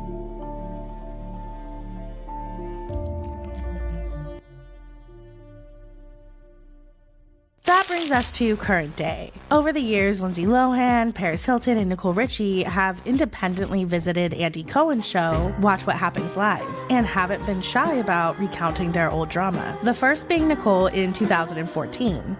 Okay, my question's for Nicole. When was the last time you texted or talked to Paris Hilton or Lindsay Lohan? So which one? Because there are different answers. Oh, okay. Well, how about both? Paris is somebody that's been in my life since day one. The short answer is I haven't spoken to her in a while, but we are very good friends, and I love her and love her family and have a lot of respect for her. Very good. What about Lohan? Haven't spoken to her in a while. Fast forward to 2017, Lindsay Lohan would get a show called Lindsay's Club, which she would promote by inviting Paris, Britney, and Beyonce to her club in Mykonos. Paris was the only one of the 3 women to actually respond, saying, quote, I just have the residency in Ibiza, so it's okay.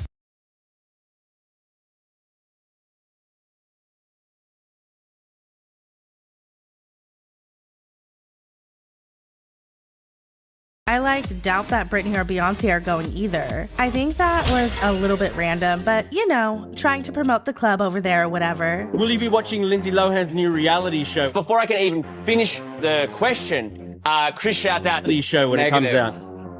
No. We're a little too busy. Any advice for her at all about how to make it a success? Stop. This seemed to remind Paris Hilton of Lindsay Lohan's near existence, as months later, at the end of 2017, she wouldn't shy away from talking about Lindsay. And are you two still really close, you and Brittany? Last time I saw her was at her show in Vegas. Uh-huh. She just looks hotter than great. ever. It's Brittany, bitch. And what about Lohan? Do you ever see her? No. Were you two ever pals? Yes. You were? Oh, was that like a famous falling out? No. Just back in the day we were friends, but just like one of those people that I just don't really trust. And I only like to be around positive energy and good people. Right. She was too much drama for you. Mm. Yes. Good vibes only. In 2018, when Paris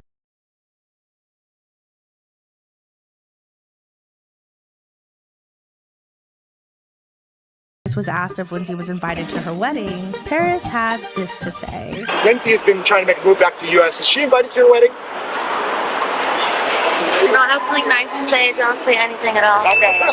But if Lindsay ever got married, would you want to invite to her wedding? Pardon? Would you want to invite to Lindsay's wedding? No, I'm very busy. Okay. You guys aren't really like good friends anymore. I don't have drama with anyone, but I just choose to not surround myself around certain people. Yeah. A few days after this, Lindsay released a statement pleading for the American media to stop bringing up her past, saying, quote, "It's gone, it's dead." 1 month after this, Paris would comment on an Instagram fan account. This account reposted the iconic video of Lindsay saying Paris poured a drink on her. Paris typed, then deleted a simple 2-word comment, quote, "pathological liar." When confronted about her deleted comment on the red carpet, Paris would double down. That's hot. Another thing that's got a lot of people talking is a pretty interesting comment you made recently on social media about Lindsay Lohan. You said a pathological liar. Was that a joke or were you being serious?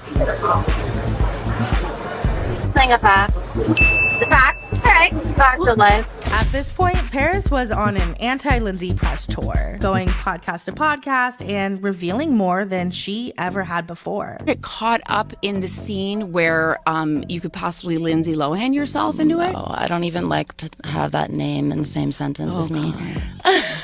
You gotta spill some tea. Why does she freak you out? Who? Lindsay. Did you guys get in a fight? She's just, just certain people are just very negative energy and you just can't trust them. And I don't like girls who are not girls. I love women to support each other and just... Do you think she's jealous of you? I'm not saying that. While Paris was spilling her truth, Lindsay was living it up in Dubai. We actually already have an entire video on Lindsay's meltdown in the Middle East. Kim wrote back, you know what's confusing? Your sudden foreign accent. So be sure to check that out. Now, Lindsay would fly back to the US to appear on Andy Cohen and give her side of the story. Well, kind of. Well, let me ask you I'm not here this. to talk about Paris. I know, but she made it seem like she didn't even know how you got home that night. Maybe she doesn't remember it. End of story. The next year in 2019, Paris would go back onto the Andy Cohen show, which meant more drama was inevitably going to happen. She was asked to say 3 nice things about Lindsay Lohan, and her response will forever be remembered. I know what to expect. I didn't know what he was going to ask. And I just, at that moment, I didn't even know. He's like, say 3 nice things. I didn't know what to say. And I feel bad now because, like, whatever. I mean, it's beyond. So if you don't have a nice thing to say. I didn't know what to say, but then I talked to my mom last night after, and she taught me, if you don't have anything nice to say, don't say anything at all. Oh, so you would have had to plead the fifth on that one? Yeah. So you won't tell me if you had to write a song about her, what that song title would be? I wouldn't even write a song about her. It's not worth it. It's beyond. Any regrets this morning? A little bit. A little bit? I wish I did plead the fifth actually on the whole thing about beyond embarrassing and lame. Well, I honestly was so nervous. I didn't know what to say. I couldn't think of anything nice. Those were the only words I could think of. The question was, say 3 nice things about Lindsay Lohan. I mean, that you didn't need to plead the fifth. You could say, like, she has long hair. She made some good movies. I know. I was not. When somebody does something really bad to you and is not a good person to you, right? It's hard to. Yeah. But yeah. Well, I'm sorry for calling you beyond. What does that mean, beyond? Well, like it could Beyond, it could be like, oh my God, it's so beyond. Or okay, I got it. I thought Beyond was good. Yeah, can be it can be sometimes. or it can be not good. Yeah. Afterwards, Lindsay Lohan would be asked about Paris on an international talk show, and she pulled a Mariah Carey with a layer of her new religion. We played something the other day. I was horrified. It was something Paris had said about you and the Britney and the her days. That would have been disappointing to hear. Paris Hilton. She said something about. Who's that? Okay, I get it. I get it now. I get it. But that would have pissed me off because you guys were thick as thieves back then. Nothing really makes me angry. I have no problems with anyone in my life, but I'm grateful for that. I'm a very loving person, so I mean, if it's going to be good press for someone else, even in a negative way, then I'll pray for them. Now, from the years 2019 to 2021, Paris Hilton would truly experience a renaissance, maintaining her crown as the it girl of the new millennium. Now, when it comes to Lindsay, with how far she fell from grace in the 2010s, truly nobody, especially not Paris, were prepared for the Lohan-essence. First, Lindsay would get engaged in 2021 to Badir Shammas, and Paris actually wished the best for her engagement on her podcast, This Is Paris. Later that month, Paris would confirm to the world that there was, quote, no bad blood between the two.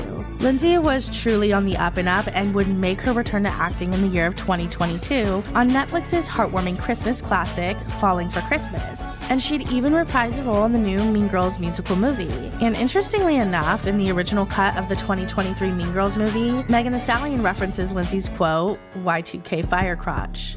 Lindsay Lohan is, quote, very hurt and disappointed over a line in the new Mean Girls film that seems to reference a crude comment about her from nearly 2 decades ago. Megan Thee Stallion, who portrays herself, offers support to Katie Heron, played by Angourie Rice, by saying, quote, Y2K fire crotch is back. E! News has learned that the star is not pleased about the movie including a joke at her expense. Her rep tells E! News, quote, Lindsay was very hurt and disappointed by the reference in the film. Lindsay Lohan is now back at every red carpet dressed to the nines, keeping her fans on their toes for her latest projects. And her Netflix original movie, Irish Wish, is currently trending #1. Paris would go on to be the highest paid DJ in the world, a New York Times bestselling author, and even made her own documentary explaining her experience with Provo Canyon. Both of the socialites would go on to have children, and they would even reconcile at the 2024 Oscars, putting an official end to the over 15-year feud between Paris Hilton and Lindsay Lohan. The last time you said Beyond on this show, it was during Plead the Fifth, and I asked you a shady question about Lindsay Lohan, and you answered shadily. But I hear that the two of you are like in contact and buddies again. Is that true? I just feel that we're grown-ups now. I just got married. She just got engaged. Oh, great. We're not like in high school. Like I think it was just very immature, and now everything is all good. My little 2000s heart is beating with you and Lindsay Lohan both here at this party. When's the last time you guys went out together? Oh my God, so many years. Yes, but we've been talking just about all the mom things, and it's just so exciting just to have this next phase in our life. And you're the mom. So proud of her.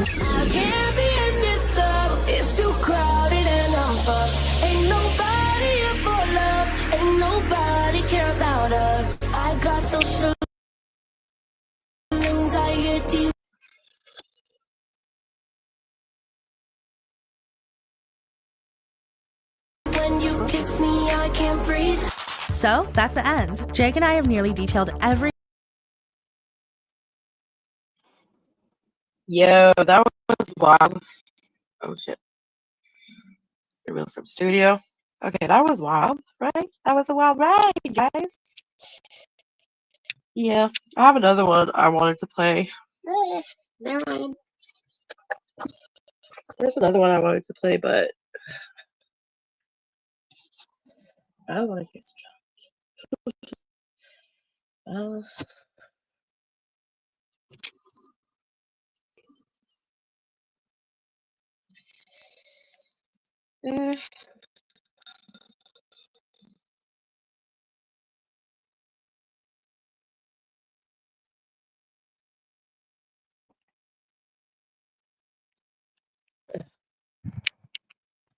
So what is that? Let's just see. She'll try to hit me and I gotta like dodge her. Cause if she hits me, Did you say the hoes are laughing? Yep. So the audience are a bunch of hoes. Yep.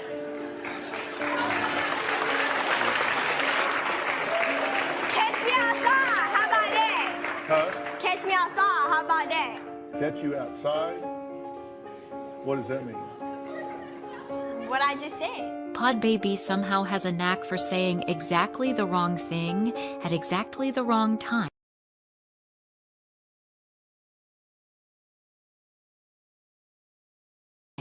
To be black, I don't understand that. I really just can't comprehend it. And it doesn't stop at just saying the wrong things. She's also got a talent for doing the wrong things in the worst possible places. Just look at the time she threw a drink at Iggy Azalea.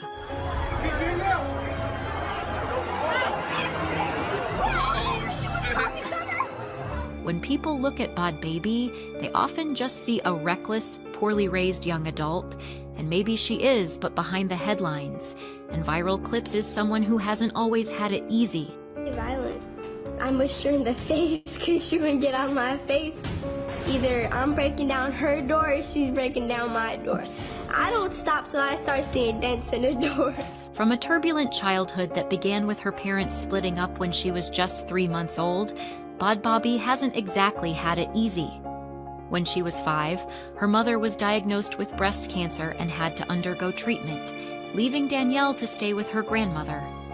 Thankfully, her mother recovered, and in 2016, she managed to get Danielle an appearance on Dr. Phil. Neither of them could have known that this moment would change the course of their lives forever. Everything has to be Barbara's way or nowhere. She'll go after me. Like if I tell her like hit me, she'll try to hit me and I gotta like dodge her. Cause if she hits me, I'm giving it to her. On the show, nobody could have expected the level of rawness, audacity, and vulgarity displayed by Danielle on that stage. She cussed at everything, called the audience a bunch of hoes, used words that you wouldn't want to hear from a 13-year-old. That's what I always do and they never catch me. Ain't nobody gonna catch me. Because you're too streetwise? Yup. And all these hoes laughing like so funny. She's talking about the audience, that they're laughing at her. Did you say the hoes are laughing? Yep. So the audience are a bunch of hoes? Yep.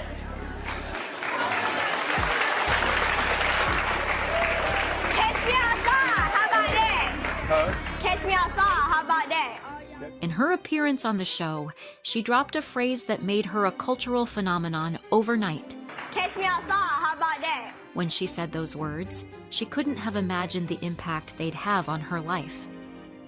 Before the show, her mother and Dr. Phil had agreed to send her to a correctional facility in hopes of turning things around. But things didn't exactly go to plan. When Danielle came back from her extended stay, she returned to find nearly 2 million followers waiting for her on Instagram. She knew she was famous now, and it wasn't long before she was all over YouTube, dropping hot takes and throwing disses left and right. Come say his Dorkosaurus, whatever the fuck his name is, had some shit to say about me. Like, honestly, his boss probably haven't even dropped it and he's talking shit. He pretending to act like he don't know who I am, but he's making videos saying catch me outside. How about that? How about that? Your hair's horrible. You got popular singing other people's songs. Now you're gonna make your own shitty music to sing along to? Like, come on. Charlotte choked you because you stupid. You don't know how to shut up and stop acting like a robot. Who let the Monopoly man off the board? She took that aggression with her everywhere she went and was getting into numerous beefs and feuds. In her first music video, she trolled Kylie Jenner, calling her out for her body modifications. She even struck up a friendship with another young star, Billie Eilish, after they both lost their friend XXXTentacion.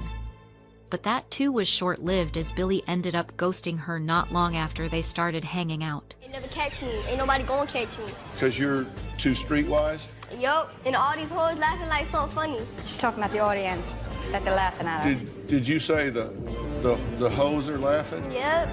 So the audience are a bunch of hoes? Yeah. Catch me outside, how about that? Catch me outside, how about that? As if all that wasn't enough, her years of drastic body modifications brought accusations of blackfishing, She darkened her skin, wore box braids, and sparked backlash for what many saw as cultural appropriation. Look at that cultural appropriation.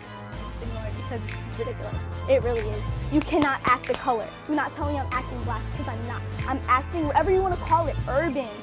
I don't even have a name for it. I just call it me. Then came her 18th birthday, when she crashed OnlyFans by raking in millions within hours of joining, only to have her private content leaked to the world not long after. She's brawled with rappers, traded insults with Disney stars, and in 2024, she publicly accused her boyfriend of slamming her to the ground, posting the evidence for everyone to see.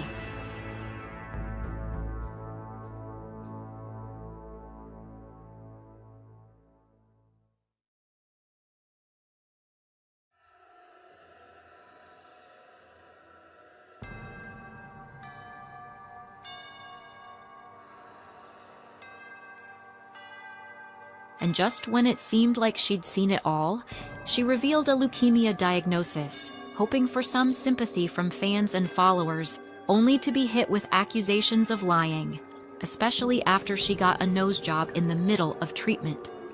This is no scripted soap opera. Nobody could possibly script a life nearly as dramatic as Bhad Bhabie's life. It's often too real, too raw. It's a life so chaotic, it's kept the internet hooked and horrified for nearly a decade. To get the full plot of Bhad Bhabie's story, we have to rewind to where it all began. To a kid who didn't just chase clout, she wrestled it to the ground and made it her own. Danielle Peskowitz-Brigoli was born on March 26, 2003, in Boynton Beach, Florida. It is a sun-bleached slice of suburbia where palm trees and strip malls hide the kind of struggles that don't make it to postcards. Her parents, Barbara Ann Brigoli and Ira Peskowitz, were already split up by the time she was out of diapers, leaving her with her mom in a home that felt more like a battleground, as they constantly were in disagreement. In 2007, Danielle's mom was diagnosed with breast cancer when her daughter was barely 4 years old. This meant that she wasn't able to look after her daughter properly when she started treatment. So Danielle was regularly shipped off to go stay with her grandmother, a guardian that she described as being not too heavy on her in terms of discipline, giving her freedom to explore the world herself and find her own way to things, often doing as she pleased. After that early taste of freedom, or at least a semblance of it, Danielle never looked back again. After her mom's cancer went into remission, she became an integral part of Danielle's life once again. But even her presence couldn't stop something so terrible from happening to her daughter. Not a lot of people know this, but I also went through some real terrible things that nobody in my family knew about from the ages of 3 to 6. And that really was the reason that I used to act out. I was bad. I dealt with something that I didn't understand. I was so young. How could I understand? I dealt with a lot of things. Like, that one thing that was just real terrible. And that is the reason why I used to act out. Danielle explains that she went through some really terrible things as a child aged 3 to 6. Things that she couldn't understand or make any sense of at that age. And worst of all, almost nobody knew about it. She had no confidant and had to carry all that weight of experience from her childhood alone. She also blames the event for her constant negative behavior, saying that she was seeking attention by acting out. But quickly, the evidence of her childhood traumas left an imprint on her early life. She was in a school for gifted children and would only remain there until her 3rd grade, when she would eventually be kicked out because she struggled to meet up. Then her mother moved her from the school for gifted children to regular public school. But she didn't last long there, as she kept getting into fights regularly, causing her to change schools again. This time, she is sent to a center for at-risk teenage girls. I went from being in the gifted program up until 3rd grade. 3rd grade, they said I was acting out too much, that my mom had to pull me from the gifted program and put me into a regular school. She then put me into a regular school. The regular school said she's fighting too much, we can't have her here. Then after that, took me out again, put me in PACE, an all-girls school. By the time she was at PACE, an only girls' school, Danielle had gone from being in a school for gifted children to now being in one for at-risk teenagers. That was a quick degradation in the quality of her life, and it affected her real bad. Because it was during her time at Pace that she met with Xanderlyn, who she became best friends with shortly after. Xanderlyn wasn't the best influence for Danielle at that point in her life, as she later revealed in an Instagram Live video. I met Xanderlyn at Pace. That was when I got into the scene, got into hanging out, got into smoking, got into just being bad as Xanderlyn she was not a good influence. It is not rocket science to assume that a girl you meet at a school for juvenile delinquents wouldn't be the best person to take life lessons from. But Danielle was young and easily influenced as she didn't know any better. As she said in the video, her friend Xanderlyn exposed her to a wild and different lifestyle than she was used to. She started doing all sorts of things, smoking weed, hanging out, keeping late nights, and even dressing differently. By age 12, Danielle was already a wildfire. She was stealing from Barbara, taking her credit cards, regularly skipping school, stealing cars, even her mother's own Dodge Challenger, and now running. Stealing cars? Jeez Louise, lady. With a crowd that thrived on trouble. I had to keep my car because I used to have a 2015 Dodge Challenger. Okay. So I kept my keys in my pillowcase and I felt. Shout out to Growing Up Italian podcast. That's why they were at the Growing Up Italian podcast.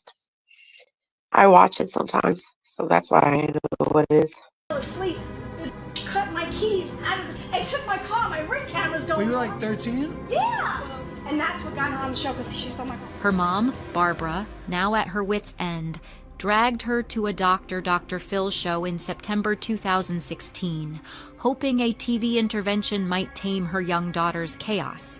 An action that came with its own fair share of public scrutiny, because explain how it is justified to take your troubled daughter to a popular national TV show to basically be judged for her actions as a child.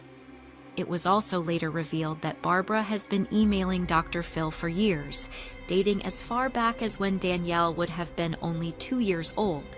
And Barbara's justification of this was that she couldn't afford to pay for a correctional institution for her daughter, so she wanted to get her on Dr. Phil knowing that he would have to send her to a correctional facility from his pocket. I found out on my 19th birthday that my mom had been emailing Dr. Phil since I was 2 years old. No fucking way. So I don't know if my mom is a very narcissistic person. And you know, narcissists, they like a crowd. Figuratively and literally, they like a crowd. Because they feel like, well, I can't convince the people who really know me, so I can convince others. In September of 2016, Barbara's dream came through and they were on Dr. Phil.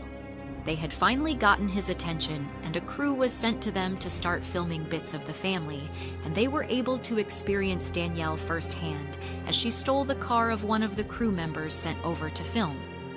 Another clear act of defiance, but this just piqued Dr. Phil's interest in her as she and her mother were soon shipped off to Hollywood to begin the second segment before the show, a therapy session. After the experience they faced early on with Danielle, the hosts made sure that there wasn't a repeat of such defiance. They did so by providing security teams around Danielle and her mom at all times, ensuring that she doesn't escape before the show. She was also advised to not hold back on the show and to do whatever she had to do to make good television. I think you said in a video, you were like, they told me to like fight if I need, just make good TV. I used to smoke cigarettes, so when I would smoke, I would spit sometimes. And so I shouldn't be smoking cigarettes, I can't stand the taste. So I guess she seen that I did that, so she was like, whatever you feel like you need to do out there, do. Punch, kick, spit. The title of the episode with Danielle was a tabloid's wet dream, as it read, I want to give up my car-stealing, knife-wielding, twerking 13-year-old daughter who tried to frame me for a crime, leaving almost no room for imagination. Her coming to the show was meant to be a cry for help, but when Danielle was faced with a laughing audience, she didn't flinch. Instead, she fired back and dropped a phrase that would make her into the next internet sensation. "Cash me outside, how about that?" she snapped, her voice dripping with defiance. The clip hit the internet like a meteor, racking up millions of views, spawning remixes, merch, and a meme that wouldn't quit. And I do my time in jail. Jail ain't nothing.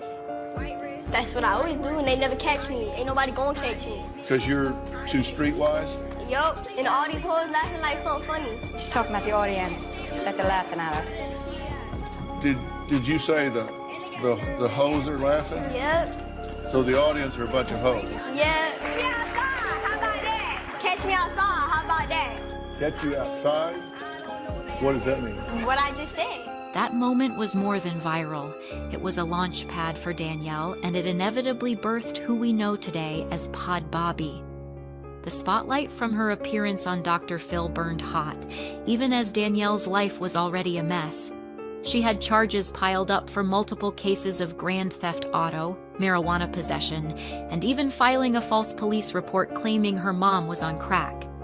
To this end, she was sent out to a residential behavior modification program, the goal for her mom the whole time, as she believed that would have helped stir her daughter back on the right track. Danielle was shipped out to Turnabout Ranch in Utah, where she would spend the next 100 days after her appearance on Dr. Phil's show.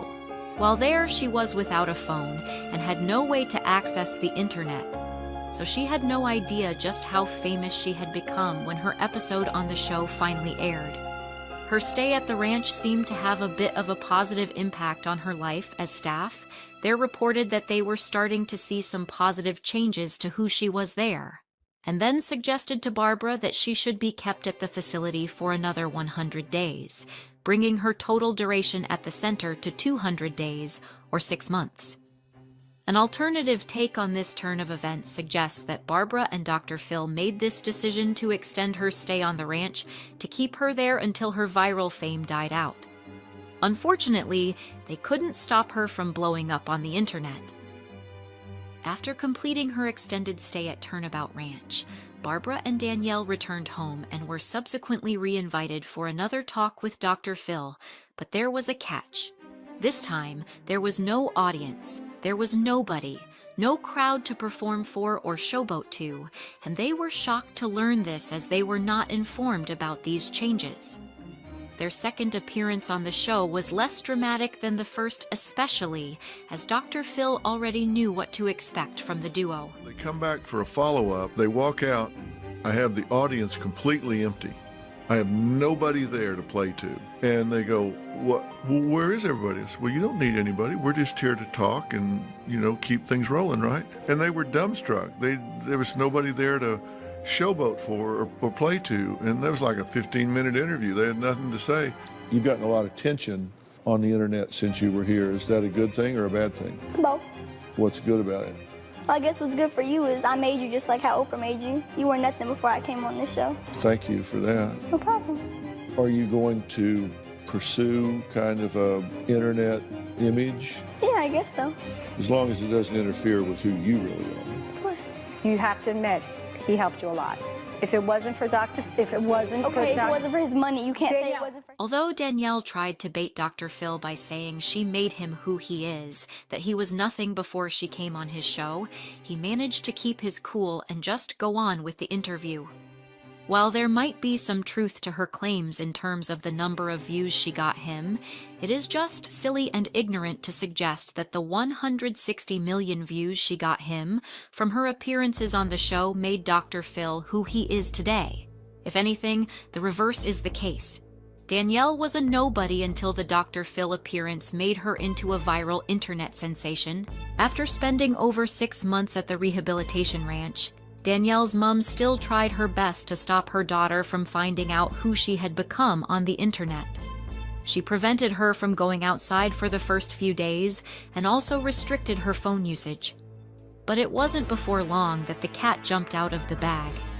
Danielle went to her estranged Instagram profile to dust off cobwebs as she had been away for months on end, only to find out that she had gotten close to 2 million followers on the platform. Her mind was blown. While adapting to her newly found fame, Danielle accidentally leaked her phone number, and usually that's a bad thing for most famous people, but it worked out for good here as she got a call from a stranger, a guy named Adam Kugler. He was a talent manager, and he was looking to help her cash in on this new break she got. Was like, okay, well, I want to fly you to LA. Like, he's like, you have an opportunity to make money, you know, like promotions and stuff. Everyone thinks you're just a badass little kid. Nah, you can end up being something, like make something out of this. Don't go out sad like that. Next thing she knew, she was on a flight to LA, and within a week, there was merch being sold as she tried to make the most of the Cash Me Outside era. She also made numerous appearances on a number of shows, from Logan Paul's show to David Dobrik's blog. She was suddenly all over YouTube. Her face on almost every video thumbnail, it was as if she had taken over the world. Catch Me Outside girl? Yeah, she's like the new internet meme. She's so big. Catch Me Outside, how about that? Yeah. You calling me a liar? That's from Drake and Josh.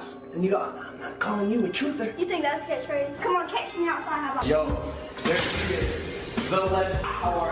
Faster, all right. While all of that was great, it was barely sustainable, and her manager, Adam Kugler, and his team were well aware of this. They knew she had to do something else before the hype started to die off. I mean, there is only so much that one can do with a phrase like "cash me outside." And before long, it finally clicked: music. That was going to be the next big thing for Danielle, who now went by bhad. bhad new fame and marketing success made her a huge wave in the entertainment industry and even outside of it. As soon enough, her estranged father, split up with her mother when she was only 3 months old, suddenly resurfaced and tried to put a stop to all that was happening to his young daughter. He said that she was being manipulated by her mother and being used as a cash cow. Because she was only 13 years old at this time, and she already had this incredible fame that resonated with teenagers worldwide, she also had a booming business line thanks to her new manager. But Ira was neither moved nor impressed by all this. For him, he wanted her to experience a normal childhood first. All of the fame and money could come later, but he was insisting on her living the regular child life first. She's a victim of exploitation. She's being exploited as a child. Danielle needs to go to a program. If it takes 6 months, a year, 2 years with inpatient care for mental health, for substance, for all this stuff, I want to send her there. And when she gets better, because I truly think that she can get better, then she has an opportunity to be a child and she could live in our home. We would be a normal family that's here, and there would be no craziness, no social media, no LA trips, and Danielle would be in our house with us and our boys. Obviously, not all the adults in Danielle's life agreed with Ira on the matter. In fact, everyone else seems opposed to the idea.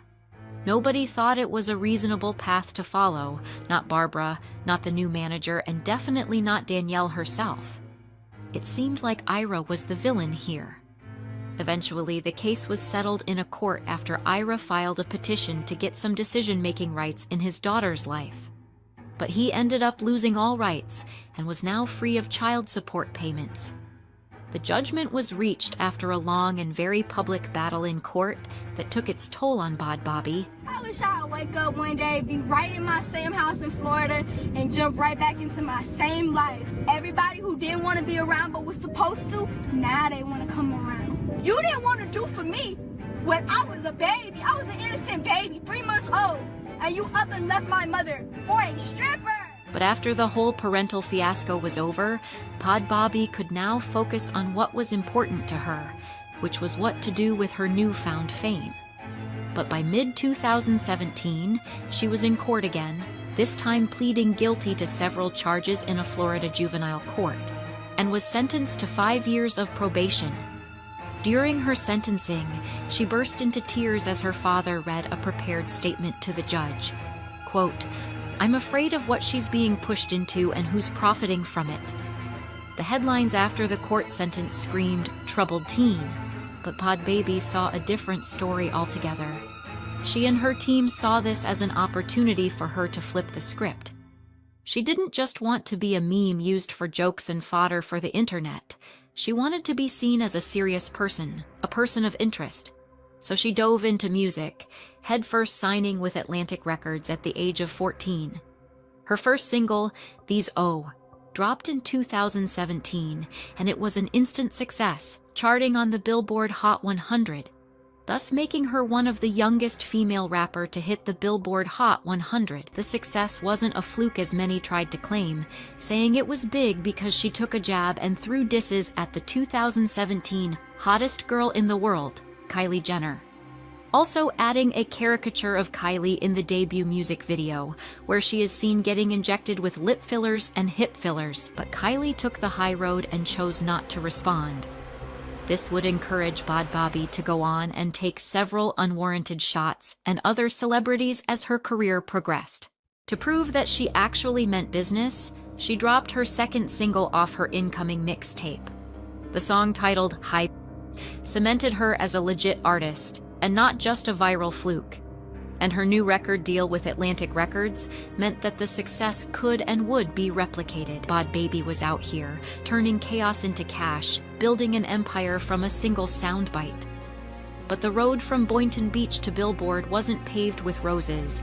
It was mostly lawsuits, feuds, and a whole lot of hate and shade. The legal troubles hit hard and fast. Early 2017, Danielle was caught on camera with a couple of friends swinging at a young woman outside a Florida bar, the kind of reckless move that kept her name in the news for all the wrong reasons. Charges for that one got dropped, but the hits kept coming. Some girls in a fight.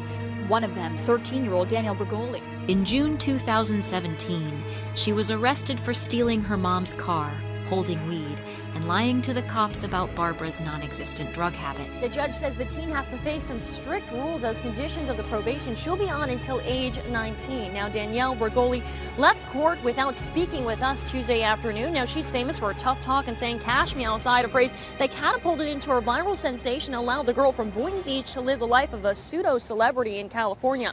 But in April of this year, she was arrested on marijuana charges in Palm Beach County. A judge sentenced her to probation, but allowed Danielle and her mother to go back to California, a condition her father's attorneys fought against in court. By July same year, she was staring down a judge, hoping for a plea that sent her to Turnabout Ranch in Utah, a place billed as a last resort for kids like her.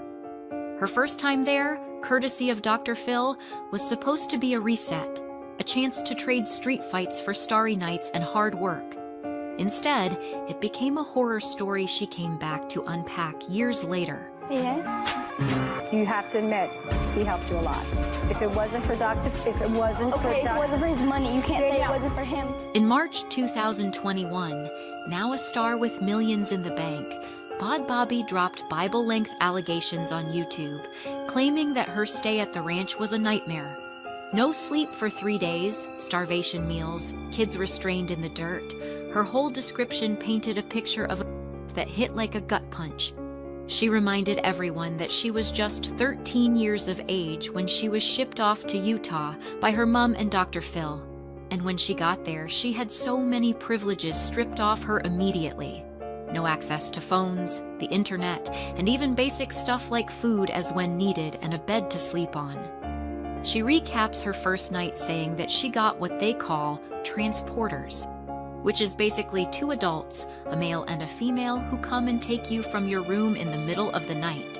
They don't tell you where you are going or anything like that, and if you restrain being transported, they don't mind using handcuffs to make you comply. I was 13 years old when I went to Turnabout Ranch. I feel like it's very important for me to speak on this because I kept my mouth shut for so long. Took in there against my will. They give you transporters. Transporters are 2 people, a male and a female, that come in the middle of the night. They don't tell them where they're going. They just take them, they handcuff them, they put them in the car. It's basically like kidnapping. So for the first 3 days you're there, there's no showering. They put you in a circle, which is it's a teepee. It's a little teepee, but it's open. And you have to sit there for 3 days. They wouldn't let me lay down for nothing. Like, I was falling asleep and they were like, get up, get up. So I'm just sitting here like, this is gonna be really bad. This place is all about taking away privileges. Like, okay, yeah, the phone is a privilege, TV, like all that. But they take away like necessity privileges, like sleeping on a bed, eating good food, not being cold. If you do anything that ticks them off, you have to go in reflection. You walk in the arena for hours on end. You sit outside in the cold on the floor. They had no problem holding. She also recaps her first 3 nights at the facility where she says that they don't get to shower at all. They are instead forced to sit in an open tent for 3 days, not allowing them to even rest their back if they were falling asleep. They didn't mind seeing her suffer from starvation or cold from being exposed as they thought it as part of the program. She even goes on to expose a murder that happened while she was there, saying a staff of the institution was murdered by one of the kids there after they got into an altercation after the kids stole a car.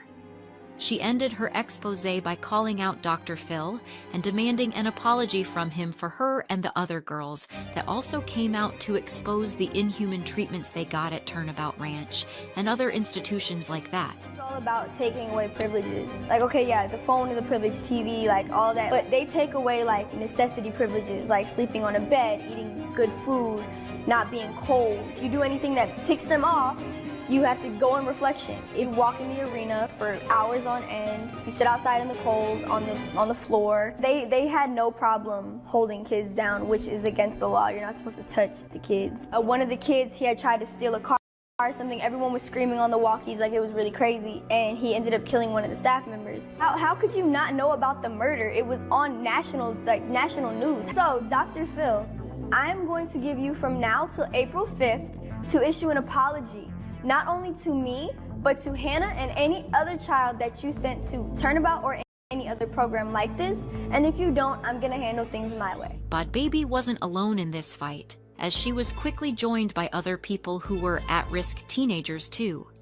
People like Paris Hilton, Hannah Archuleta, and others in the Breaking Code Silence movement joined forces and backed her up, exposing the troubled teen industry's dark side.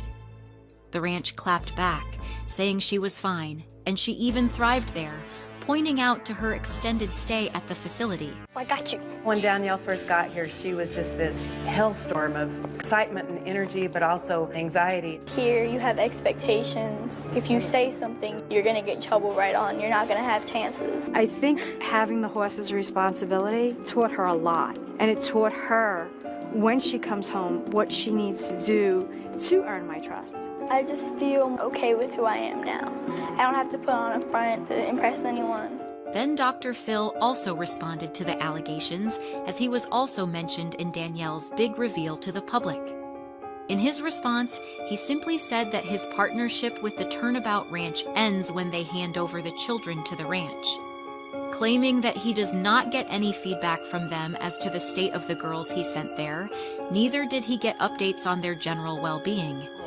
You know, she went to Turnabout 4 or 5 years ago, and she had a bad experience. You know, obviously I would hate that. We'd be sorry about that, but we don't have anything to do with what happens with guests once they leave the stage. I mean, that's between the guardian and the parent and whatever facility they go to. So we're not involved in that. We don't have any feedback from them. So whatever happens once they're there, that's between them and the facility. I assume she had a problem. She filed a complaint with the proper authorities or something 5 years ago. So I really don't. But this act to shy away from any responsibility by Dr. Phil only made Bhad Bhabie more furious. And she went on to record another response to Phil's latest comments. She first pointed out that the ranch in particular was still a major part of the Dr. Phil brand, appearing boldly on his show's official website, even after there were active lawsuits against them for sexual and torture from the children they were supposed to make better. She also called out the BS on Dr. Phil's claims that he did not know what happened to the girls, nor get any feedback from the ranch, saying that her mother signed a consent of release form to send updates from the ranch directly to his show, a claim to which she brought proof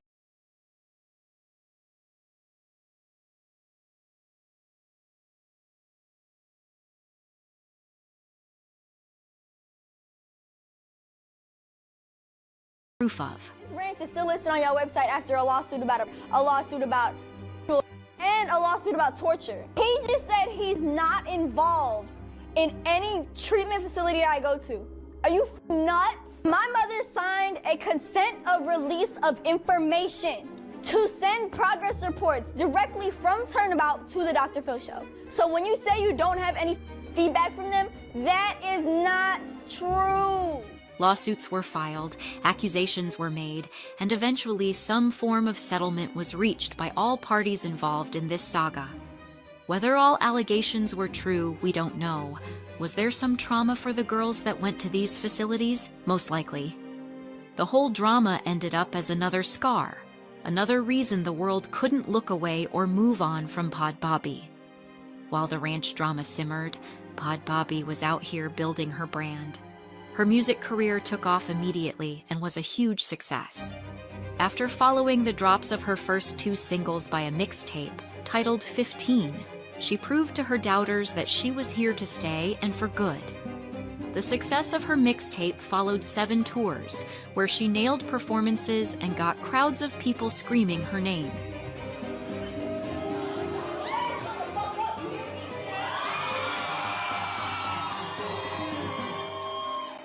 Even the mixtape featured serious names in the industry, collabing with names like Lil Yachty, Lil Baby, and Ty Dolla $ign. She was 15, flexing in mansions, dripping in designer clothes, with her long, colorful nails, loud mouth, and a middle finger to anyone who doubted her. Upon dropping her collabing with Lil Yachty, she became the youngest person ever to have 3 songs chart on the Billboard Top 100. But fame often comes with a fight, and Danielle was never one to back down. By 2017, she was trading jabs with David Spade, who shaded her 15 minutes of fame with a snarky Instagram caption. And she immediately fired back, calling him washed up, her fans flooding his comments. But they eventually made up as he made an appearance as a milkman in her music video, Gucci Flip Flops. Hi, little girl. You're so cute. Is your mommy home? I am my own mommy. So mom's not home? Bitch, you just hired me. I know I ain't speaking Chinese. Am I at the right house? Yeah, you must have the wrong house. What you got going on? With your ugly ass milk trying to poison me and shit. I don't know where the fuck you got that milk from. Definitely ain't I no cow. I'm gonna go and come back. She's adorable. Then came Billie Eilish in 2018, a friendship that seemed tight until Billie ghosted her after XXXTentacion's death. bhad bhabie says that after the death of XXX, who she was close to, as well as Billie came over to her house. So, Reg, you say that this old tea walked away with any real blow? Like, I wasn't even aware of that. So, like Maddie is saying, like, Dr. Phil has some explaining to do. Absolutely. It got brushed under the carpet, like they say. I would also. No, I wouldn't. No, I would also. I would, because, like, the way I'm shaped like a poor. Is that what the... No, I'm not really shaped like a poor. I'm proportionate, like, to my weight, and I'm proportional. Is that the word? I don't know. Sometimes I invent words because I'm French Canadian. But yeah. So, like, I have big, massive boobs, and, like, where the waist is, there's chunk, like, I've got a chunky waist. But where my ass is, it's not like a badonky-dunk. I don't have a badonky-dunk. I want one. Like, I want a behind. Like, I want a trunk. Oh, thanks. I have boobs for these. Yeah, but I don't have an ass. I don't have a badonky-dunk. I want a badonky-dunk. You know? So imagine if I had that, it would be like, I would be like fucking a sex machine. Like, everybody would see me as a sex, whatever. Anyways, you get it. And they spent the whole day indoors, listening to his music and crying together. Yeah, so we have been texting, FaceTiming, and then unfortunately the first day we met was the day that X had passed. We linked up, we were like, all right, well, we just both lost him, so You were both close with him. Sorry. Yeah. But you got to bond over that, in a sense. You were there for each other. That's great. Yeah, that's what we did. We just sat and listened to his music all day and cried. We did go to Wingstop. They had also taken numerous pictures together, and they seemed to have an unbreakable bond. Well, at least until the bond truly broke and Billie actually stopped talking to her. possibly due to her nature of oversharing and Billy's different career trajectory.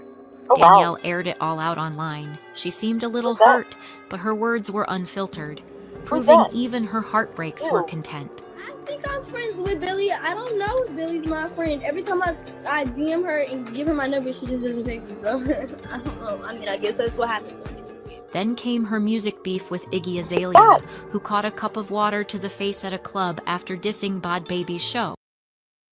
Why is there a random guy twerking? Like, he's super duper skinny. What the hell is going on? Why are they putting that up? Like, it says too sexy Caleb. Who the fuck is that?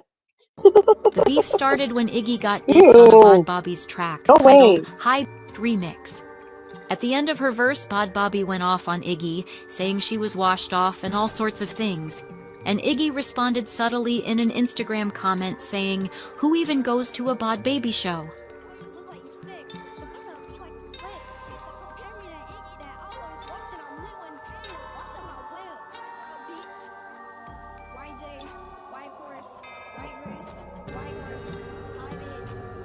Their beef reached a boiling point when they were both invited to Cardi B's Fashion Nova launch party.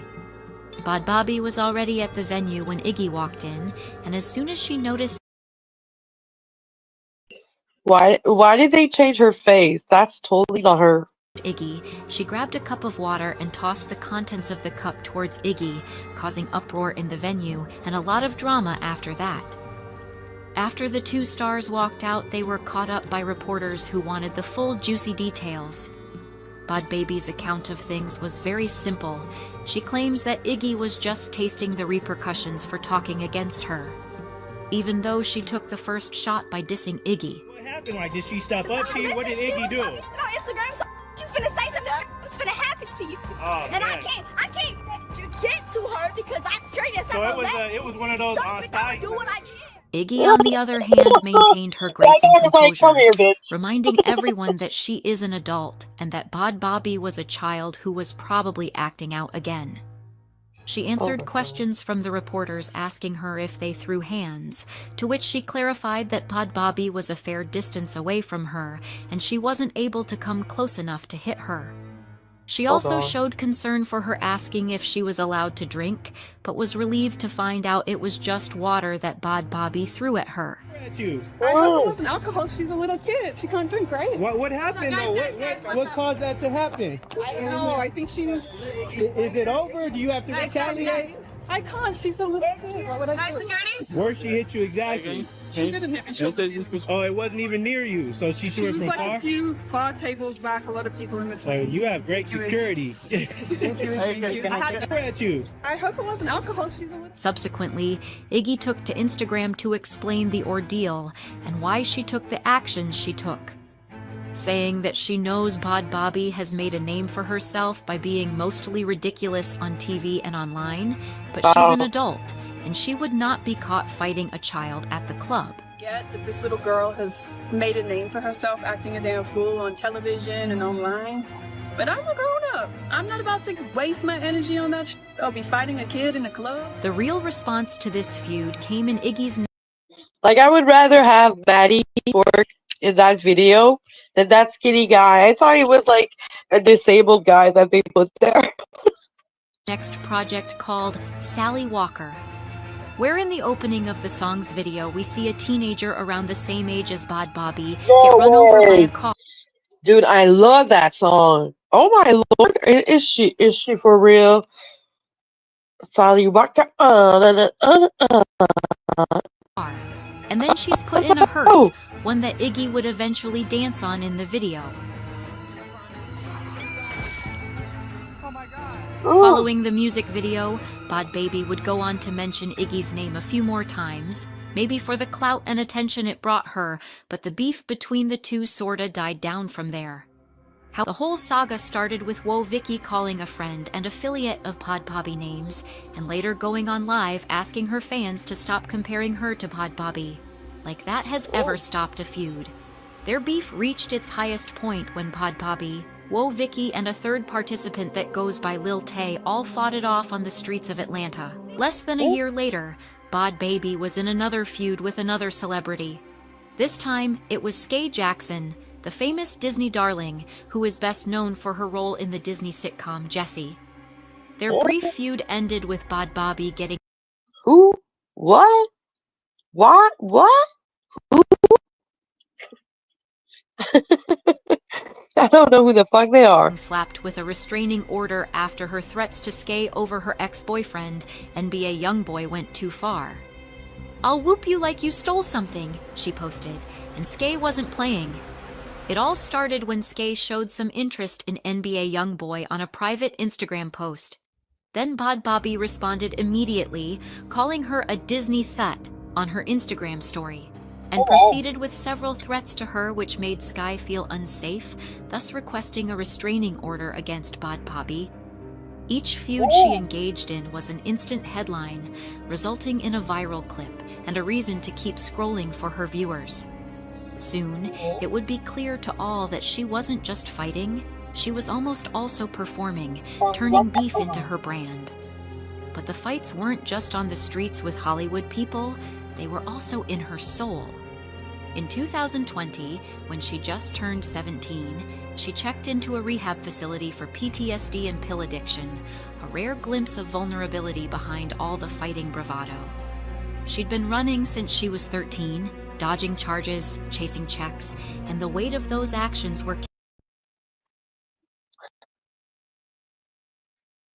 catching up to her, and quickly too. But she was able to overcome the adversities, and she came out swinging, dropping a new track as she was out, but the world wasn't done testing her. By 2022, a new storm hit, something new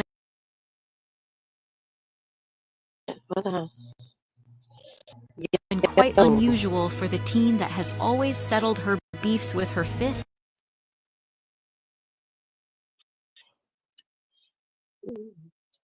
and straight-up violence. But this time, her fists were of no use, as she faced accusations of cultural appropriation and blackfishing. Her listeners and fans alike dragged her for her style, choice of outfits, box braids hairstyle, slangs, and a tanned glow that wasn't quite her natural shade. Her choices in style and overall taste had fans and critics in a chokehold, while others defended her, saying it was all the same cliché look that almost all celebrities have these days. They called it cultural theft, alleging that she was profiting off Black culture while sidestepping its struggles. A video surfaced, Danielle looking unrecognizable, her skin darkened, lips plumped, and the internet lost it. "She's trying to be black," they screamed, hashtags like bhad. Blackfishing is trending hard. She quickly jumped on Instagram Live to defend herself, saying it was all makeup and the lighting around her. She blamed her makeup artist, filters, and even said it was her right to look how she wanted. None of it landed. The debate raged on social media platforms like X, Threads, and Instagram. One user wrote on IG that she was trying too hard to be a part of a culture she's not. Another judges fans for defending her, saying that she has previously disrespected Black women and said they're trying to be white by wearing straight blonde hairs. Many were split, some riding for her, others turning their backs. And it remained so until she went on Instagram Live again and dropped a career-ending statement. First, she compared herself to Tarzan. Y'all say that I try to be black because maybe a reason of me trying to be black is because I grew up in the hood. Tarzan, right?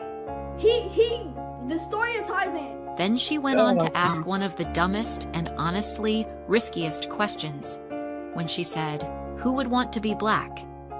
And the internet immediately erupted, people calling for her head and asking that she should be canceled. Who wants to be black? I don't understand that. I really just can't comprehend it. Her ignorant statement caused so much outrage as people asked that they bring her back to Dr. Phil and lock her in there. Another fan said she'll never forget what she said, and then put side-by-side comparisons of her previous pictures and what she looked like now, clearly showing the difference in skin tone and style.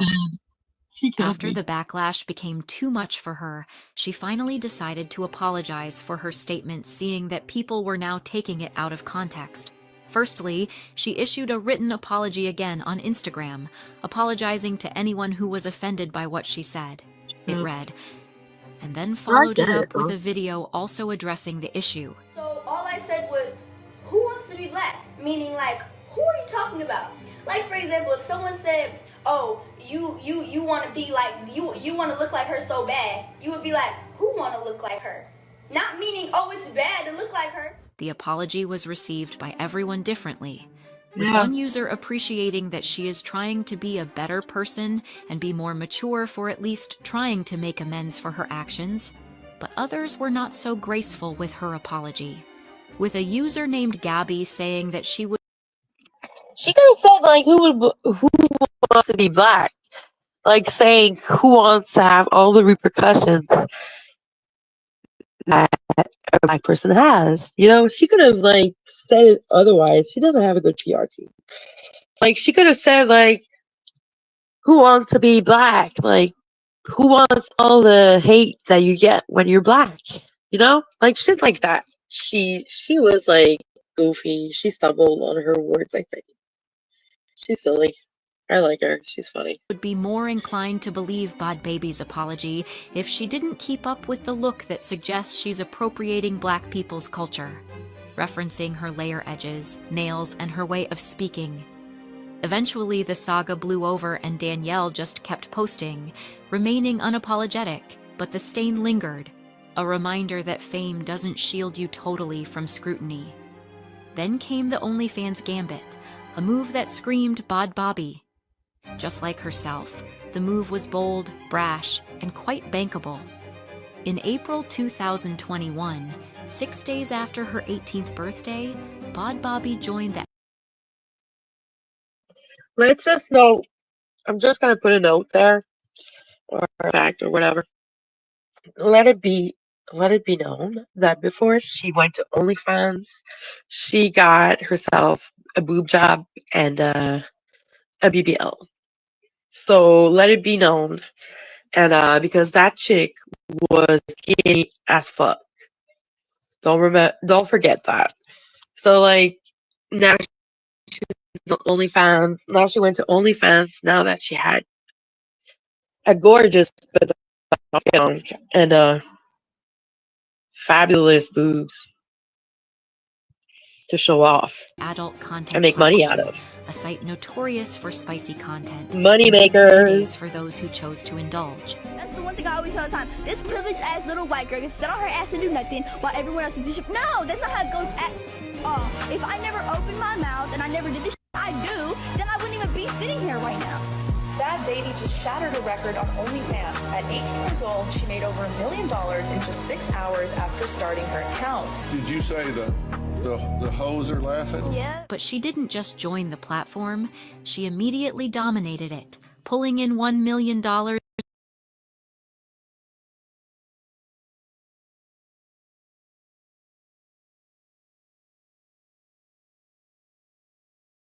in just 6 hours.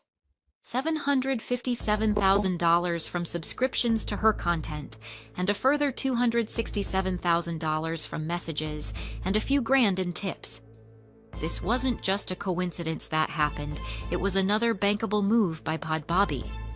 See, the thing with child celebrities is that being famous for a while, especially when they are underage, quickly creates a perverted taste that sees men lie in wait to see if they eventually pivot into the adult industry. And Danielle wasn't the first case of that happening. It also happened. Okay, let it be known also, she doesn't do porn. She absolutely doesn't do porn.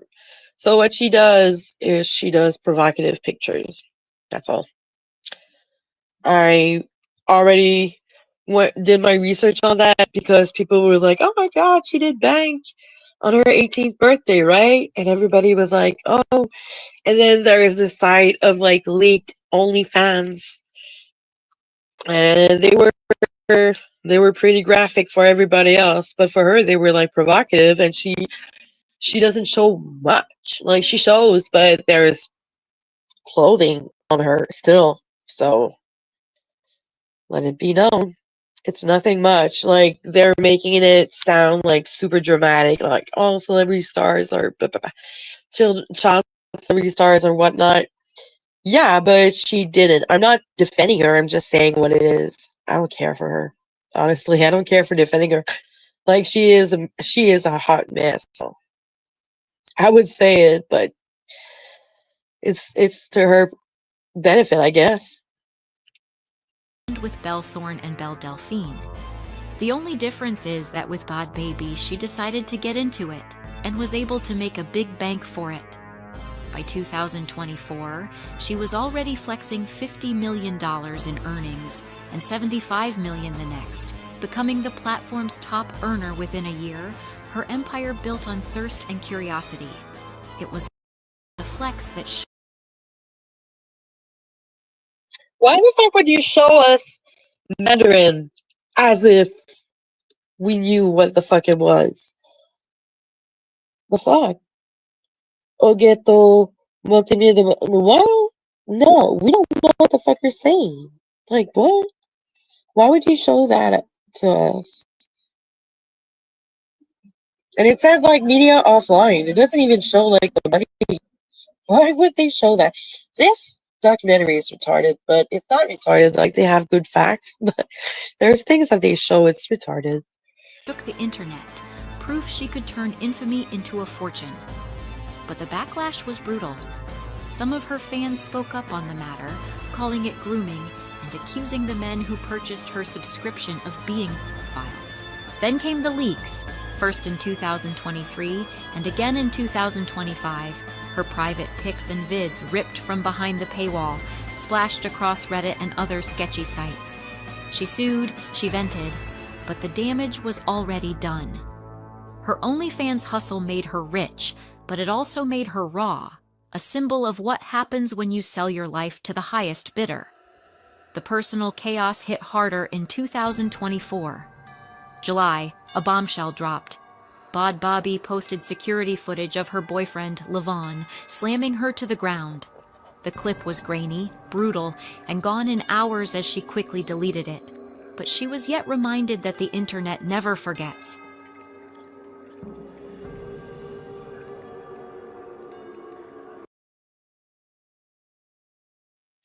Oh my god. Do you see it? Do you see, like, there's palm trees or whatnot, the plants? There's something, like, pink coming out of this. It's her. And her black boyfriend is wearing a white t-shirt, so we see him, like, pretty well. Wow.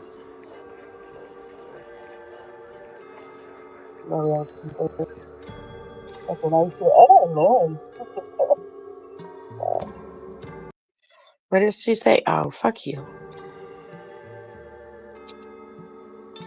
Fans flooded her comments showing concern for her well-being, but others sniffed the video as another clout-chasing attempt, accusing her of staging it for views, trolling her with her famous catchphrase.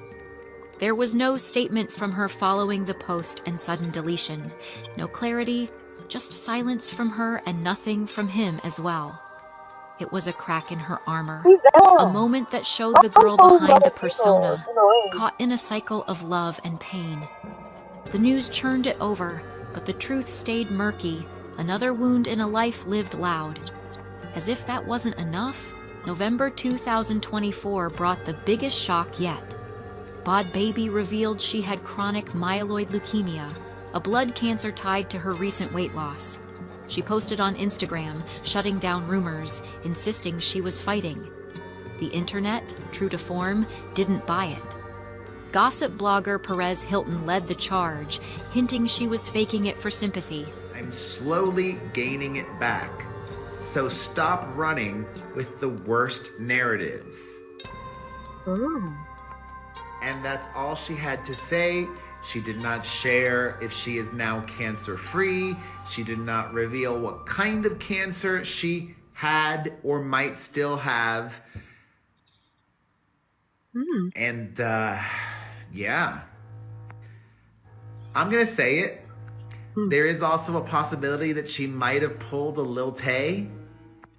I don't know if she's lying. I'm not claiming she's lying. I'm just Why you always Knowing lying? how these types of people operate, I wouldn't put it past her to do something like this for attention. Her mom, Barbara, hit back hard, waving medical receipts and calling out Perez for his lame remarks. Heated right now. And I'm pretty heated at Mario, aka Perez Hilton, for going on YouTube and talking about my daughter releasing on her Instagram story about her having cancer and saying he wouldn't pass it by her that she was making it up and quote unquote pulling a little Tay. Okay? How dare you, you little vile piece of say my daughter would lie about something like that. Then came the kicker. In early 2025, mid-treatment, she got a nose job, breast implants, and more, swearing her doctors gave the green light. I can still look good, she snapped at the haters, but the backlash was vicious. Somebody who's been around me since I'm 15, 16 Jesus knows Christ. I've been begging to get my nose done forever. Like, not begging, but I literally, because I do my own thing, but literally been talking about getting my nose done forever, and it took me so long to actually do it. I literally am 21 years old battling cancer.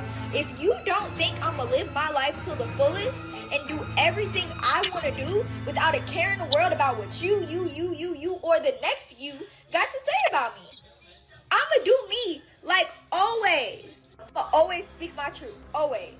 One user commented saying she's got her priorities all wrong, while another said that she was lying about having cancer since she could show proof of the nose job, but not a shred of evidence that she actually had cancer. Others users just showed her love and support, saying she could do whatever makes her feel better and lifts her spirits. It was bhad at her core. Defiant, divisive. Well, she doesn't have breast cancer, that's for sure. Right? I assume she had a problem. She filed a complaint with. Oh, God. Like What's now. going on? Clearly, Oh, you were there. her I'm empire sorry, built guys. on thirst Oh and my curiosity God. over, but the truth stayed murky. No. I'm sorry. Yeah. I'm going to say it. About something like that. Then came the kicker. In early 2025, mid-treatment, she got a nose job. Look, because I have super duper long nails, so when I tap my screen, look, when I tap my screen, it goes everywhere. So it's fucking long. So I'm sorry, that's why I had to rewind it. Sorry. There you go. Hello. Breast implants, and more, swearing her doctors gave the green light. I can still look good, she snapped at the haters, but the backlash was vicious. Somebody who's been around me since I'm 15, 16 knows I've been begging to get my nose done forever. Like, not begging, but I literally, because I do my own thing, but literally been talking about getting my nose done forever, and it took me so long to actually do it. I literally am 21 years old battling cancer. If you don't think I'm going to live my life to the fullest and do everything I want to do without a care in the world about what you, or the next you got to say about me, I'm going to do me, like always. But always speak my truth, always. One user commented saying she's got her priorities all wrong, while another said that she was lying about having cancer since she could show proof of the nose job, but not a shred of evidence that she actually had cancer. Others users just showed her love and support, saying she could do whatever makes her feel better and lifts her spirits. It was bhad at her core. Defiant, divisive, and daring the world to judge her. Her history of lying and being an unhinged loudmouth caused people to trivially doubt her cancer diagnosis and overall well-being, showing how eroded her public reputation was and how badly it needed fixing. Bhad turned her 15 minutes of fame to another 15 minutes and another 15. building an empire worth tens of millions of dollars off the viral clout she got when she was just 13. Almost a decade in, and she is still only 22, while she has achieved a great deal and also learnt a great deal. She recently reunited with her estranged father, Ira, and even let him see his grandchild. She has not let her troubling childhood dictate the life that she lives, and is also trying to make amends for her previous excesses. Last year, she launched a $1.7 million scholarship fund, giving the opportunity to over 1,000 students to fund their trade dreams. These are signs that she's trying to be better. Maybe it's the wisdom that comes with age, or the fact that she is now a mother. We can't say. But Danielle Bergoli appears to be on a path to redemption. The question now is, would she follow through and become a new person, like when she first adopted the name bhad? Or is she going to let another petty squabble draw her off course? Only the future can tell.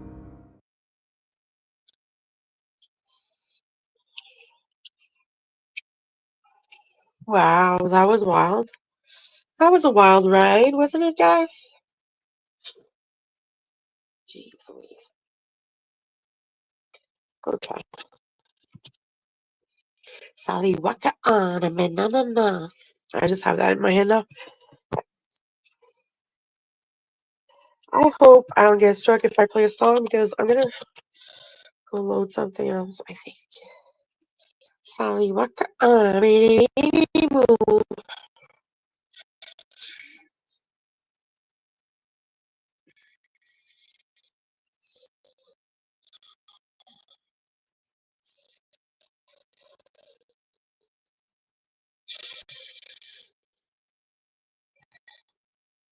What is that?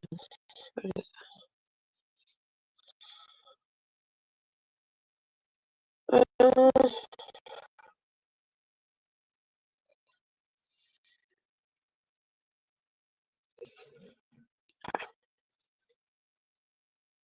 Ooh, let's play that. Well, I loaded another 2000s.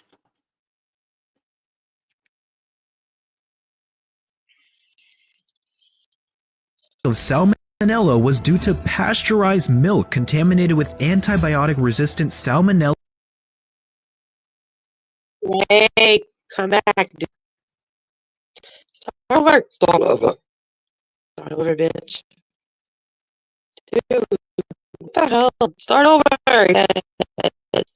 What is going on? Good, Lady. Fucking hell. Okay. Salmonella typhimurium, occurring between June 1984 and April 1985, this outbreak caused over 200,000 to be sick and 18 deaths. In 2006 alone, there were at least 1,300 people who got sick from pasteurized milk, just in California. Milk, an important food for the health of the nation. Pasteurized milk, a safe food, trusted by millions of people, of special importance to children and invalids. Pasteurization is a guarantee of safety. What? Oh, now it's not playing anymore? Go fuck yourself.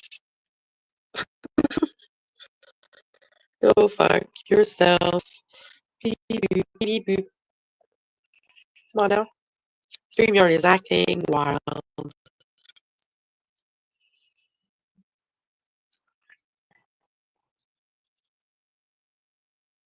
My internet is good. I don't know why. I think it's because I'm on off camera. Probably.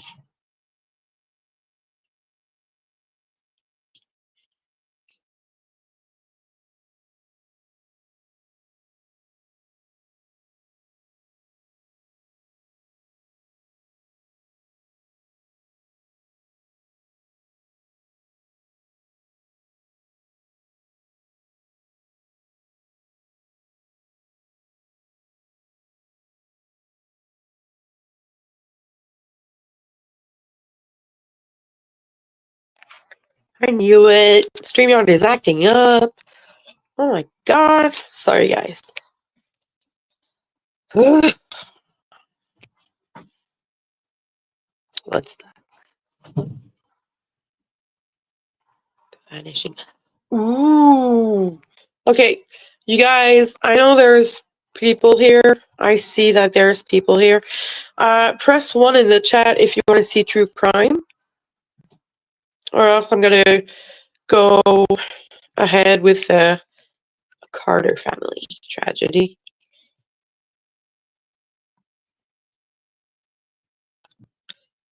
One in the chat for true crime. Oh no. Ew. No. Sally Waka. Oh. The vanishing. Where did I? What the? Oh.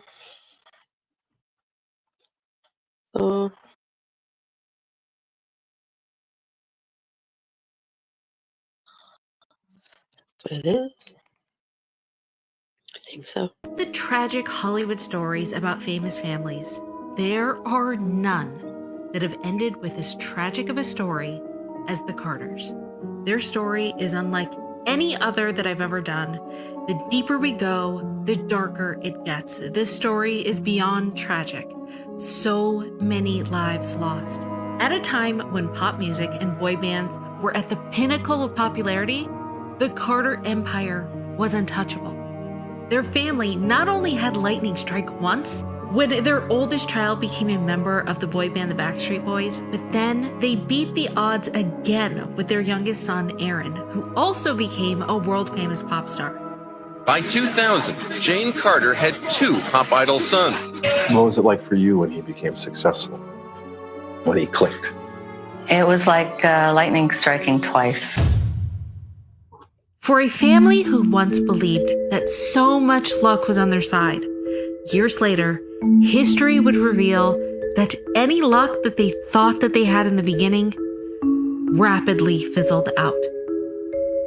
The Carter family, Bob, the patriarch, Jane, the matriarch, and their children, Nick, Bobby Jean, also known as BJ, Leslie, and twins, Aaron and Angel. 5 bright youngsters with huge potential. A family of 7, at one time seemingly on top of the world. And fast forward to present day, and this family is down to only 3 remaining members. 3 that's what I said. sole survivors. That's what earlier. There were so much, like, there were 4 siblings, right? There was 2 girls and 2 boys. And Aaron Carter was a twin. And they lost, so Nick Carter lost his mother, his father, his sister, his brother. So, like, they've got each other. I mean, him and his sister, they only have each other left. They were, like, so many. Oh, no. Oh, no. What did I do? I'm so retarded. And out of the siblings, they went from 5 down to 2. There are now more Carters who have tragically passed away than there are ones left living. And the worst part, the most tragic part of it all, is that every single one of their deaths could have easily been prevented. So what happened to this family? They were once unstoppable at the top of their game, with the cars and the boats and the houses and the fame, extreme wealth and fame 1 minute, to working at Applebee's and begging the public for money the next. This story has more twists and turns, ups and downs than a telenovela. Troubled stage parents, child stars, arrests, fights, and more dysfunction than one family can handle. This is a true story about fame, greed, betrayal, addiction, family bonds, and loss. This is the story of the Carters.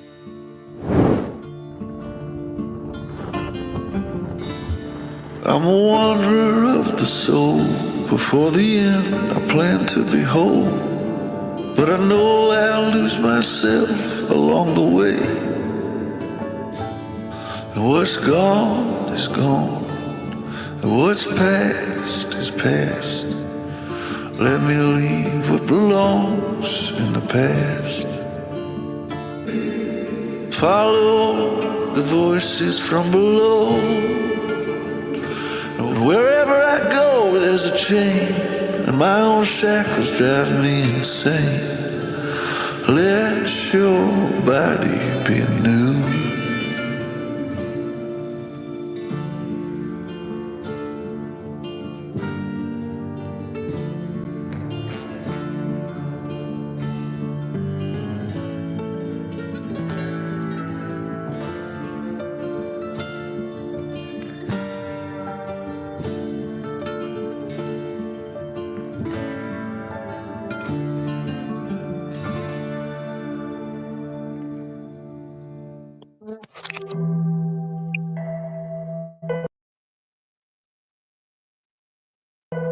So how does it happen? So many lives, so many gone too soon.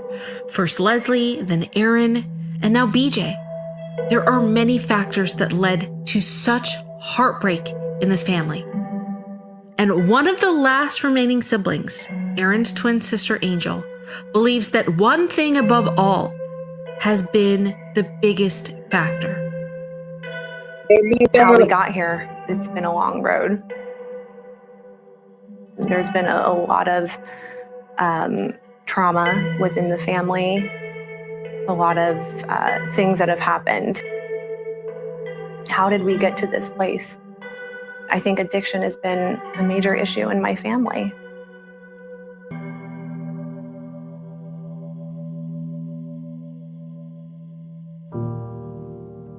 The Carters' unhealthy relationship with addictive substances was generational and was always a constant. This was the foundation of their youth for not only the children, but for their parents as well. Their mother, Jane, remembers alcohol being the norm growing up in her small town. I first started drinking in high school. That was the thing to do in the small town where I grew up. Everybody did. This abnormal normality would follow her into her transition into adulthood. As for Bob Carter, I believe his unhealthy coping mechanisms stemmed from his early years as well. Nick revealed a very interesting story about his late father, which paints a perspective as to why Bob may have had his own struggles growing up as a single child at home. Nick wrote, "So, a very interesting story. My father never knew his dad. He was adopted by a man with the last name Carter. So my whole life, I was trying to find out who our blood last name might really have been. Years went by. I searched tirelessly using all of the different DNA websites and companies that were available. Then, one day, a miracle happened. I found my dad's half-brother and a close cousin that he never knew he had. I wanted to give you a little peek at this journey of mine because it's still unfolding. But the truth is, I am not a #Carter. The only clue I can give you is this. I'm going to watch the #Godfather. So obviously, Nick is hinting that his dad has Italian roots. And also, it was hard for me to find reports and dates about Bob's military service, but at some point he did serve in the military.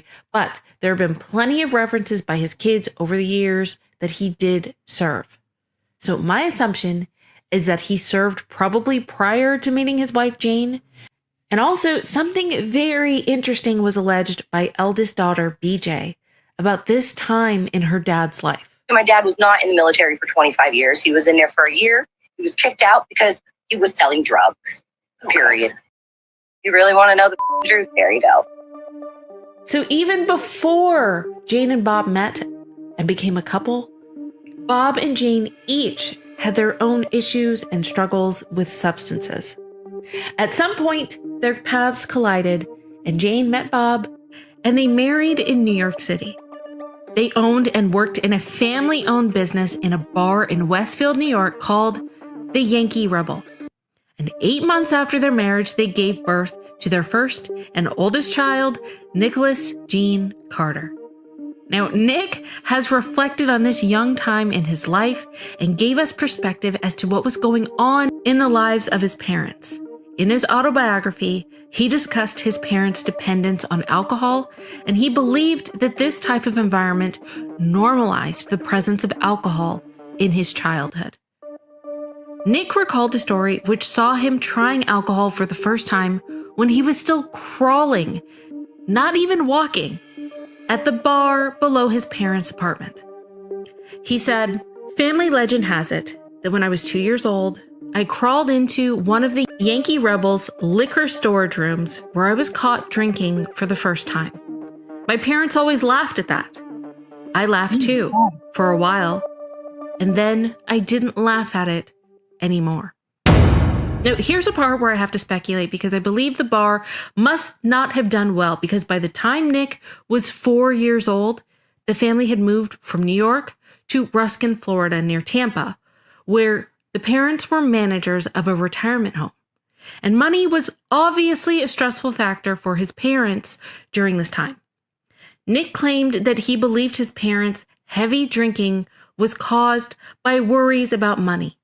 He said, "My parents always stressed about money, which is another reason why they turned to alcohol so much." And unfortunately, this model and constant behavior is something that Nick also picked up on at an early age, because Nick himself started drinking when he was a teenager. He said, "I began drinking heavily in my teens and then moved on to drugs at 18 or 19, starting with marijuana and moving up to cocaine, ecstasy, and prescription painkillers, among other substances." So remember, even before the fame, there were already problems in the family. The adults, Jane and Bob, already had problems coping with life's stressors in a healthy way. They liked to drink their problems away, while also owning a bar. Look at the father's eyes. They're black, black, black, black, black. So I guess he was on substances as well. Look at his eyes. God dang it. And their biggest fights, biggest worries at the time, according to Nick, was the family's lack of money. So you would think that a few years down the line, when they hit the showbiz lottery and money was no longer an issue, that their problems would go away. But that didn't happen. We all know that these unhealthy behaviors and coping mechanisms are only a symptom of a much larger issue, because we know that their issues had nothing to do with money. Even though the parents thought that that was their issue, because in just a few years, that fear of having a lack of money would completely disappear once their two sons entered the music industry. But what ended up happening as their wallets grew, so did the amount of fighting, arguing, and drinking.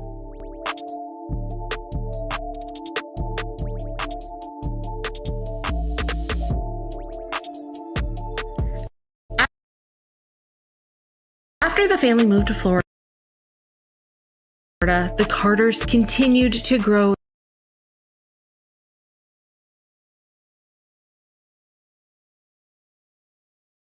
their family. By the time Nick was 10 years old, he had 4 younger siblings. His sister Bobby Jean, aka BJ, was born when Nick was 2 years old, and then sister Leslie was born 4 years later. And when Nick was 6 years old, at the age of 8, there was a set of twin siblings, a boy and a girl, fraternal twins, Aaron and Angel. Tragedy almost hit the family at a very early stage. When Aaron was 3 years old, there was an incident where he almost died in a swimming pool. Both Jane and Aaron later recalled this incident. I drowned in a swimming pool when I was 3 years old and drowned. And my dad resuscitated me and brought me back to life. After the EMT said that I was gone. I didn't know on the way to the hospital if you were going to live or die. I had to drive all the way to the hospital by myself. And I prayed the whole way to God, just please let my baby live. Unfortunately, and tragically, as you will see, the next incident that we talk about dealing with a medical emergency in this family, they will not be as lucky. So, for now, we need to talk about how life was growing up in the Carter home. What was it like? From all accounts, it was chaotic, it was unstable, and it was full of dysfunction. My parents were repeating a cycle that they grew up in. You know, it's a generational dysfunction issue to sweep things under the rug and to not talk about how you're feeling. This is something that runs pretty heavily in my family. Not only is there a biological basis to it, but there really is a genetic component there.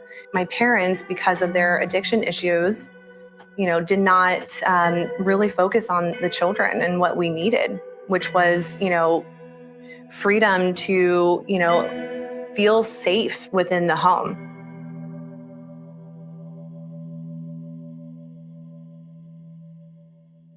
Another part of feeling safe is having a predictable home environment.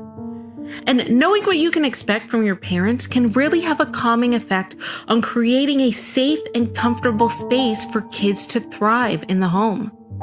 But this feeling of safety would not be the case for the Carter kids. Because according to Nick, his father would often instill fear in his children. And Nick talked about how this fear in the home became an everyday normal part of their lives. It was just the way my household was with my father. You know, he was a dominating personality. And I think that that's something that carried over later on in my adulthood as well. You know, lead by fear, and I don't agree with that at all. I feel like you have to, you know, lead with love. Fear had become a regular, normal part of life. And so did the chaos and the constant talk of the two parents divorcing, basically traumatizing the Carter kids. It really started off in Florida with all of us. We had always been living in a very chaotic atmosphere. Ups and downs, a lot of like one day it was big fight and like they would come in the room and be like, we're gonna divorce, who do you want to live with? And then the next day it was like they didn't even remember it, but we did. I remember we would go into our rooms and we would kind of like just hide in the closet and cry. We would all hide together. They would come in and they would ask us, who do you want to live with? You have to pick right now. We're divorcing. While the fighting was happening in the home constantly and like I said earlier, their parents were bad at parenting. Steadily, which is pretty much always a guarantee, there were good times and good memories that happened in the household as well.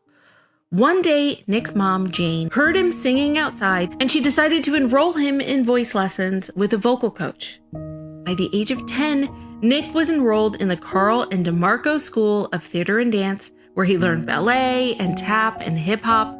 And throughout the late 80s and the early 90s, he auditioned for several acting roles. And little known fact, he was actually in Edward Scissorhands. Now, I had to tap the memory banks for a second, be like, I don't remember seeing his face. I feel like I would have remembered that. But alas, it's a very itty bitty part. Watch this right here. Here it is. Crazy, right? Here's what Nick said about this particular time.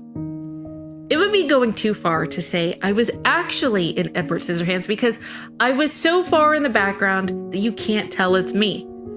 I would be better to say that I was on the set of the film. I was in the scene when Edward looks out of a window to the neighborhood. For a split second, he sees some kids playing. One of them was me. I was sliding on a yellow piece of plastic we used to call a slip and slide, and they were long, flat sheets with water coming out of holes and were popular with kids at the time.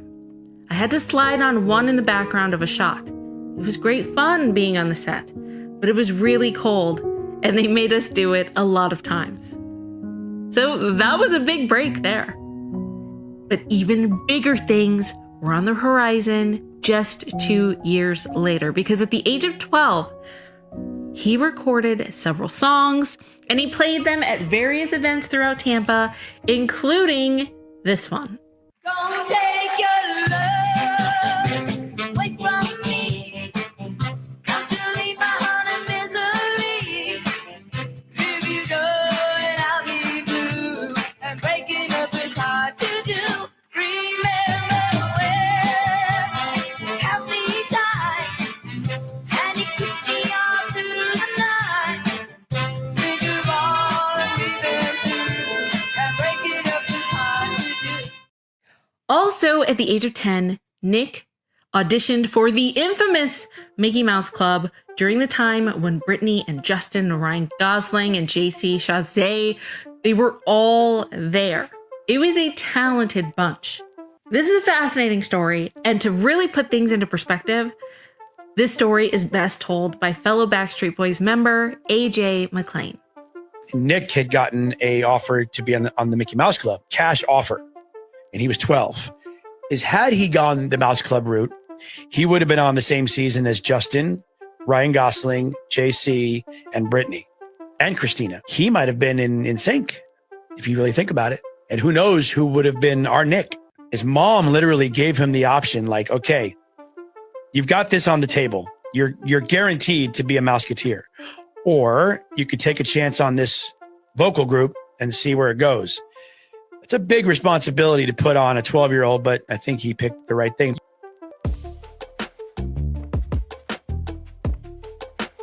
So what do you guys think? Did he make the right choice? All I know is that NSYNC is absolute perfection, so I think things turned out the way they were supposed to. But before things really exploded for the Backstreet Boys, before Nick became well-known, and right before the release of their first album, he was excited about his future and for the new things that were coming onto the horizon. Like, we've got to go now and choose our first school. We were waiting so long.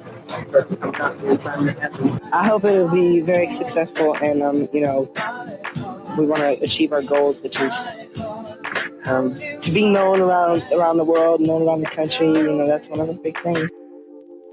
So, as we know, the success of the Backstreet Boys instantly took off. They were a phenomenon.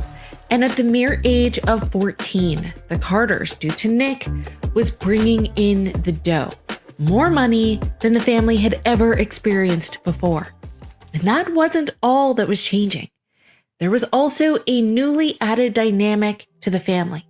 Nick started to feel the pressure of providing for not only himself, but for his entire family, including providing for his siblings. Being the oldest of 5 kids, I always had a lot of pressure when it came to the siblings. I became the father in a lot of ways at a really young age due to the fact that I was making more money than my father was at the age of 14 or 15. So I think we've established already that the family was pretty dysfunctional even before the fame. And just to reiterate, BJ explains this point so well. It's always been hard, even before the fame. I mean, I have the most vivid memory. I can remember things from when I was 4 years old, just watching my parents constantly fighting. Even during all the arguing over financial resources and the pressures of a child becoming a provider, all he wanted during this time was to see his parents happy, which probably established some very unhealthy boundaries. I became the provider of my family. And so I did have a sense of responsibility. In a lot of ways, it was wrong, but all I really cared about was seeing them have a better life. But after the Carters had a taste of fame, it's apparent things took a huge turn for the worse, which affected every single one of the Carter kids.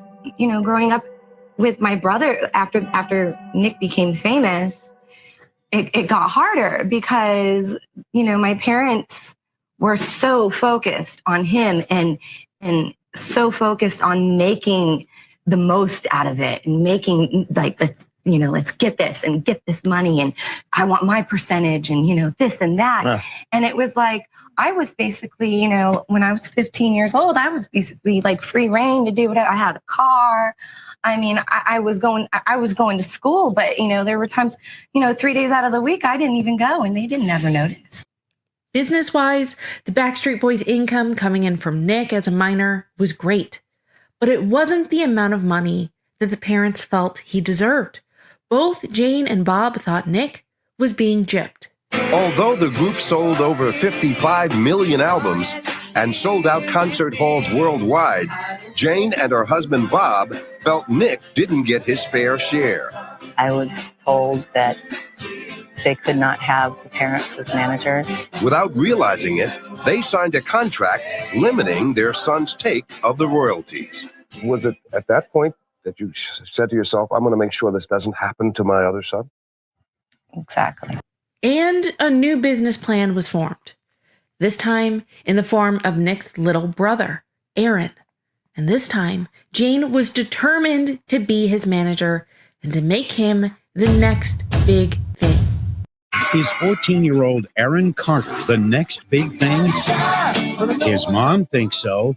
What makes this Florida housewife an expert? She's already raised one millionaire teen idol. With my brother. Brother Nick is one of the Backstreet Boys. I've taught my kids that they can do whatever they want to do. The choices Jane made next was Aaron's first solo appearance at the age of 9, singing the Jets' Crush on You when opening for the Backstreet Boys in Berlin in March of 1997.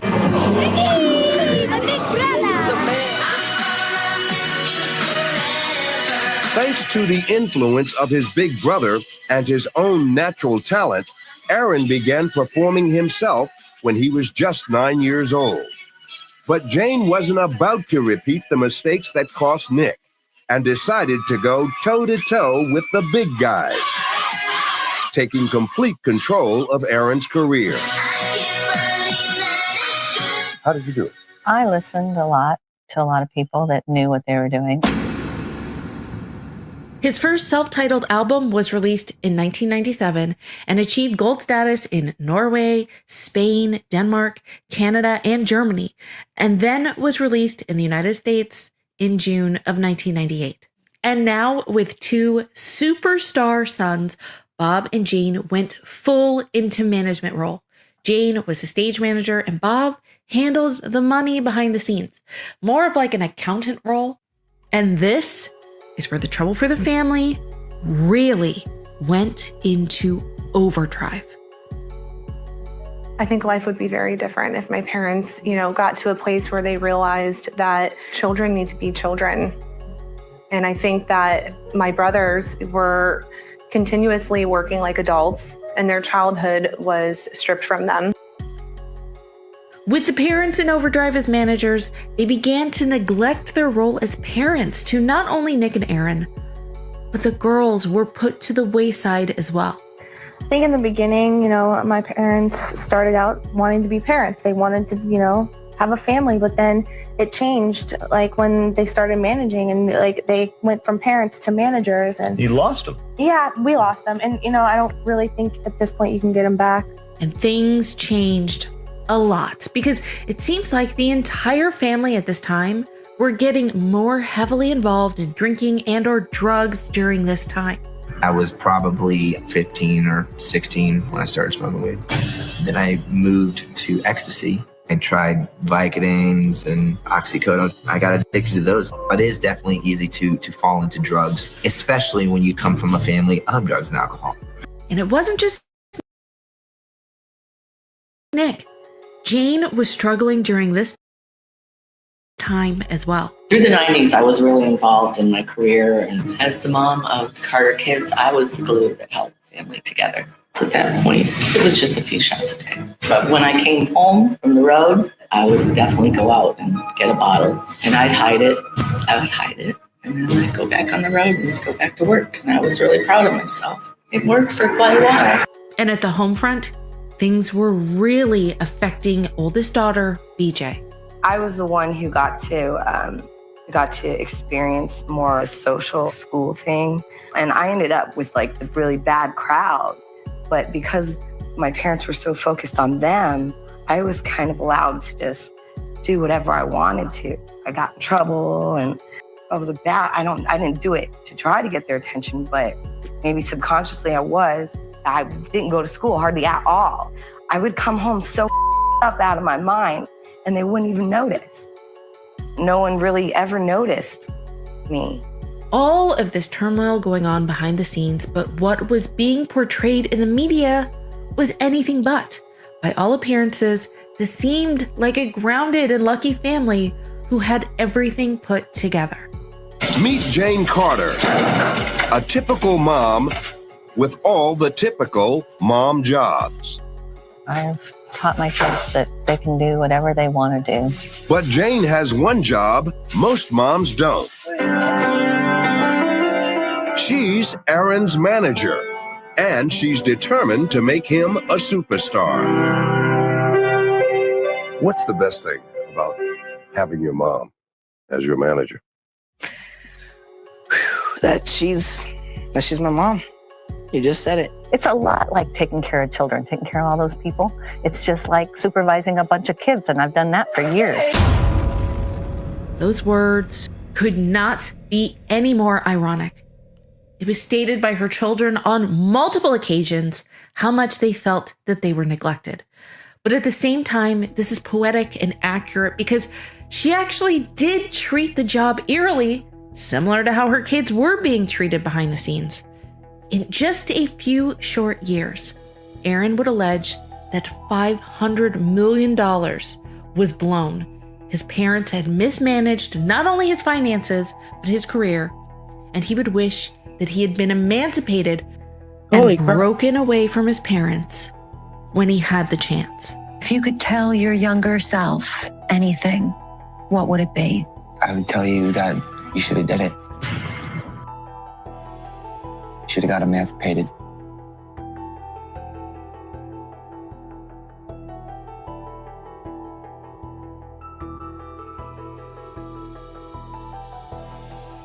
Aaron had the opportunity to get out underneath the hold of his parents' thumb, but ultimately he opted not to. I had that option. Right. I had that. I know. Remember? And I didn't do it. Right. I never wanted to abandon you guys. Obviously, a mistake that he regretted. One of the last surviving Carter kids, Angel, once reflected on some of the factors as to why she thinks that her outcome was drastically different than the tragic endings for most of her siblings. Her belief is that one of the factors was that she was left in school the longest out of her siblings. I was in school the longest out of all my siblings. I was in a structured and a disciplined environment longer than the rest of them. And that structured and disciplined environment was not provided to her other siblings.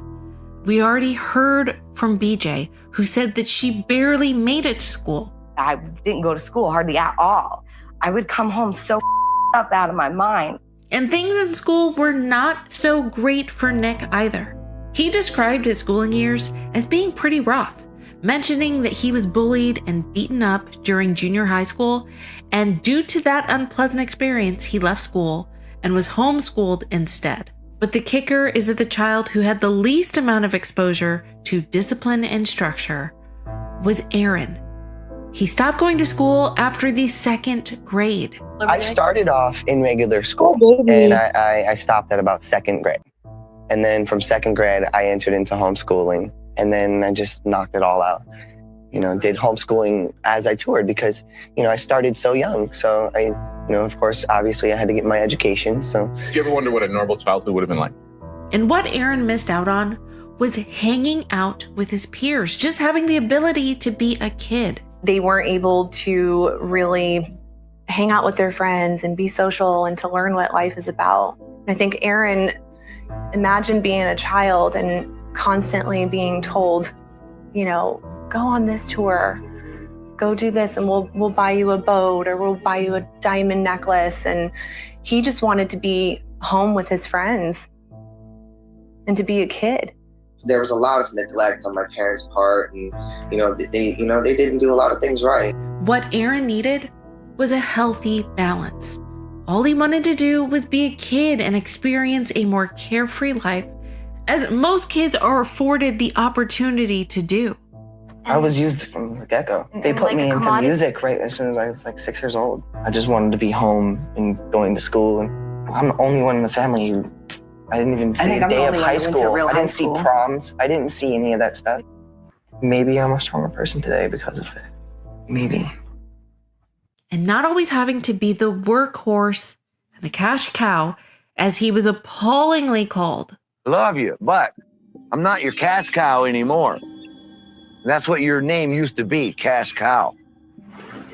Every day for Aaron felt like Groundhog Day, earning money for his family.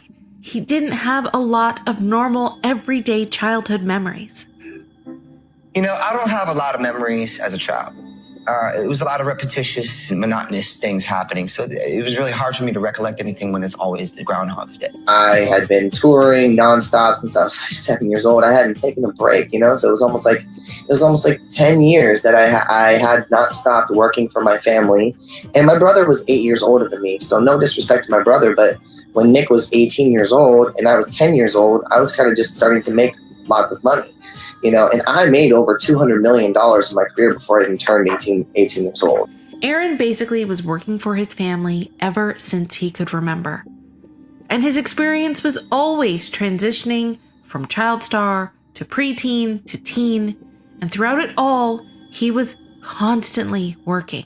You know, I started off a very young performer. So I started off as a kid, which a lot of performers these days who are kids, they start off kind of as preteens and teenagers, not really as little kids, you know? So I started off as a little kid and then I made my transition into a preteen, released an album, my second album for my preteen years, Aaron's Party. And then I made my transition into being a teenager, and now I'm just making the transition into being an adult. And this is where things get really deplorable, because early on, once Aaron got into the business, the fights between his parents over money, it became a fairly regular occurrence. As far as I can remember, the first fight I ever saw them get in, I always was in the middle and I was always trying to stop it. There was a point where it was all cool, and even when Nick was in the business, but as soon as I got in it, it got really, really messed up. Things between Bob and Jane got worse, and the fights escalated, and by the time Aaron was 15 years old, the relationship between his parents was at an all-time low. Along with the fights came even more consumption of Jane's drinking, which she said were exacerbated by learning about Bob's two-timing. My drinking started getting worse when my husband started cheating on me. That's how I dealt with it. Bob also reflected about this time in his life, and he stated that he fell out of love with Jane long before that. Basically, around the time that Aaron and Angel were born. Do you even care about her? I care about her for the mother of my children. You never loved her enough to care that She put me out of love 15 years Are ago. you concerned? Are you listening to me? You haven't loved her for 15 years? No, Wow. you didn't live what I lived. So leave it alone. Leave it alone. This was a tumultuous time, and it's my understanding that they decided it would be best for them to get a divorce. The bad part is that they decided to tell Aaron their decision about 15 minutes before a film crew came to film him on MTV Cribs. Now, back in the day, that was a very popular show, and at the time, it was similar to like a Lifestyles of the Rich and Famous. This revelation was not only devastating for Aaron, but was also traumatizing. So here he is showing this amazing compound with these amazing things while his world was completely falling apart. Hey, what's up, everybody? I'm Aaron Carter, and it's my crib. Come check it out. My dad bought 4 different race boats that were worth millions of dollars. He was a professional race boat driver. We had 4 tour buses, H3 Prevos, 15 golf carts. We had over 45 cars, 50 dogs, 3 yachts over 70 dogs. feet, a football field, 15 houses. My Cribs episodes, 15 houses. So what were the parents' final straw? During their separation, it seemed as though Bob stayed on the compound with the kids, and I think that Jane lived elsewhere. There was a time when Jane was under the impression that Bob wanted to reconcile, so naturally, she decided to sneak back onto the compound one fateful night to surprise her husband. And then all hell broke loose. He made me feel that he wanted us to get back together, and I was going to surprise him. Oh, well, she surprised me. Okay, she really surprised me. Surprise, surprise. Jane had the idea to cover herself with leaves, and she was spotted by Aaron. And I was just like, Angel, Mom's right behind you. She's like, stop lying, whatever. I said, guess who's back? Mommy's home. And then she's like, where's your father? And I was just like, I went over to the other house and caught him in bed with the girl in my bed. Now, the woman in bed would eventually become Bob's wife, Ginger, who at this time was his fiance, who he had planned to marry in 2 months. I said, honey, it's time to go. And she's like, Bob, do something. I get there, glass is broken, there's blood dripping down the door. And, I hear screaming. And Bob's like, I don't know what to do. I don't know what, Jane, this isn't good. And I was trying to restrain her, and she was a wild woman. She was just ripping up and throwing stuff all over the place. I pinned my mom down in bed. She kicked me in my face and threw me off of her. I ended up throwing a remote control at her. Aaron just wanted the madness to stop. And he's the one that called the cops. And then I got arrested. It fell to Aaron to summon the cops to the house, where they took Jane into custody. I wanted it to stop. It was your son who called 911 on you. Mm-hmm. Bob told him to. And after this incident, there was no turning back. I had to call the cops on you and bail you out. Remember that? Yes, those were not good memories. And there were times, yes, I was worrying about myself. Bob and Jane basically went buck wild in their own respective ways. When you guys got the divorce and you guys just decided to do your own thing, and you went crazy. Y'all went on your own. So did you. We all did. Yeah, but that's the part where I felt like, where's my parents at? I was too caught up in my own nightmare to even pay attention because I was going through so much turmoil myself. And no one really gave a damn about how he felt. Aaron was basically emotionally on his own, still under his parents' thumb, while he tried to navigate his new reality. And he really believed that it was him that was responsible and the catalyst for his parents' divorce. I think at the time, I was too caught up in my own feelings and my own trauma to pay attention to how he felt. But at the end of the marriage with them, they weren't fighting over me. They were fighting for my money. I was used from the get-go. Aaron was basically on an island unto himself, and Big Brother Nick was halfway around the world during this time. The thing is with Nick and I is that we were always pretty much on the other side of the world from each other. So Nick really couldn't help, even if he wanted. He couldn't really do that even if he wanted to. So it was kind of something that it was a battle that I had to pretty much do on my own. And I talk to people about this all the time, and I say, yes, I understand where I went and what happened. And when I was about 15 years old, my mother and father were my managers, and they were pulling at me left and right. And then all of a sudden, they divorced. And then when they divorced, as a kid, I'm like, okay, where do I go? What do I do? So when I turned 18 years old, I was just kind of standing there on my own, trying to figure it out. When Aaron really needed his mom, she was off doing her own thing. There was actually a particular incident, according to Aaron, that made him decide to leave his mom and go live with his dad. 15 years old. The divorce happens. My mother and my older sister were doing alcohol and guys and stuff like that. And then I'm in the little guest house. So I'm in here sick for like 4 or 5 days. And my mom hadn't come to check on me at all. She didn't bring you any medicine? No. She didn't even know you were sick.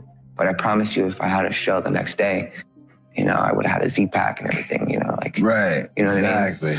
Later that night, she was going crazy and going at it and just drinking and getting based.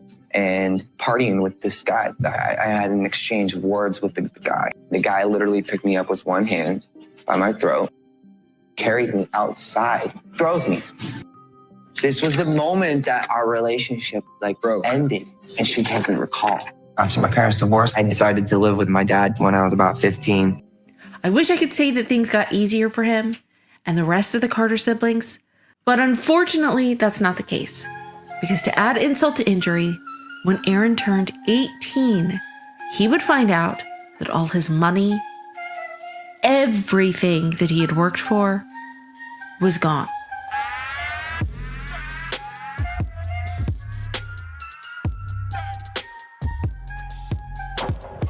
There is so much collateral damage that happened to the Carter kids, especially around this time.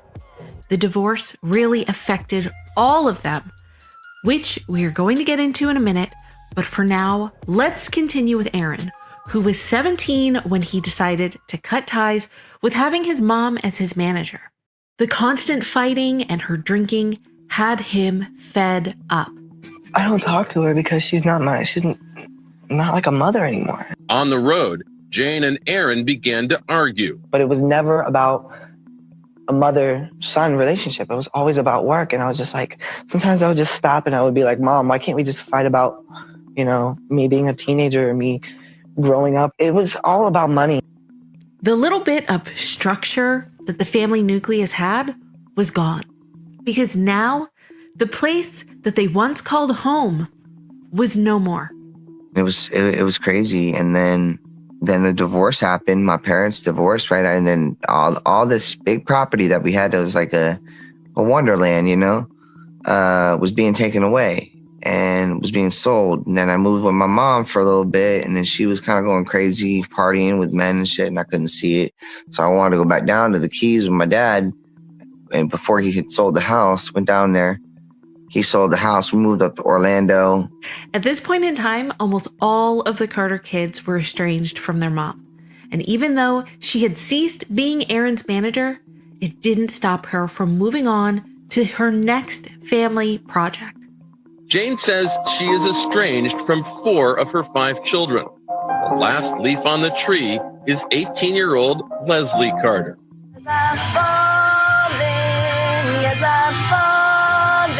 Leslie wants to be a singer, and yes, her manager is her mom. Did any part of you say, oh, not again? I mean, I want to manage. I just don't want to manage anybody with my last name anymore. With Leslie, it's different because I don't have that stress of the bad relationship. And that's all behind me now. So it's going to be fun this time. Of course, not everyone is so sure about that. Leslie, my advice to you would be, don't let mom manage you. Middle child Leslie wanted to follow in the footsteps of her famous brothers. I'm so beautiful without you. Now my skin glows and it shines like glue. I'm pretty without you. Pretty without you. Pretty without you. Pretty without you. I went to the studio when I was like 10 years old and sang my first song. So I guess that's really when I professionally started. I did a talent show, only one in my school, and I won second place. And Aaron did it too, because he was going to the same school as me. He got second place too. She had a lot of talent with songwriting abilities, and she could also sing. She was hoping that her mom would be able to get her to the same level as her brothers. And at this time, it would be another year before the family realized just how badly things had been managed with Aaron. But for now, her aspirations were high. And she was even featured on the Shrek soundtrack with her song, Like Wow. The music video featured her and her boyfriend at the time.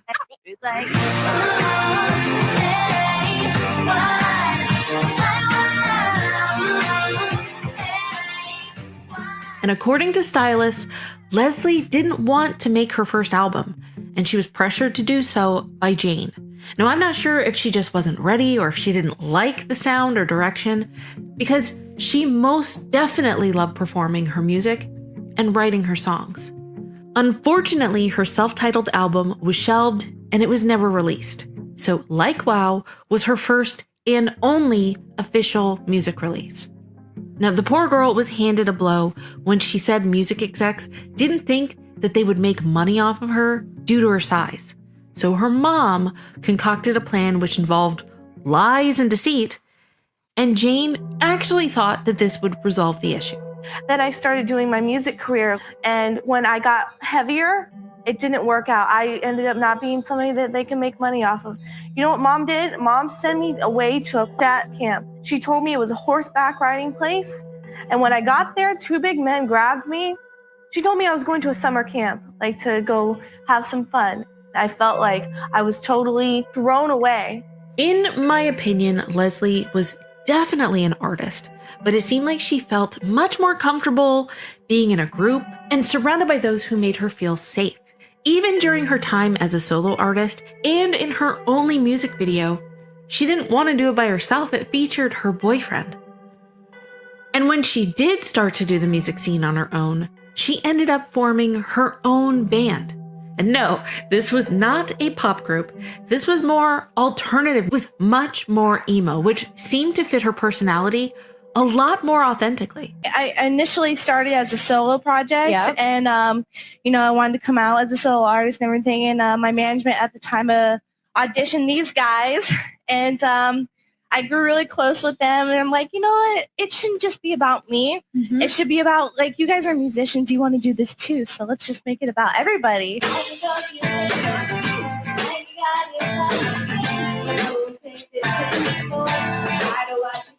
I'm Leslie Carter, and this is my band, and we are the other half. Leslie didn't seem to naturally gravitate towards the bubbly pop persona. Maybe it was a decision her mom thought was more lucrative because it was the path she was familiar with her two sons. Leslie tried the beach blonde pop look of the time that her brothers had and probably wondered why she wasn't having the same type of success. But eventually she also tried to dye her hair black and have the grunge look. Now, Leslie was not a dancer. I'm not sure if pop music was the genre that even really fit her, but what she did love was writing and expressing her feelings, and she loved to have people feel how she felt, her emotions. Initially, I had written about 12 or 11 songs with this one guy, but throughout the past 2 years, we've all been writing together and, just hang out and go to his house and just, it's really intimate. And we get to just write stuff and be creative together.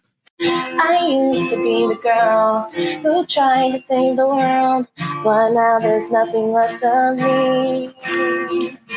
Now, while that was going on, Aaron, on the other hand, he was about to turn 18, a legal adult, and it was the same time he was about to get the shock of his life.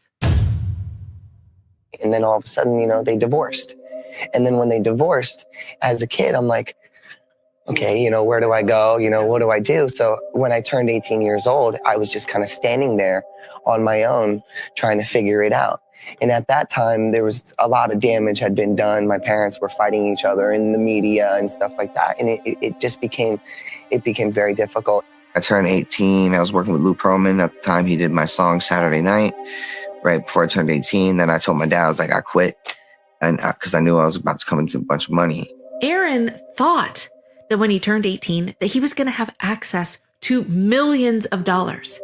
He believed that his parents had abided by the Coogan Law, which required that minors in the entertainment industry had at least 15% of their earnings protected, saved, and stored into an account which they could have access to once they turned of legal age. I'm going to do what mom and dad couldn't do for you, is watch out for you, not take from you. Watch out for you, set you up. I told you, if you ever need anything, I got your back. And around this time, Aaron estimated that he would have had around $20 million in his account. But what he found out is that it ended up being way less than that. Under the Coogan Law, they were supposed to be putting 15% of my money into my Coogan account. And I got like $2 million when I turned 18 years old. And I should have had at least $20 million in my account. And I had $2 million and then $4 million tax lien. It was so crazy to deal with. And I couldn't believe it. Now, it's not necessarily penniless. It's a respectable amount, but there was something that Aaron didn't know about at the time.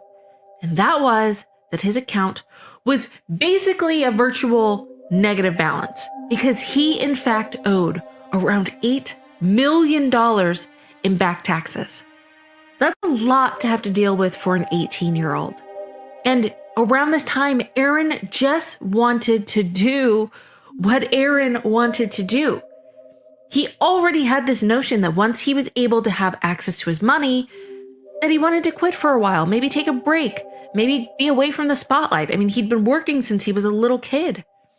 And while this new reality changed his plans, he was still determined to finally be able to do things in his own way. Not have to listen to anyone else, not have to march to anyone else's beat of their drum. He wanted to march to his own. I think that When he turned 18, he got to a place where he was like, I'm never going to let anybody tell me what to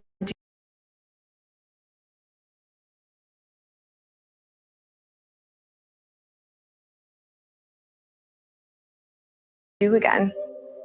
Nick tried to help intervene, but Aaron didn't want any guidance from his brother.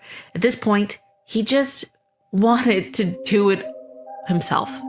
I think Nick only wanted to see me do good. He really tried to take on like a parental role. After I turned 18 years old, I resented him for it because I'm like, where's mom? And where's dad? A lot of that pressure was put onto Nick.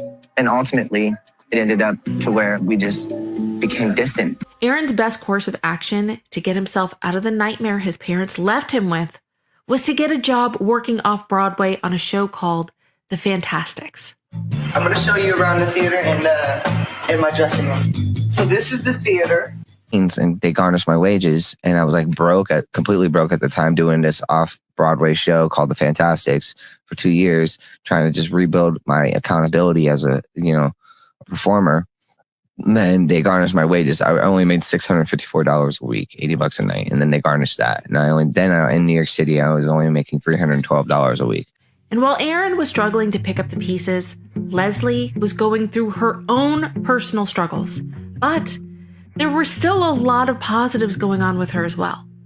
Although her band, The Other Half, never reached the levels of success that she had wanted, she did end up meeting the love of her life, fellow band member Mike Ashton.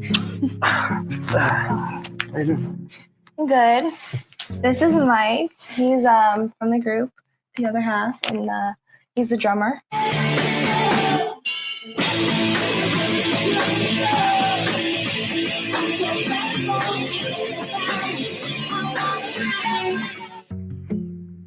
Now, Mike and Leslie, they ended up getting married, and she had a baby girl named Alyssa. Now, it's interesting because Leslie seemed to, in her adult years, have an affinity towards Canada because she had met her bandmates in Canada who were also Canadian, and she lived there for a while when she was doing music. Now, somewhere after the time she gave birth to her daughter, she decided to leave Canada and return to the US, where she stayed with family. And her decision to do so may have had something to do with her struggles during this time with prescription medications. And Nick, on several occasions in the past, had really helped to try to get her clean. I was starting to try to stay away from her because the things that I was doing and trying to help her with, they weren't working. And they, when someone's doing drugs, you try to also, sure, protect yourself. Love my family, like everyone loves their family. But then there comes a point when you really have to ask yourself, are you helping them or hurting them? So many in her family said that Leslie really struggled with her mental health pretty much throughout her entire life. I mean, Leslie always had some behavioral issues, and she was kind of labeled like she was bipolar before anybody knew what bipolar was, because she was constantly being labeled as the bad kid in the family. Leslie, for a large portion of her life, actually, a lot of people don't know.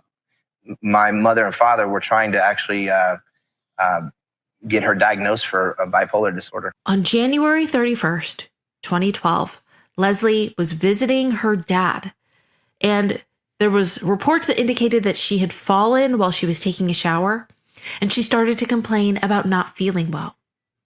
She later fell asleep and never woke up. She was unresponsive. Leslie was pronounced dead at her arrival to the hospital. She was 25 years old, leaving behind a 10-month-old daughter and a husband. Toxicology reports stated that she had overdosed by taking several prescription medications, including Zyprexa, cyclobenzaprine, which is a muscle relaxant, and a version of Xanax. Now, there are life events that are absolutely, unequivocally life-changing to a family.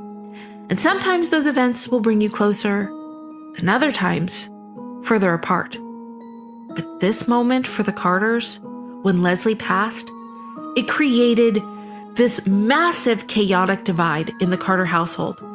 and it would have lasting and life-altering effects in this family for years to come.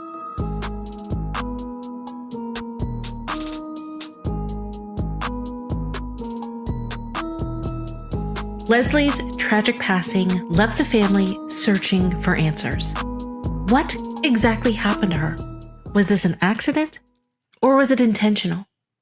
It appears the family still does not have a final answer. Do you believe that her death was intentional at her hand, or do you think it was an overdose, accidental overdose? It's really hard to, I didn't know the details that much. I mean, she did die in my father's house. There was, I really don't know exactly. But you know she was using, that's one of the reasons you tried to stay away from her at that point, right? Exactly. And it was not only Nick who was unclear, but Jane had suspicions as well. How did she die? We don't know. It's very mysterious. I don't feel like I got the right answers. I feel like it was covered up. And it makes sense why things could appear to look a little questionable. Because there were reports that Leslie's half-sister mentioned that she had been depressed earlier that day. But also, there were reports that before her death, she was in the process of trying to wean herself off of her medication. Which makes sense based on Aaron's story about his conversation with Leslie that he had a few days before she passed. I'm making that much money. Fortunately, I had just hit my bonus. I got $10,000 the week before Leslie died. And I actually had reached out to her 2 weeks before that, and I said, I'm going to get you the money to go to rehab. And she wanted it. And her phone got cut off for 2 weeks, and she got really bad into it. So there was already a lot of guilt going on around the family. Everyone questioned what they could have done differently to save her. So on that fateful day, it was her dad, Robert, who actually performed CPR on her body, and unfortunately, it was unsuccessful, and she was pronounced dead at 4:59 p.m. And that was after the original 911 call at 4:10, around 40 minutes earlier. Bob's emotions were probably running high, and he was probably devastated because not only did he find his daughter in that state, but he also tried to resuscitate her, and he was there when she passed, and he was the one that had to make the phone calls to the other family members to tell them that she passed away. And the phone call between Bob and Aaron went a little something like this. And my dad calls me. He said, Aaron, I have some really bad news. He said, Leslie died. And I hit the floor right as I was walking outside of my apartment. It was just crazy to deal with. And I couldn't believe it. But then the phone call between Bob and Nick happened, and that did not go as well. In fact, Bob started to blame Nick for what happened to Leslie. I actually got the phone call from my father that she had passed, and immediately the conversation turned into not about her death and not about the actual the passing and what had occurred, and more about themselves. And then I started to get blamed by the rest of the family. And I have a large family, they all went there, and they were blaming me for the death. I felt it was unfair. It was unfair, especially with all the things that I have done and still to this day continue to do. And Bob wasn't the only one who had animosity for Nick. So did Aaron. And years after the incident, he tweeted, "He paid for my first rehab at Betty Ford Center. #coverup. But shut the door in his own sister's face, Leslie, when she begged him for rehab and she overdosed a month later. Then he didn't show up to her funeral. Where were they when I was the only person in my family there for my mom?" Sometimes families have this crazy toxic cycle that happens over and over again. And it happened here because instead of having the time to unite, it just caused further divides within the family. And just to point out, this was a theme that seemed to happen very often in this family, where Nick, he often took a more parental role, both emotionally and financially, and he would get blamed by the family for a lot of the mishaps or misfortunes. And it was a pattern that happened to him for decades. When something went wrong between our family, it was always my fault, even if it was somebody else's fault. So I always took that. So Nick already felt that he wanted to protect himself during this already vulnerable time and not have the ire of his family at the funeral. So for his own mental health, Nick opted not to go. I loved her, you know, no matter what our relationship was. And when it happened, I was on a shower floor for 3 hours, torn, because I wanted to go so badly to that funeral. But at the same time, knowing that I didn't want to expose myself to future scarring and hurt, you know, it was really tough for me. In life, it happens where a decision that is right for you is possibly detrimental for someone else. And in this case, Nick's decision to protect himself had the exact opposite effect for his sister, BJ. I haven't spoke to Nick in 8 years. And I didn't speak to Nick in 8 years because I needed him when Leslie died. Aaron was fucking going out of his mind, driving me nuts and going psycho. Angel had her husband now. I had nobody. I needed my big brother, and he wasn't there for me, and he wasn't there for Leslie because he said he couldn't handle it mentally. Do you think any of us could? You think I wanted to see my sister cold and dead without anybody to be there to help me up? It would be 5 years later when tragedy would strike this family again. According to TMZ, on May 16th, 2017, Bob was doing errands around the house and was out in the sun for a prolonged period of time when he began to experience chest pains. He had also been twitching in his arm, and rather than seek medical attention, he decided to go to sleep. Sadly, he didn't wake up the next day. Bob Carter passed away at the age of 65 in Florida, and the Carter kids were devastated. According to TMZ, the family honored Bob's dying wishes, which was to be cremated and for his ashes to be spread into the Gulf of Mexico by the Florida Keys. And also in the ceremony, they reunited him with Leslie, who was also cremated when she passed away, and her husband had held on to the ashes. And the family wanted to spread both his and Leslie's ashes at the same time. Nick posted on social media, "I am heartbroken to share the news that our father, Robert, passed away last night. While we learned more about the cause of death and begin the grieving process, we ask that our privacy be respected at this difficult time." And Aaron also posted on social media, he said, "My heart is broken. We are so hurt we lost you, Papa, way too soon. You were never human to me. You were always my real-life superhero." Aaron took the deaths of his sister and his father extremely hard. And even before their deaths, he had his own hard times. And after these incidents, it was not any different. He had bouts when he was sober, but there were also a lot of times that he relapsed. And something that at least it was secret at the time, Aaron would frequently talk about, his excessive drinking with alcohol, but not many knew about his huffing addiction. Aaron revealed that when he was 16 years old, Leslie was the one who introduced him to it. And he admitted to buying compressed air from Staples and Home Depot to avoid detection. And he claimed that in his lifetime, he had over 100 seizures from the huffing, and he wanted to make a conscious effort to change. The first time Aaron went to rehab was Betty Ford, and I went to Johnny Wright's compound in Orlando, Florida, and his friend Jason Sanchez said, "Oh, don't come. Aaron called me and said, "Mom, please come." And I went, and he was like in a closet and just huffing.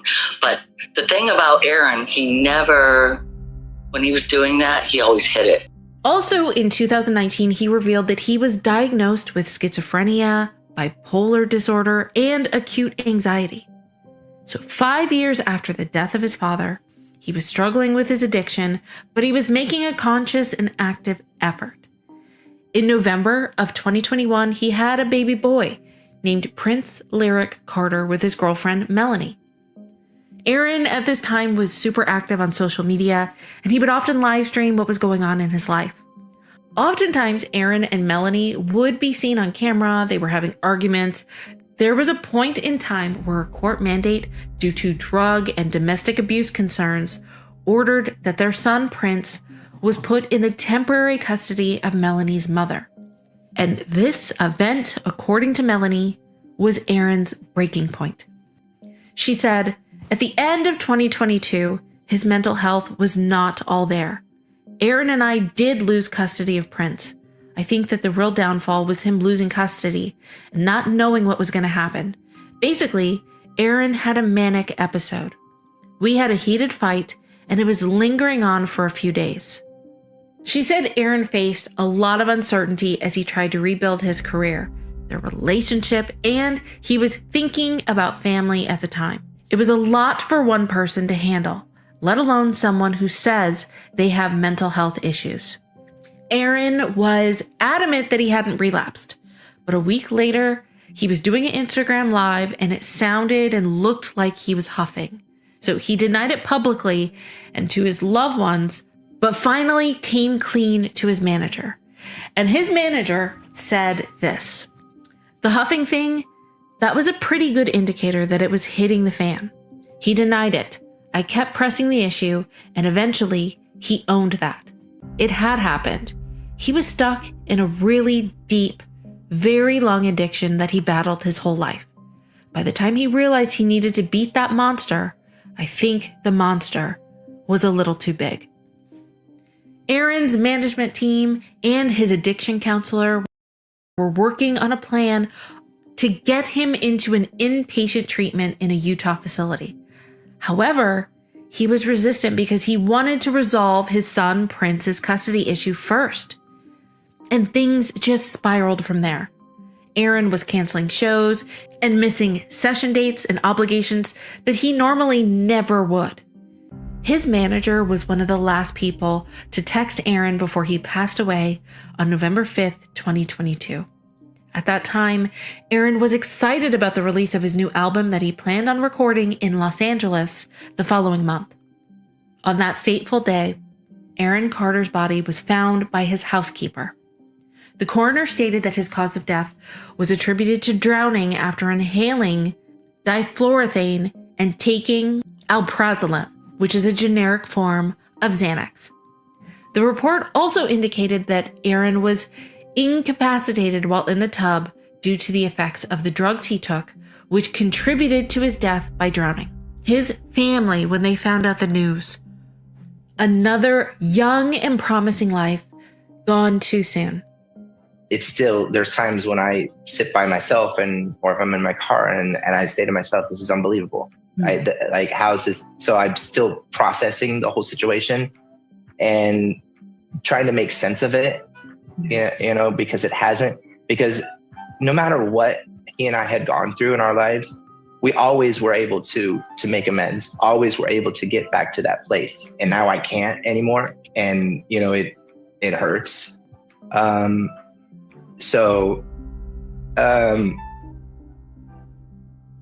just still processing the whole thing. And sometimes you push it down because you don't want to think about it. Aaron's ashes were also scattered in the same ocean off the Florida Keys, along with some of his sister Leslie's ashes. And some of his remains will be alongside his mother's when she eventually passes away. After so much death and tragedy in this family, we were all hoping that Aaron would hopefully be the last Carter sibling dealing with such a horrible fate. But that was not the case because life was not treating BJ very well. BJ's story is eerily similar to those of her siblings. She was deeply affected by her parents' divorce and she struggled heavily with alcohol basically her whole adult life. The little shorty. BJ is very damaged from the whole divorce. She was really damaged. probably worse than everybody else. Are you drinking? And She's got champagne in her bathroom, our bathroom. When did you get champagne in your bathroom? I don't want to be around it because Nobody she likes to be always, around you when you're drunk. she's a mean Everybody person. doesn't like you at all when you're drunk. Everyone in this family thinks I'm an alcoholic, but I can really take it or leave it. I just enjoy drinking because it's sad to say, it sets my mind free. I can be a pretty nasty drunk, but it's mostly when I'm around you guys. I have fun with everyone else when I drink. If you want to go to bed, you have to make them go to bed first. Barely stand. Look at you. You can barely stand. During the time that the siblings did the show House of Carters on E, BJ had aspired to be a chef, and she even mentioned it several times on the show. In a different way. We all stay in touch with each other. I am moving in the Midwest, as you know, and I'm going to start investigating schools. For what? For culinary. Unfortunately, life would not be as kind to BJ. She would not ever achieve her dream of being a chef. But what she did have was a beautiful daughter, Bella, who was 8 years old, and unfortunately, her baby's father tragically passed away. So BJ was a single mother trying to survive on her own. She was not a chef, and instead she worked as a server at Applebee's in Florida, and she fell on hard times. So much so that she created her own GoFundMe in 2007 called Back on My Feet. Her fundraiser stated, June 16th, 2016. My life changed forever. I came home to find my longtime love and Bella's father had passed away in my home. Rich was an amazing father, and the man who was always there for me, always loved me unconditionally. He was a primary provider in our household, and I come to you all humble and asking for help.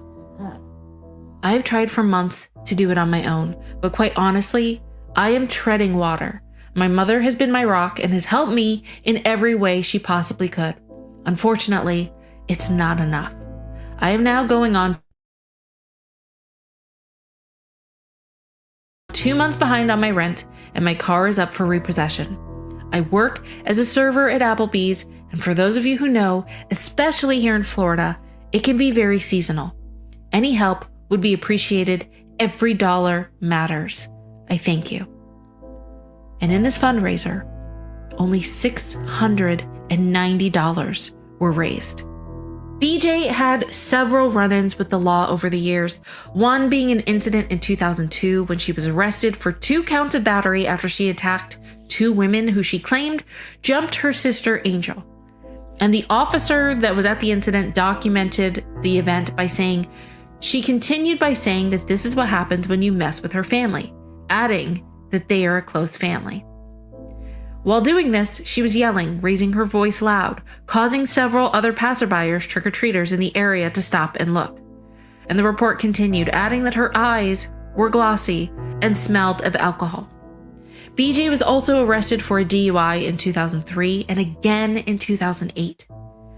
And probably the saddest arrest of them all was her charge for 1 count of retail theft for stealing markers and stickers at Hobby Lobby.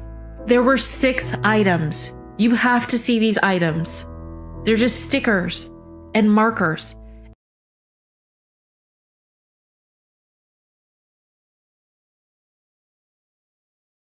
And it totaled $55. According to the police report, the Hobby Lobby loss prevention team said that they saw BJ taking markers off the shelf, placing them into her purse, and walking out of the store without paying on their surveillance camera. And when the sheriff deputies took her into the store's loss prevention office,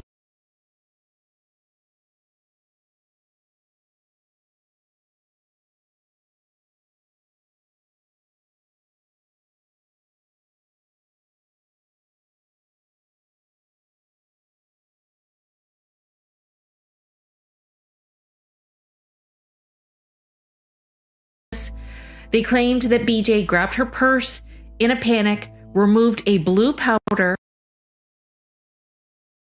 container, and tossed it underneath the desk.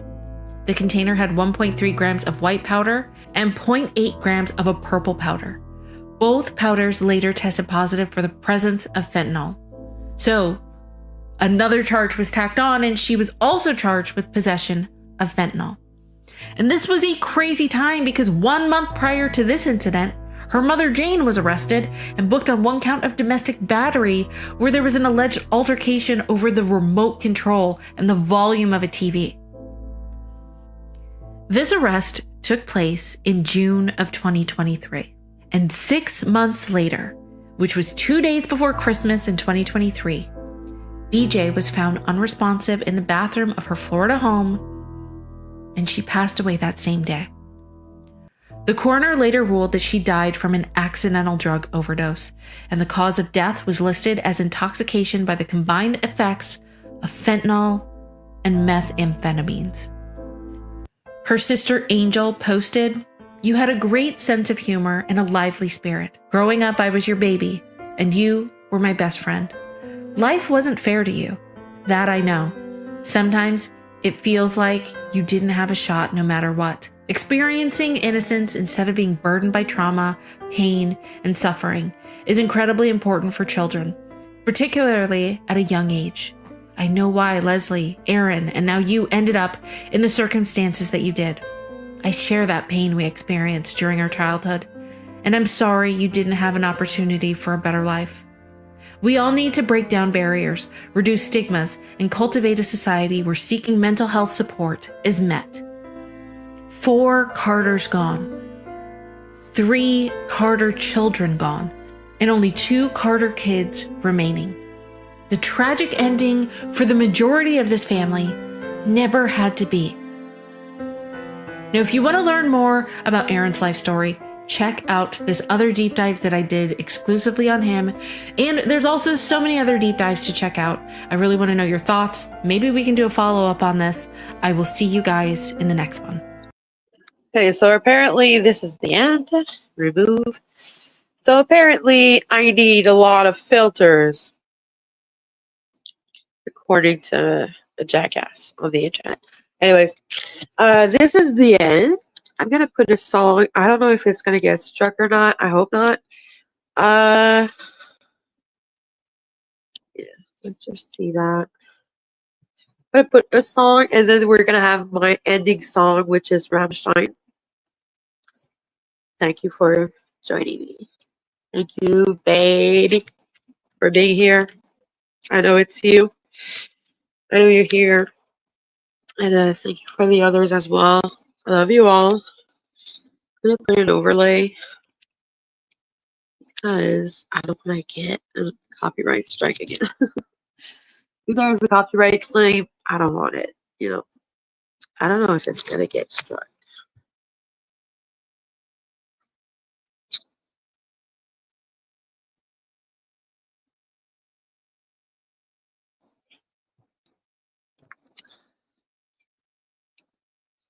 I don't see any comments. That's so shady. Like, people were commenting and I didn't see anything. Wow.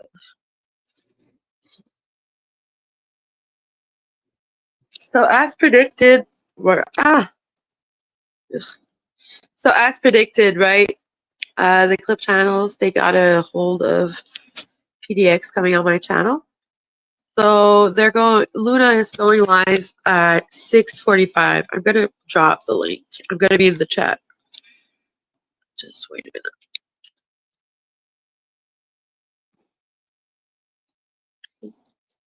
minute. Let's just see with that. I hope you like that. I hope you like what I put out today. This is not enough. This probably.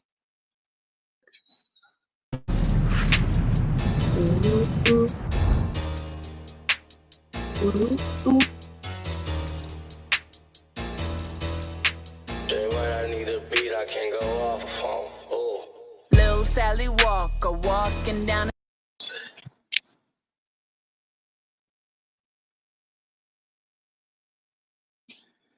Yeah, oh my God. Street. She didn't know what to do, so she jumped in front of me.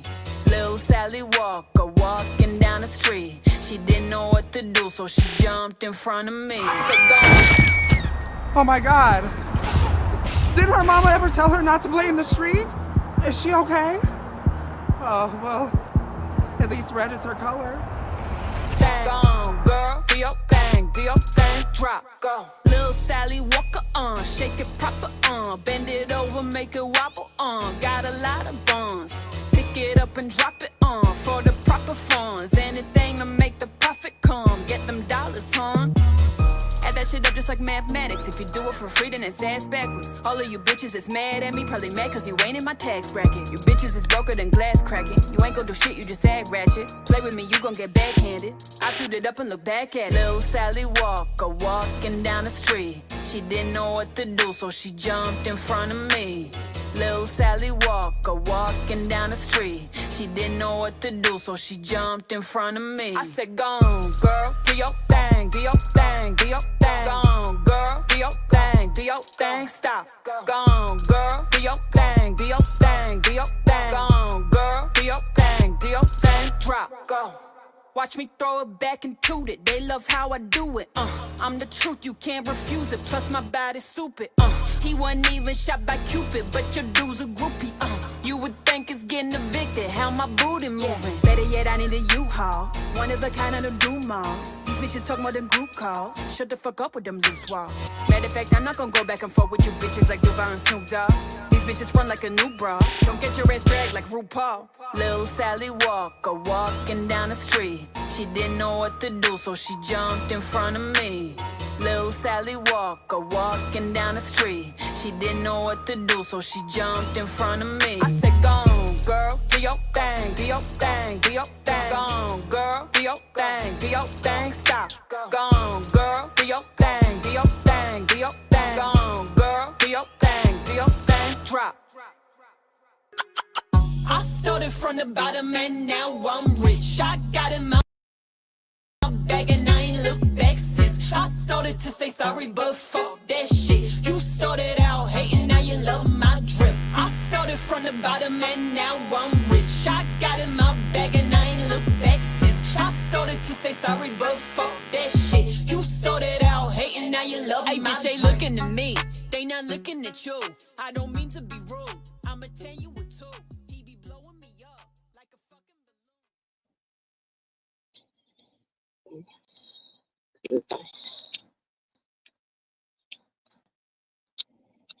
It's a bee.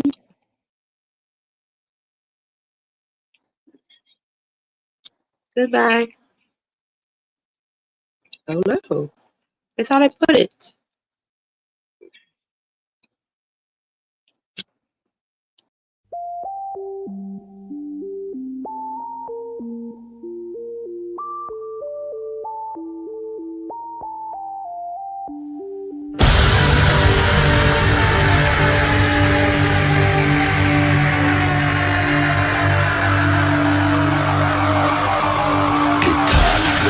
Schmerzen kennt.